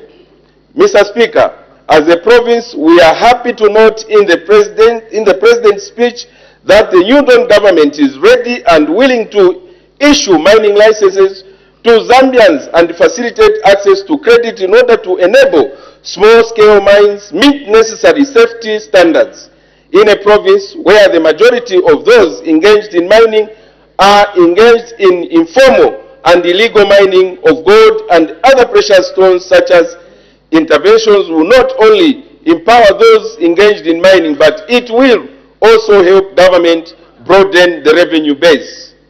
We also excited about the commencement of the high-resolution aerial geophysical survey to explore mineral and groundwater deposits. This will put Eastern Province on the map for potential huge investment in the mining sector, as it will enable us to get accurate data on our mineral resources endowment in the province. Mr. Speaker, the energy crisis being experienced as a country has affected most sectors of our economy. We thank this government for the numerous interventions being implemented, including the net metering regulations of 2024, which will allow customers who produce their own electricity to feed excess electricity generated into the national grid in the end save on the electricity they purchase from ZESCO. Mr. Speaker, we are happy to learn that this government has continued with the development of the road infrastructure, particularly through the public-private partnership. I'm happy to report that works on the Katete-Chanida Road are progressing on very well. This is one of our important economic roads, not only to the people of Eastern Province, but also the country, as it connects us to our neighboring Mozambique, which will enhance trade between the two countries and the other countries beyond Africa through Port of Nacala.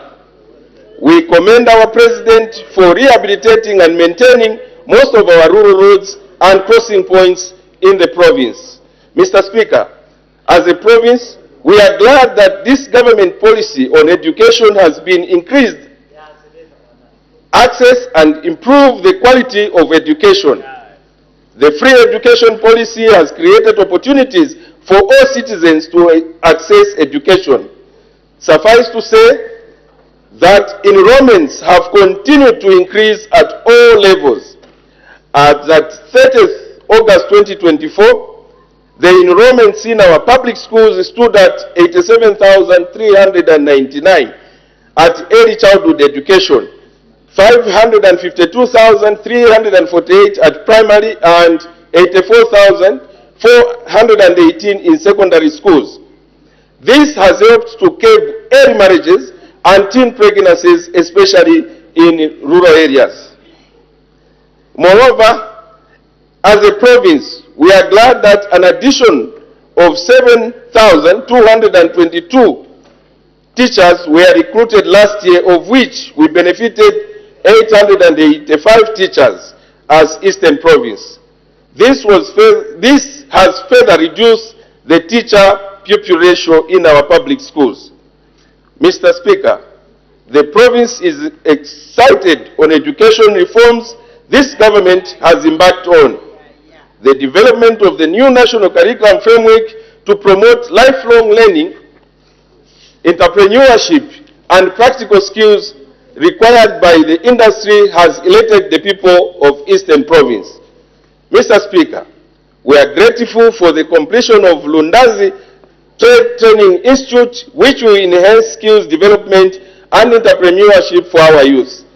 The youth continue to be thankful for various youth empowerment programs this government is implementing. Under CEC, a total of 2.4 million kwacha has been dispersed to 82 beneficiaries from January to July 2024. This has further created employment opportunities for the people in Eastern Province.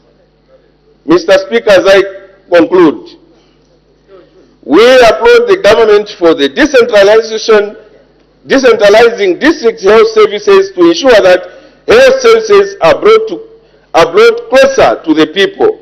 The people appreciate the accelerated infrastructure development which has seen Eastern Province benefit the recently commissioned Mambwe state-of-the-art Level 1 District Hospital and 17 mini hospitals.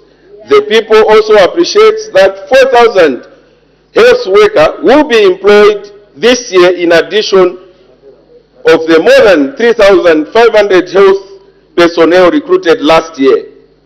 This will further reduce the health worker-patient ratio, which will result in enhanced delivery of quality health services. Mr. Speaker, thank you very much. The Honorable Minister of Lusaka Province.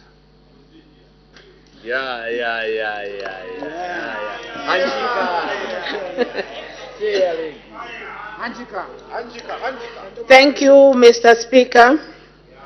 I want to start by thanking you so much for giving me this opportunity to debate in support of the speech made by His Excellency.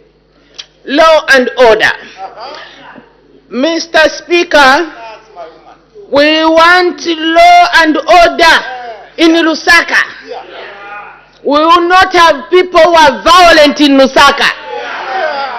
When they can take a tour in the capital city, in Cairo Road, they are not hassled.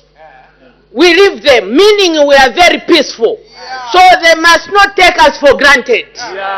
If you be violent, we will find you, we will capture you, we will lock you up for a long time. And if you want to go in the ring, in the boxing ring, to try our guts, we will knock you down. And we mean it. We send this word to them today. Unity of purpose, sustainable environment. That's what we need. Hear my voice. The President addressed the disastrous effects of the drought on the agriculture sector. The President highlighted in his speech that in the 2024-2025 agriculture season, the financing facility will be enhanced to the tune of over 1.2 billion kwacha from 400 million. In the 2023-2024 agriculture season, with the number of participating ranks increasing from 5 to 9 and more are expected to come on board. As a province, with regards to government's effort in providing humanitarian assistance to our people, we are enhancing coping capacities for our communities who have been the most affected of the threat of food security, which has been posed by the drought. Lusaka has continued to support our most vulnerable through the food security pack, providing rain-fed crops to 12,287 households, traditional wetland farming inputs to 1,800 households, and supported 500 households with alternative livelihood. Mr. Speaker, His Excellency the President, Mr. Hakainde Hichilema, mentioned that government has continued to use special economic zones as a model for industrialization and job creation. As such, the Lusaka South Multi-Facility Economic Zone has continued to attract a number of investments aimed at value addition. A number of companies are since established in the economic zone with a total investment of over $1.6 billion. About 3,900 jobs created in the economic zone so far. In line with the presidential speech, Lusaka Provincial Administration will work closely with the Lusaka South Multi-Facility Zone to actualize investment opportunities in real estate, schools, hospitals and clinics, logistics, etc., so that we can multiply the number of jobs to be created in the economic zone. I therefore encourage local and international companies to come on board and establish companies in the economic zone in Lusaka province. Mr. Speaker, on page 17, paragraph 3, the President said, free education policy is still proving to be a critical development, creating opportunities for all citizens to access education. In our continued efforts to meet the ever-expanding demand for education and to avoid compromising the quality of service, the UPND government, under the able leadership of His Excellency, Dr.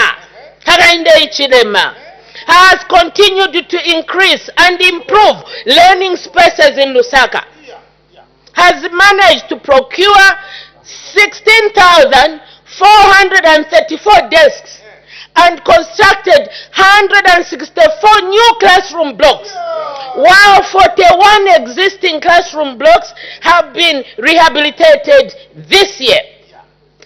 In line with this goal, these desks are being produced within the province in an effort to support the livelihoods of the members of our communities and create more job opportunities for the locals as directed by the President of the Republic of Zambia. On page 25, paragraph 2 and 4, the UPND administration remains committed to achieving economic growth that is environmental, sustainable, and is dedicated to the global climate change agenda. In service of this, we are implementing recovery and resilience interventions at all necessary stages and in all affected sectors to mitigate the impact of climate change. In an effort to restore forest cover in Lusaka province, a total of 219,666 seedlings were raised and 45 blaze patrols conducted. Additionally, alternative livelihoods are being encouraged in Lusaka province through beekeeping and mushroom capacity building. We want to talk about cleanness in Lusaka before the rains come. Our people in Lusaka, they have the information now to sensitize them, to keep their surroundings clean. My office has gone round, Mr. Speaker, and this year we are equal to the task. Mr. Speaker, we applaud the UPND New Dawn administration under the leadership of His Excellency for the steadfast, effective and efficient custodianship of this great nation, Zambia. We also applaud the swiftness with which the government has been responding to the drought that has brought havoc on our country, while implementation developmental programs are going on. We are proud of our president. Our president has got the eagle's eye Even if you hide under the bed, you broke the law, we will come after you. Get it? I thank you, Mr. Speaker.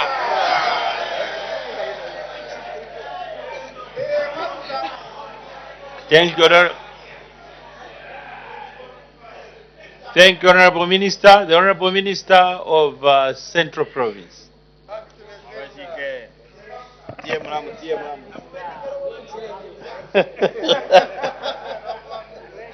Thank you very much, Mr. Speaker, for giving me this opportunity to contribute to the speech that was delivered by His Excellency, President Hakainde Hichilema, on the floor of this House for the official opening of the 4th session of the 13th National Assembly. Mr. Speaker, the address by His Excellency was anchored on the theme enhancing national resilience, sustaining socio-economic gains in the face of adverse effects of climate change. The theme resonates well with the measures that Central Province is undertaking and ensuring that we mitigate the effects of the devastating drought. And our continued effort to build a robust economy through inclusion of the cultural and climate resilience among the people and the province at large. Mr. Speaker, let me say from the word go that the President has really worked hard in the last 3 years to rebuild this economy. The economy was totally shattered.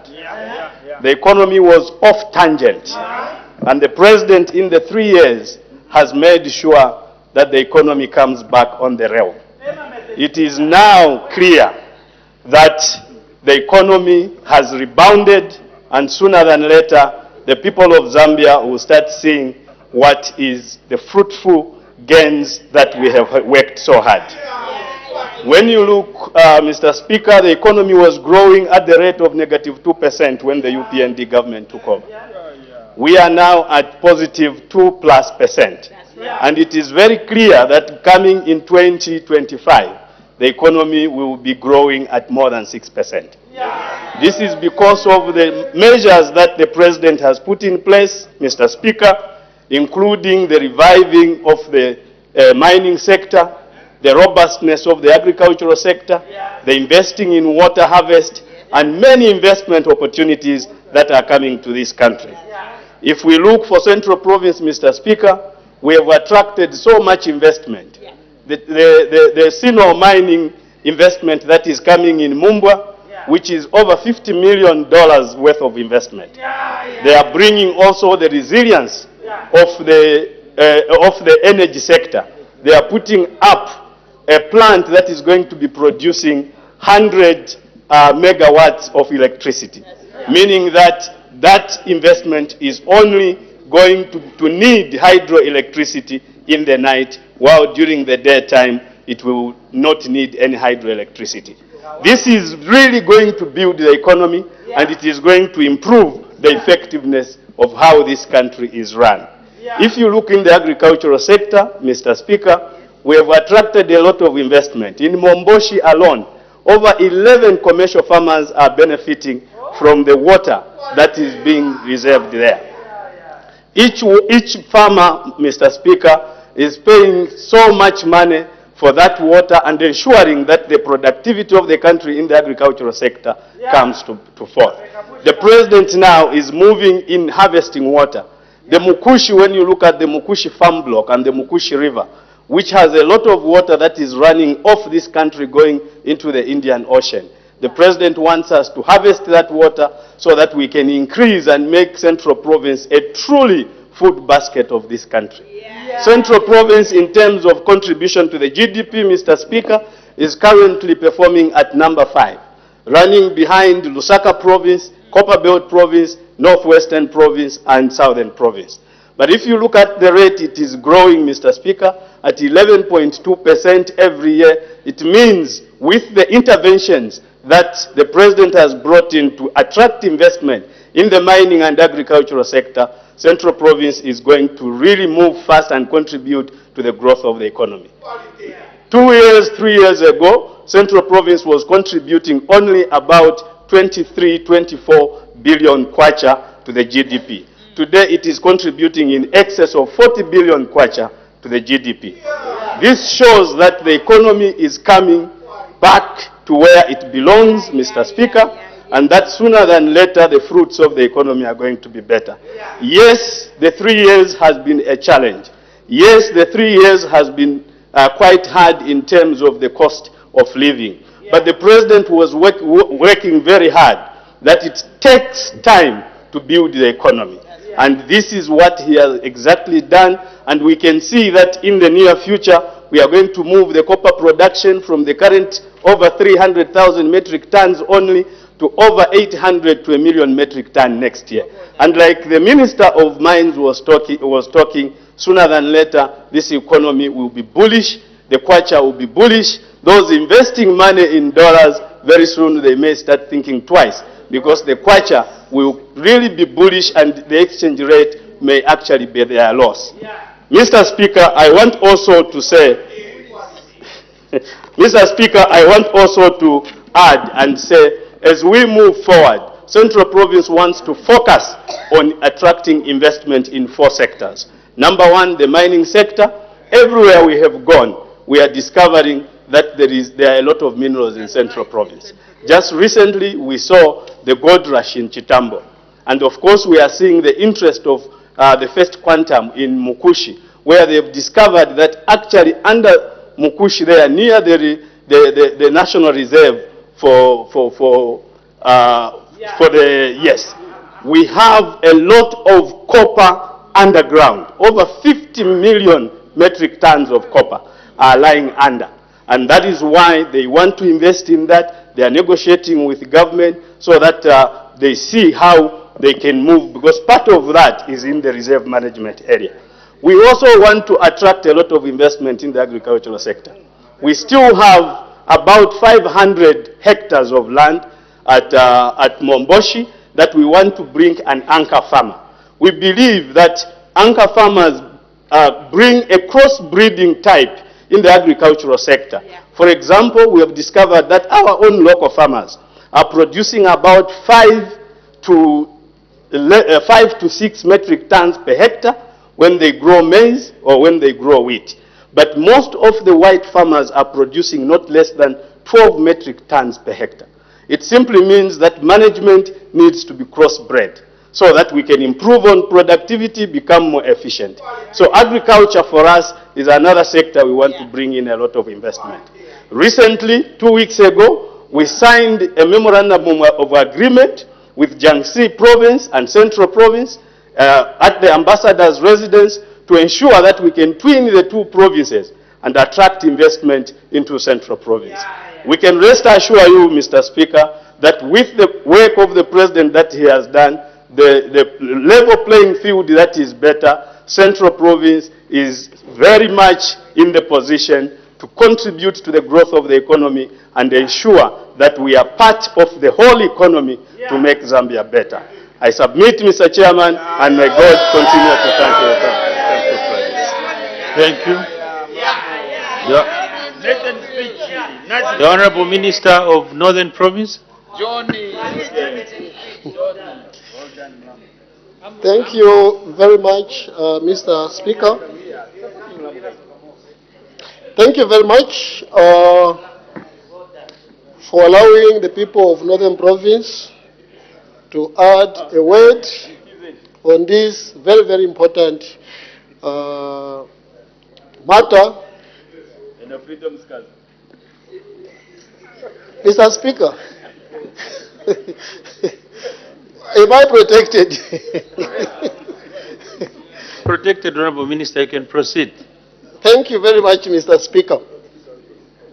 So the people of Northern Province want to start from the onset that we support the pronouncements, the policy pronouncements that were provided in this House by His Excellency, the President of the Republic of Zambia, Mr. Hakainde Hichilema. One of the issues that we understood and that we got, that was very, very pertinent, that the President spoke about when he came to this August House was the issue of unity.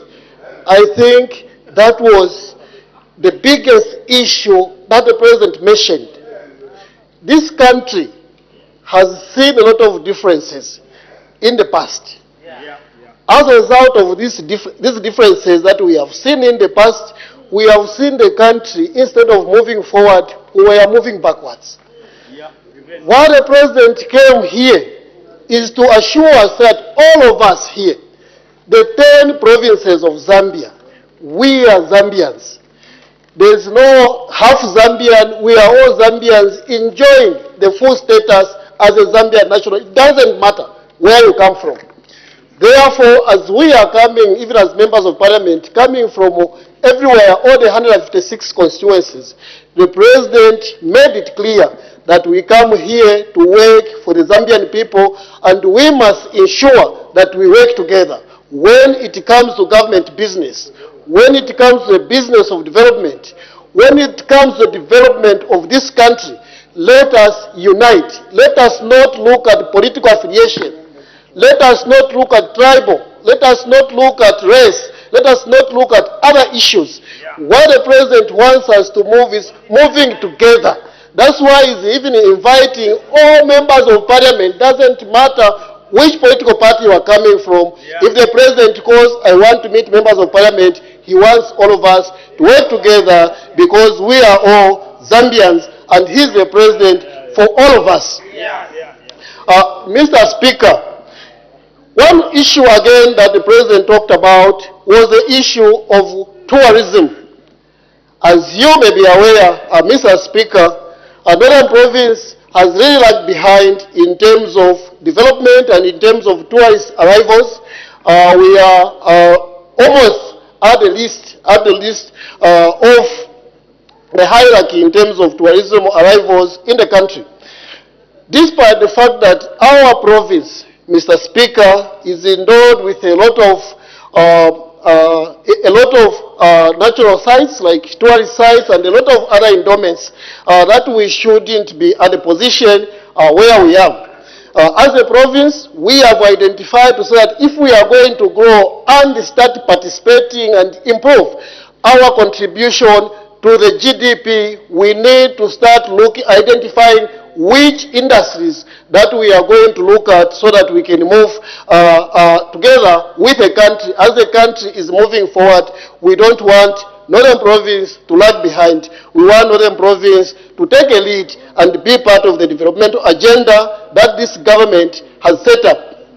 Therefore, Mr. Speaker, one of the key areas in the 8th National Development Plan, which is talking about the 4 drivers that are there, we have identified tourism as one of the key areas, one of the low-lying fruits that we can easily tap into so that we can push forward the economy of the province. The problem that we have had that has pushed tourism behind, Mr. Speaker, is the issue of basic infrastructure, which is not there. If you go to Northern Province, Mr. Speaker, despite that it's one of the oldest provinces that ever existed in this country, it is still a bush. When we are looking about the big issues that we are supposed to be leveraging on in terms of tourism, you talk about Kasaba Bay. If you are going to Kasaba Bay, it might take 3-4 days just to arrive there. There is no network, there is no road, there is nothing. You talk about the Karambo Falls. You talk about a lot of issues that we have there, and we are busy. I can remember in 2018, there was an expo where we were calling investors to come into the province, calling the investor to come and invest in the bush, where we cannot provide electricity, there's no road, there's no network, there's nothing. What's an expo for? What have we achieved from the expo that was there? We have achieved nothing. So now here comes a government that is working in a methodical way. We shouldn't just be jumping at conclusions. We should start at issues from understanding what is the biggest problem that we have. Why are we not having tourist arrivals? Why are we not having investment in this particular sector? And one of the issues Mr. Speaker, that we identified is the basic infrastructure. That's why now you have seen for the first time that the airports are being done. We are going to be one of the very first provinces in this country to have 3 major airports in one province. We are going to have 3 major airports, one province. We have already have Umbala an airport, we have in Kasama, and we are having another one in Kasaba Bay. Apart from that, Mr. Speaker, in terms of communication, this government, the President made it clear here to say that come 2025, we are constructing a total of 414 communication towers. 114, 202 coming from government, 212 coming from the private sector, a total of 414, and the Northern Province is going to leverage on these issues. The next thing, Mr. Speaker, is the road network. The President made it clear that we are working on the Serenge Mpika Road, though it's in Muchinga Province, but Northern Province is a direct beneficiary. We have done a lot in terms of ensuring, as we are speaking now, the contractor is going to the bridge in Mbesuma so that we can also connect to Nakonde. It has been very clear. We have made it clear to say that now we are going to start the road coming from Mpika, going all the way into Kasama, all the way into Mpulungu. And for the first time, Mr. Speaker, we are improving the border at Zombe to make it a very, very big one-stop border post, something that no one has thought of. When I came into office, Mr. Speaker, you can't imagine, we found letters dating from 2002 talking about how to improve the Zombe border. Governments have come in and gone out, nothing has been done. But today, people are on site. People are ensuring that by next year, that border is going to be operational. This is what the President is saying. We are methodical. We are doing things. We are not dreaming. Mr. Speaker, coming into agriculture, again, the President mentioned other naysayers. They are busy moving from one corner to the other, mentioning and said, no, UPND government has destroyed agriculture. Mr. Speaker, I want to make it clear here to say that this year, Northern Province has contributed to FRA, as we are here, 178,000 metric tons of maize, and maize is still there. We are expecting to exceed 200,000 metric tons, something that has never happened in the history of Northern Province. Mr. Speaker, we have been producing, the maximum has been 50,000. Today we are talking about 200,000. That is 4 times the highest that we have ever had. This is the new Dawn government. So, the President was magnanimous enough to understand to say that we have got challenges in the electricity industry. We have a lot of challenges in terms of power. He understood that Zambians, our people, are suffering because they have no access to power. He was magnanimous enough to understand, but he didn't end there. He says, we are moving forward. As a government that knows what they are doing, we are moving forward, and he came here and laid bare the plans to say that the first one is to ensure that we diversify the sources of power. We have always been talking about, it's been hydroelectricity in the morning, hydroelectricity in the afternoon. Therefore, the President made it clear that we are going solar, we are going to do other issues. Apart from, Mr. Speaker, the most important thing that the President mentioned, to say that we have now reduced the regulatory requirement for someone to set up. It doesn't mean whether it's hydro, whether it's solar, whether it's what, up to 5 megawatts. Mr. Speaker, you have very, very reduced requirements. We are now calling upon all players in the private sector. It doesn't mean how small, how big you are. Come in and participate so that we can improve the people's lives. Thank you, Mr. Speaker. Thank you, thank you, thank you, thank you. I must confess that I'm very much impressed. And What is more impressing is the knowledge that you have about your province, the way you found it as a provincial minister, and where it is. I think, congratulations. The Honorable Minister of Copperbelt.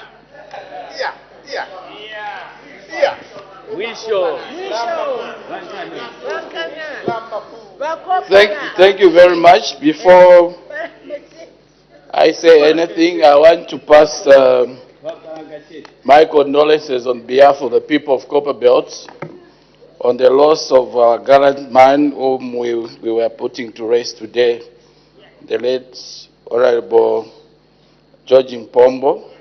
May he so rest in peace. Mr. Speaker, it gives me great pleasure to again address the House following the speech delivered by His Excellency the President, Mr. Hakainde Hichilema, during the official opening of the fourth session of the 13th National Assembly on Friday, 13th September 2024. I'm delighted to share the achievements that the New Dawn administration attained in terms of programs and projects implementation in the province, which I was privileged to lead. Mr. Speaker, as a province working together, we've recorded success in many sectors such as agriculture, health, education, constituency development fund, mining, road infrastructure, to mention but a few. Our straight goal, Mr. Speaker, to the health sector. The province is undergoing a radical and progressive transformation in the provision of quality health services. His Excellency the President recently commissioned a modern state-of-the-art hospital in Chirawombwe, and again he came and commissioned state-of-the-art level 1 hospital in Chifubu with modern equipment. Again he commissioned state-of-the-art hospital in Chimwemwe. He commissioned another state-of-the-art hospital in Chambori. We'll be coming to commission another phase 2 level 1 hospital in Masaiti. He will be coming to commission a district hospital in Mufrira. He will be coming to commission a district hospital in Mpongwe. He will be coming to commission another level 1 hospital in Rufwanyama. I've gone round. Before we came into office, there was a crisis in terms of medicine. I've gone round the whole province. Everywhere I went to, including Pongo and Rufwanyama, the medicines everywhere are at 70% for the first time in the history of this country. Zambia Flying Doctor was dead. When you look at it today, they have got 2 planes. They only had 1. Their buildings were dilapidated. But if you go to their buildings, you will think you are maybe in Italy or in South Africa. They are getting 2 more helicopters. This is a sector which was dead and it's back to life. Let me talk about education, which the President calls the best equalizer. Before we came into office, Mr. Speaker, we only had 600,000 children who were going to school because their parents couldn't afford school fees. After free education, which was introduced by His Excellency President Hakainde Hichilema, we now have 1.3 million children going to school. Meaning that orphan in Prukusu, that orphan in Kapoto, that orphan in Mpongwe has been given chance to go to school. For the first time, we have the first budget, His Excellency and the team employed more than 30,000 teachers. We have delivered so far more than 30,000 desks because all the children were sitting on the floor. We have built 20 new secondary schools. We have built more than 80 new classrooms. This is what we've done in the education sector, and we are doing the same. We will continue doing the same. But Speaker, the mining sector historically has been at the very heart of people of the Copperbelt province and remains key in driving economic growth, providing employment opportunities, and revenue generation. Therefore, I want to compare and contrast. I want to say that before we came into office, KCM was in intensive care unity. Mopane was in the mortuary. 28 shaft was at the graveyard.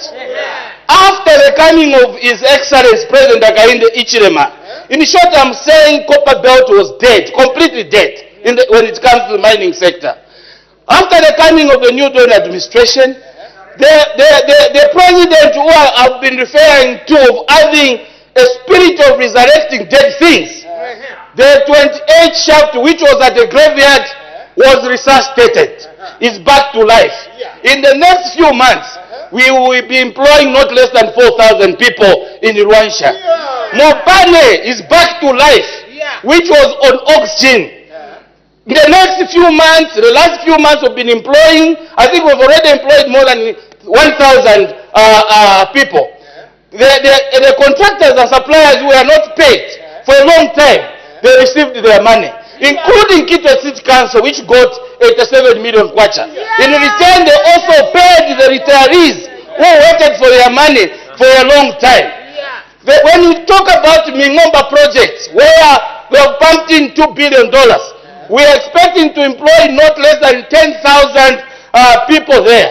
Luvambe has received a new investor, and we are also employing. In short, the mining sector is back to life because of the president who has the spirit of resuscitating dead things. Mr. Speaker, water sector. Copper Belt has had a problem of water. When we came in, every area we went to, there was no water. Kafrefta Dam was dead. When this president came in and steamed that to look for money, as I'm talking, Kafrefta Dam is almost 99.99% complete. And it will sort out 4 districts: Mpongwe, Masaiti, Rwansha, and Indola. Nkana water. The president and the team have found money together with the cooperating partners. They are busy renovating and fixing the pipes, building another reservoir, and they'll sort out water problems in Kitwe, Chambesha, and Kalulushi. Mulonga water, the man has been found, and they are busy fixing the water problem. After December, they'll sort out the water problem in Mufrira, Chingola, and Chiriabombwe. This is the president I'm talking about. Mr. Speaker, when you talk about infrastructure to do with the road network, this president, with the spirit of resuscitating dead things, which were killed by other people, who are supposed to apologize to the people of Copper Belt, but they want to show today that they can act as messianic agents. I think we say Mchiramba, Insonivana Ewuntu. We expect them to apologize. Copper Belt was dead. Road network was no longer there. Wherever you went, you think there was war. Ndola, Kitwe, Lusaka, Ndola, Joe Carriageway, which is a very important road when it comes to Copper Belt province. It is being fixed right now. The same contractor has fixed Masangano to Fisenge, Fisenge into Rwansha. I was inspecting this road 2 days ago. In the next 2 weeks, we'll have a brand new road from Masangano to Fisenge, Fisenge into Rwansha. The other road which was dead and it was only fixed, maybe the only time you hear about it is in Dola, Mufrila. The contractor is on site fixing this road. The other road, I call it notorious road, is the Churuma Road. The contractor is on site putting the first ever concrete road in Kitwe. The other roads that he has given us some kilometers, and we've picked selected roads in different townships, and we'll be fixing those roads. In rural areas, we are embarked on fixing Pongwe Machia Road together with Machia Bridge. We have embarked on fixing Lumpuma Mukutuma Road. What type of a president are we looking for? In the health sector, I almost forgot. He has given us the first ever cancer hospital in the history of our country. That is when it comes to road network. I heard the other day that our colleagues talking about the president, when the president mentioned about the issue to do with the Constitution, Article 56. They were saying, no, he wants to come and rule for 8 years. If you have a neighbor, and this neighbor has a tendency of leaving his window open every time, and then you go to them and say, can you stop behaving the way you are behaving? Please, every time you go out, try to close your window, because one day a thief will come and steal from you. Then you will come and say, no, you neighbor, you want to come and steal from me. I think it doesn't work like that. For the first time, we have a president who has integrity, who doesn't want to abuse the law. He had to tell Zambians to say, let us sort out this issue, because someday we'll have a president who won't be like Akainde, and they'll go on and go on for 30 years. Until Jesus comes, they'll be using that lacuna which is in the constitution. This is what the president wanted to say to the people of Zambia. Let me say this. Copper Belt was called at some time, referred to as Beirut, because of the violence which was there. This time around, there is peace. Anyone can put on whatever they want. That time, if you put on a red t-shirt, you are committing suicide. This time, there is order, law and order, and peace. And Copper Belt will never, ever again go back to those days. There's nothing like that. They will still vote for President Akainde Hichilema, because the Bible says you will know them by their fruits. It's the fruits which President Akainde has shown the Copper Belt people the last 3 years, which will make them vote for him even more than they did in the previous election. Thank you, Mr. Speaker. Thank you. Thank you, Honorable Minister. Though in the future debates don't refer to the Bible on the floor of the House, it's not allowed. Any further debate? The Honorable Member of Kankoyo to wind up.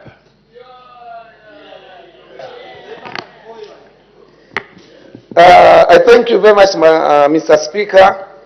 Mr. Speaker, I want to thank all the members of Parliament, both from the opposition and the ruling party, and the ministers who have well articulated and responded to the speech given by our beloved President, President Akainde Hichilema.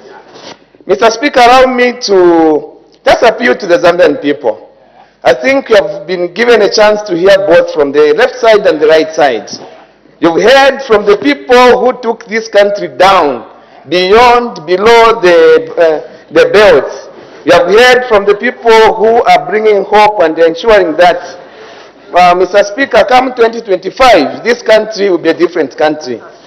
If it wasn't for the drought this year, Mr. Speaker, and sometimes I always want to thank the negative things we go through because they help us to think deeper. Maybe had we not had the drought this year, we in the UPND could have done us, because we could have scored at every corner the Zambian people would have wanted us to be. But this drought has given us an opportunity to prepare for future events. In case in future we experience a drought, I can assure the Zambian people that the challenges which are going through will never be, will not experience what we're going through today. We have been given a chance to implement programs which will ensure that should we have a drought in future again, this country will not, the Zambian people won't suffer like we are suffering today. Mr. Speaker, I don't want to dilute what the ministers, a lot of debaters have put on the paper, on the boards. I want to thank all the UPND MPs who have taken these opportunities to debate, and I want to assure the Zambian people that the future is bright. I thank you, Mr. Speaker.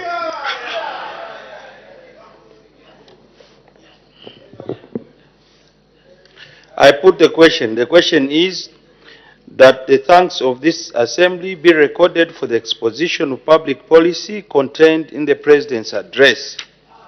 As many as of that opinion say aye. Aye. Of the contrary say no. The ayes have it. The question is resolved in the affirmative. The acting leader of government business, the Home Affairs Minister. Mr. Speaker, I beg to move that this House do now adjourn with happiness. The question is that the House do now adjourn. Any debate, any objection? The question is agreed to. The House is now adjourned.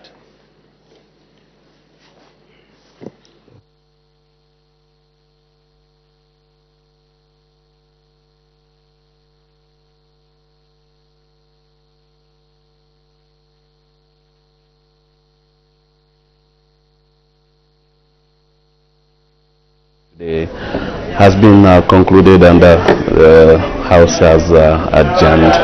Time now to look at the business which was considered on the floor of the House today, 26th of September 2024. Daza.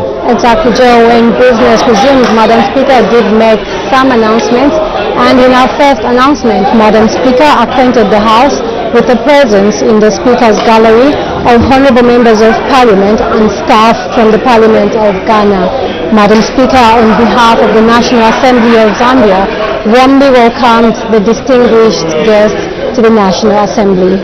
And Madam Speaker did recognize the presence in the public gallery of visitors from Lunda's Parliamentary constituency in Lunda's district. Madam Speaker also welcomed the visitors from the Eastern and Southern Africa Management Institute, ISAMI Zambia office in Lusaka district, and also pupils and teachers from Lusaka International Community School in Lusaka district. And Madam Speaker, on behalf of the National Assembly, welcomed the visitors to the National Assembly of Zambia.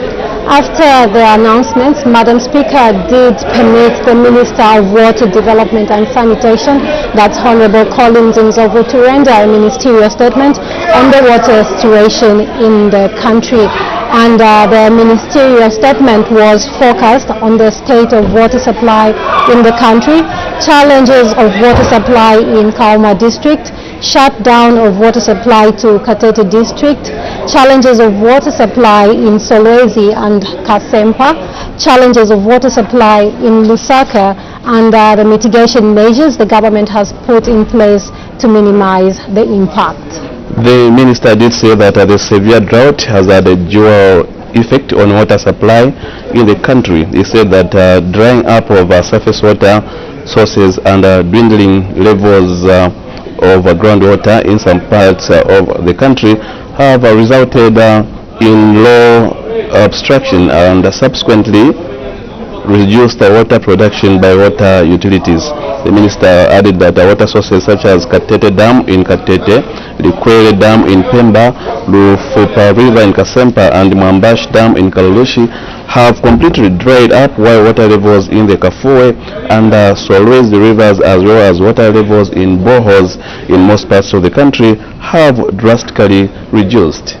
He went on to state the challenges of water supply in Kauma district, where he stated that Kauma has experienced a drop in water supply hours worsened by the long hours of load management. The minister stated that the district receives only about 2 hours of power supply in a day, resulting to erratic water supply as water is pumped directly into the distribution network.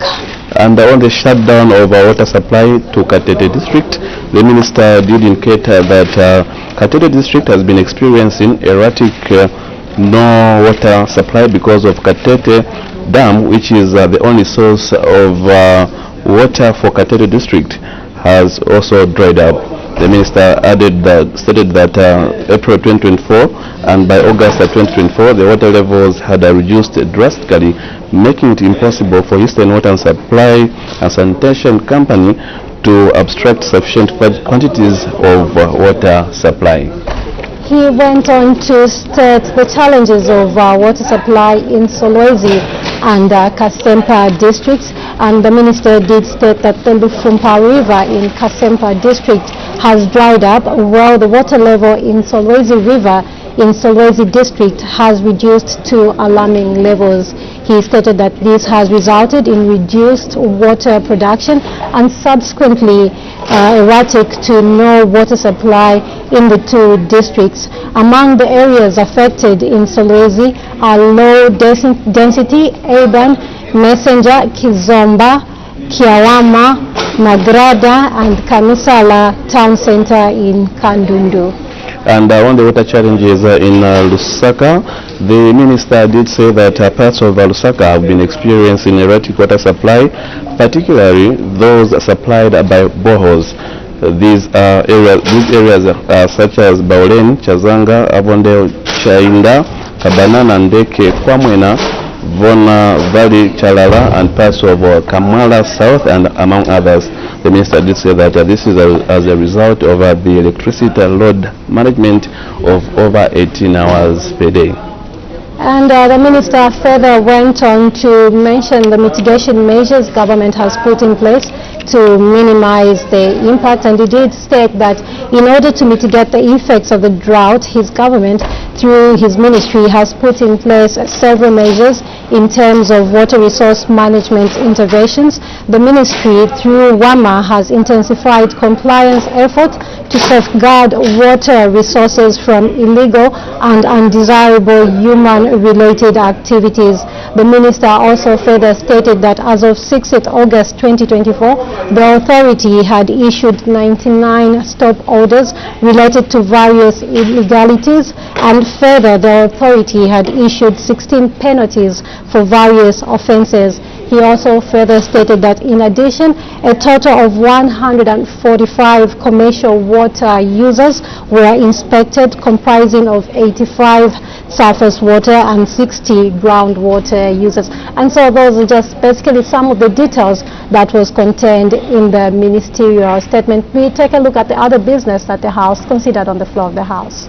The House did consider 2 questions for oral answer understanding order 82 and 2 questions understanding order 80, questions of ordinary nature.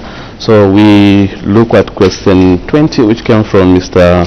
Yotam Mutachalo, Chairman of Member of Parliament. He did ask the Minister of Agriculture why the Food Reserve Agency has not paid some farmers who sold maize to the agency in 2024 in Chama district and other parts of the country.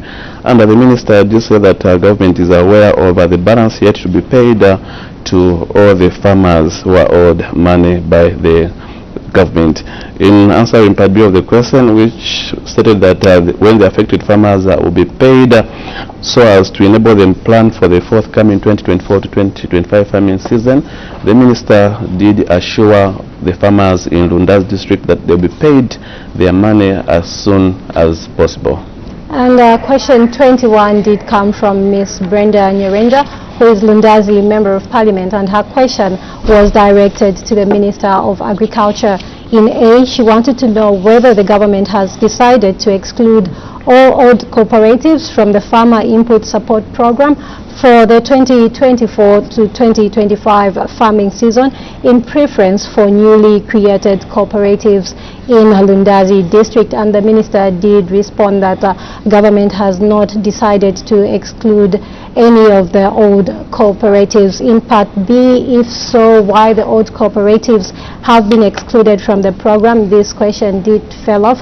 And in part C, what the plans government has for the old cooperatives, the minister did respond that government will actually continue working with the current cooperatives that are in existence.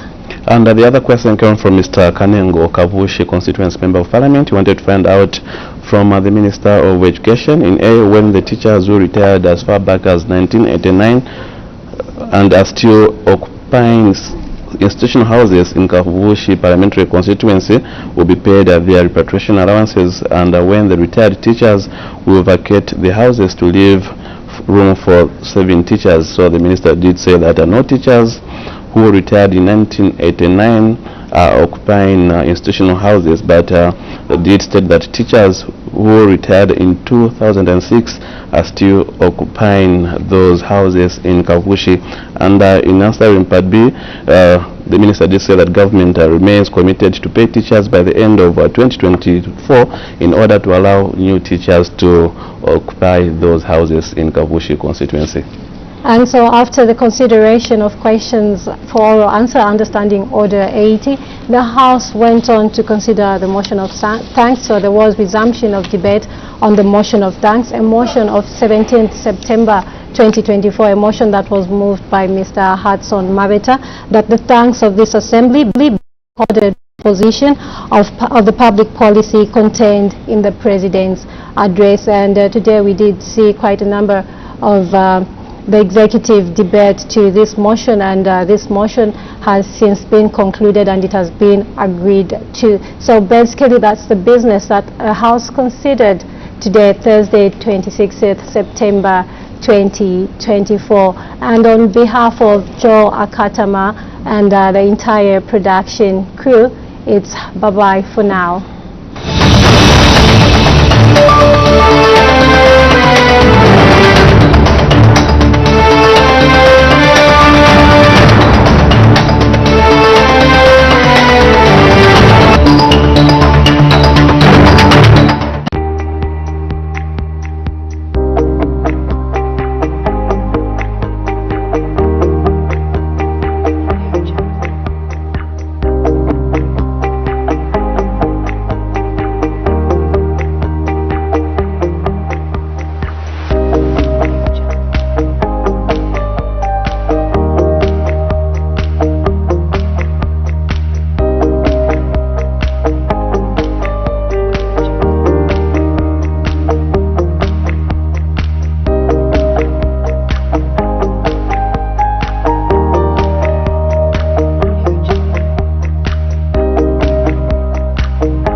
where 50